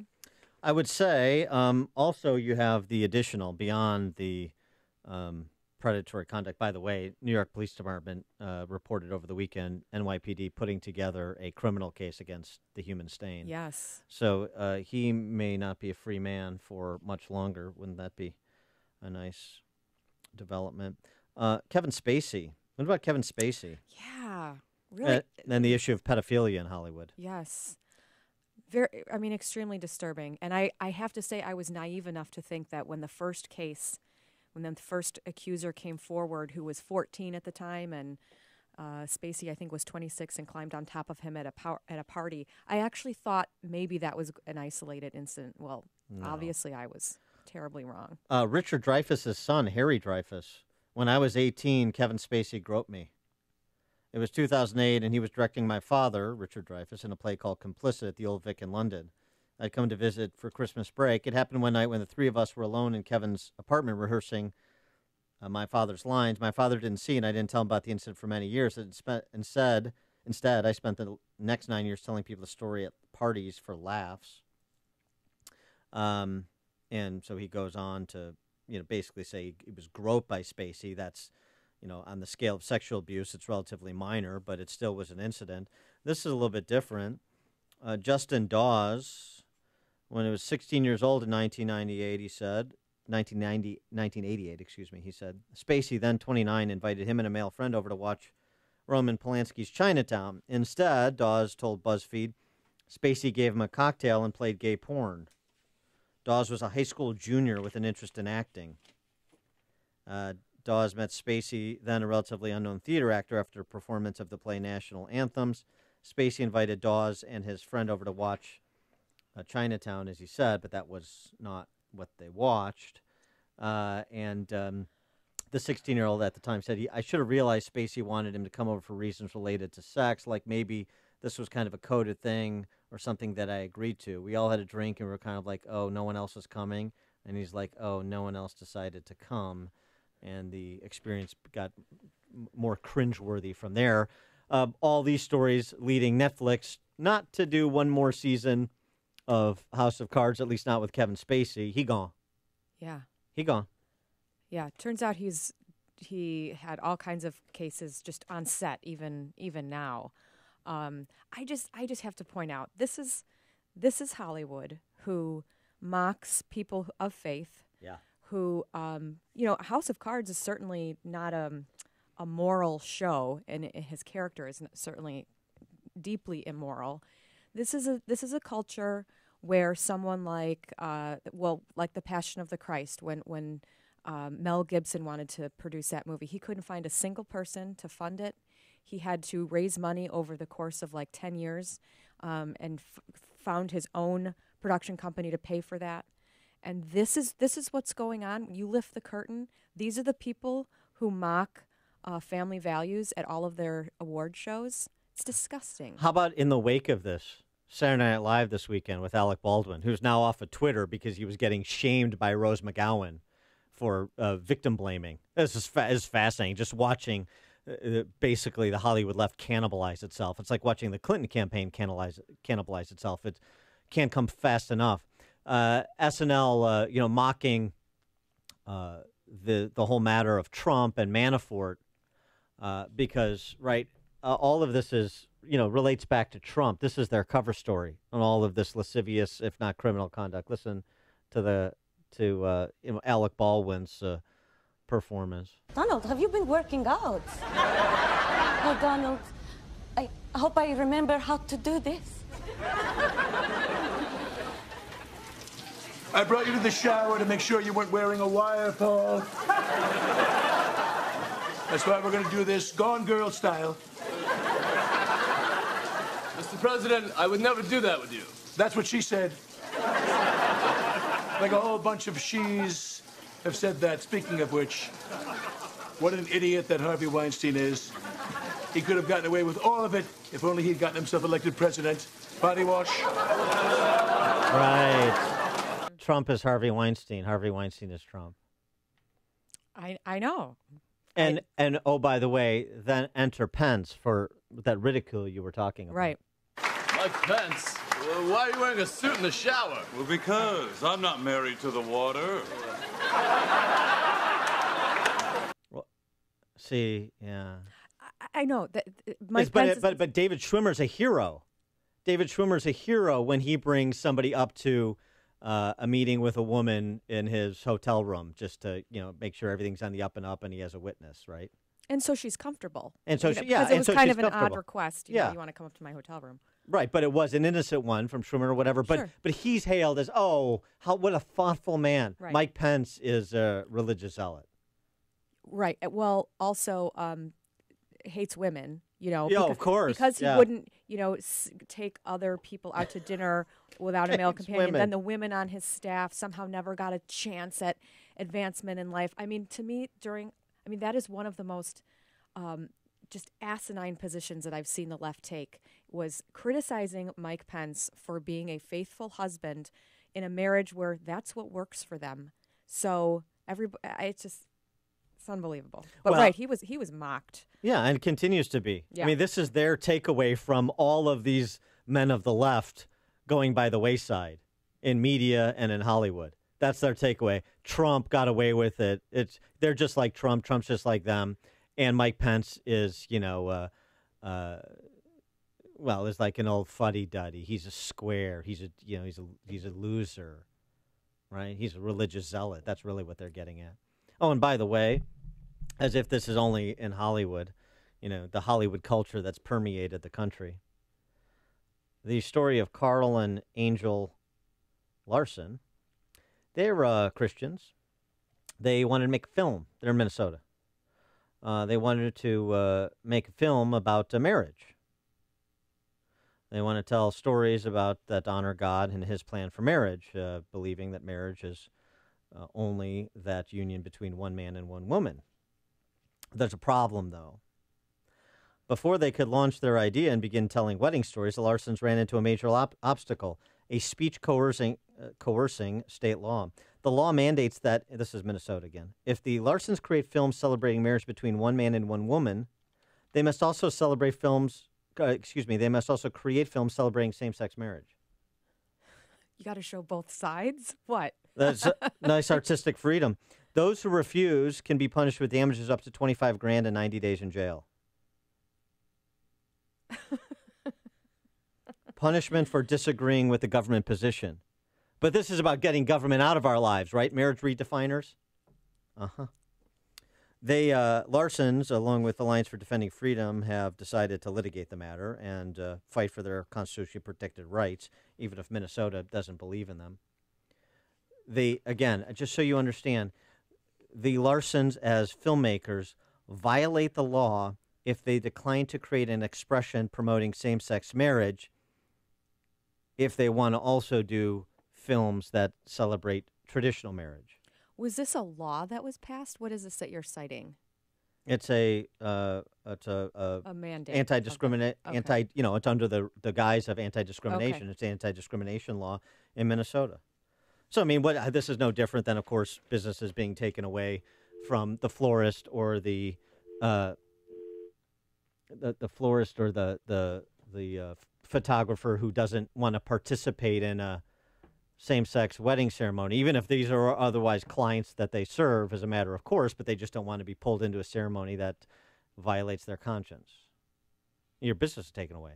You're fined out of business. This is happening.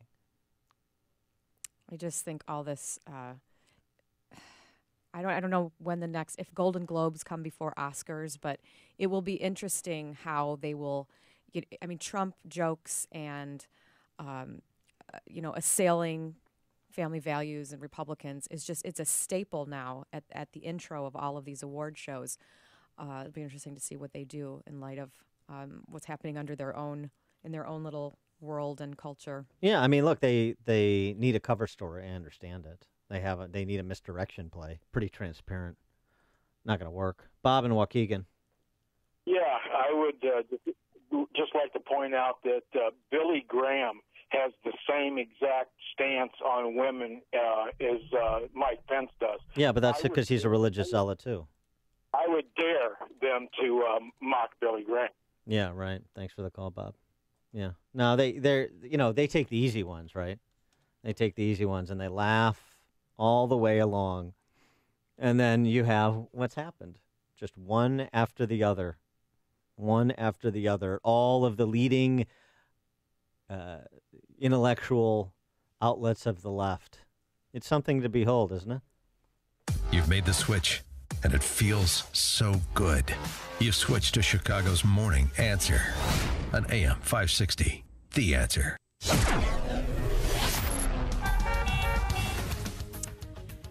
Your forecast today, partly sunny with a high near 45, mostly cloudy overnight with a low around 39.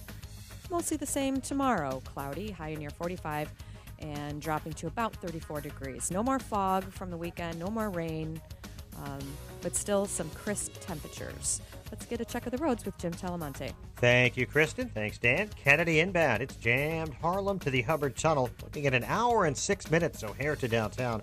39 minutes from Montrose, 30 of the Express. Outbound 28 to Montrose, 50 to O'Hare. Aiden's 20 minutes from Lake Hook to the Junction. Outbound it's 31. The Eisenhower, an hour and 2 minutes from 390 to the Circle, so it's improved quite a bit. 43 minutes from Manheim, outbound 51 to 390. Stevenson, an hour and 6 minutes, 355 to the Drive. Outbound an hour and 3 minutes. Ryan, 27 minutes, 95th to downtown. I-57, 21 minutes, I-80 to the Verge, Bishop 428. Northbound Tri-State delays 95th to 31st, and from the Reagan Tollway to North Avenue. Veterans Memorial slow southbound from the Army Trail Toll to St. Charles. Northbound I-55 to the Reagan Tollway, and from the Army Trail Toll to 290. The other tollways are good. I'm Jim Talamonte in the Alarm Detection Systems Traffic Center. Upstream-ideas.com, premium content that complements what we do on this show each morning. Long-form interviews in our Against the Current series with policymakers and opinion leaders. Podcast of Illinois Rising, our program that airs Sundays at 3 p.m. on these airwaves covering state policy and politics. 60 seconds of sanity commentaries from yours truly. Man on the Street, Follow the Logic interviews. Our new series, Heart of the Matter, featuring professional women speaking collegially about the salient issues of the day.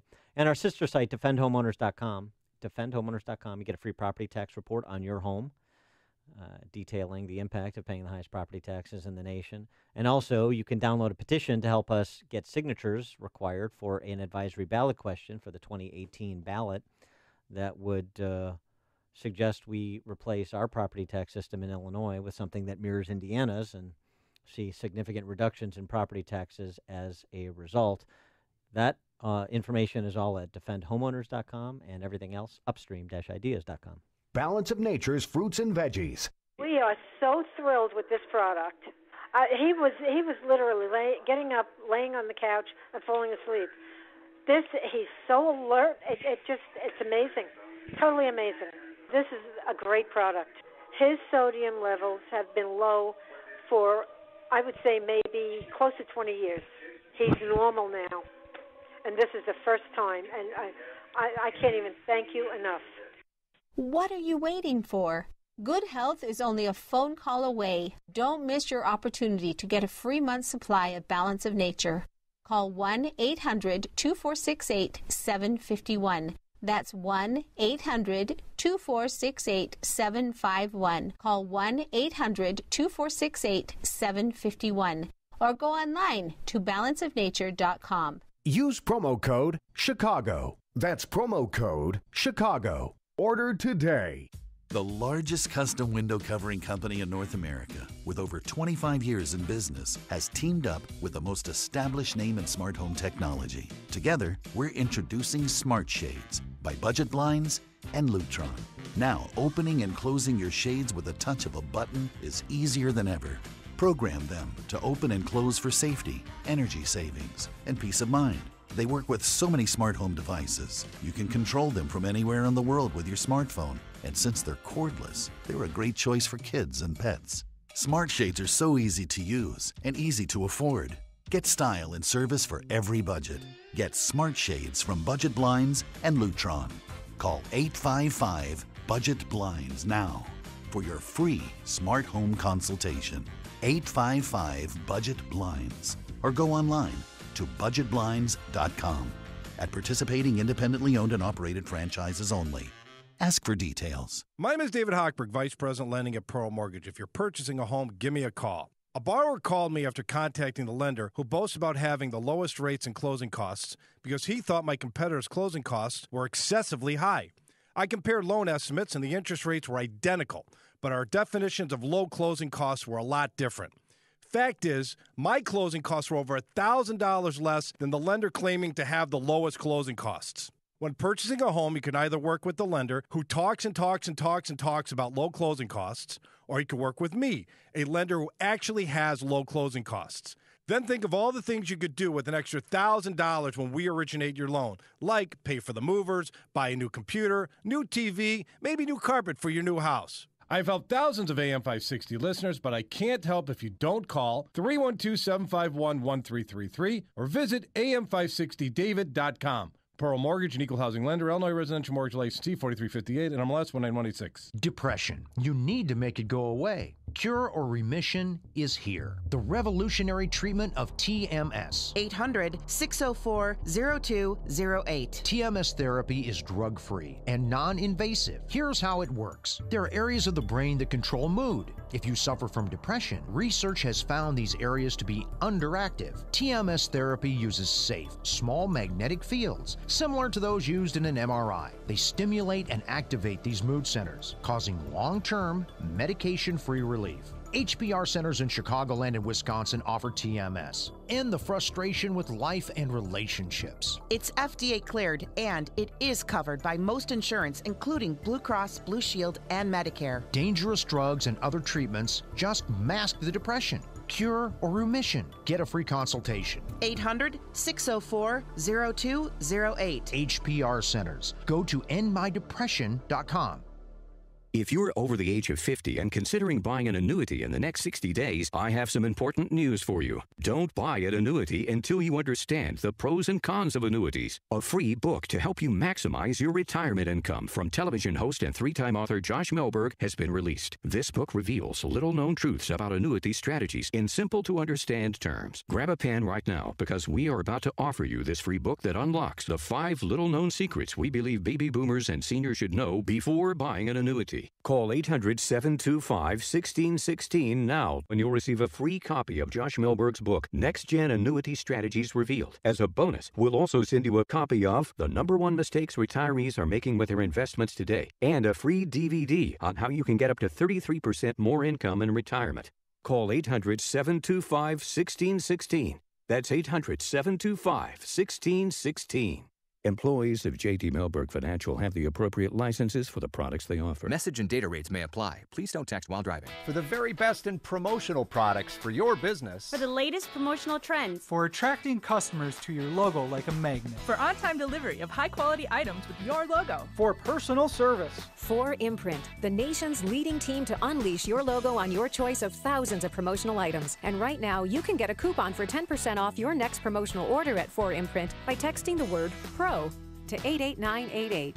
For empowering your logo at your next trade show. For making a lasting impression. For rewarding employees. For free art assistance. For making your logo shine. The experts at 4imprint are ready to help. For thousands of promotional items. For popular brands. For exclusive items. For your 100% satisfaction. 4imprint. For a 10% off coupon for your next promotional order, text PRO to 88988. That's a 10% off coupon for your next promotional order by texting PRO to 88988. AM 560, The Answer. Quickly, call responding to our discussion on Hollywood. Kyla in Skokie, you're on Chicago's Morning Answer. Hi, thank you for having me. I was just briefly speaking about that not only is the issues with Harvey Weinstein really astounding, but also pedophilia is so rampant, and now, Corey Feldman is the only one that's talking about it.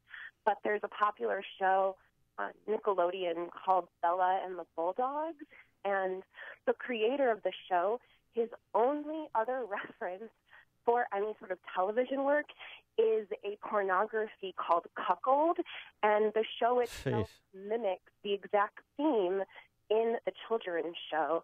And he even made a joke about it on Twitter, but hardly anyone is talking about that a children's show was created by someone by a pornographer. A pornography. Thanks for the call, Kyla. I mean, it's, yeah. It just took that one mom with Teen Vogue, so maybe Kyla's got to step up and start exposing that producer. There you go. Any recommendations for my City Club speech today? Have you written anything yet? I've been watching you all morning maybe I'll say this. It's in 3 hours. I just have You've one line. You've known about this for 6 weeks. I'm just going to keep saying I got a lot of problems with you people, and then I'm going to tick them off. It's going to be very much like Festivus. I mean, I've spoken to the City Club 10 times, 12 times. Panels.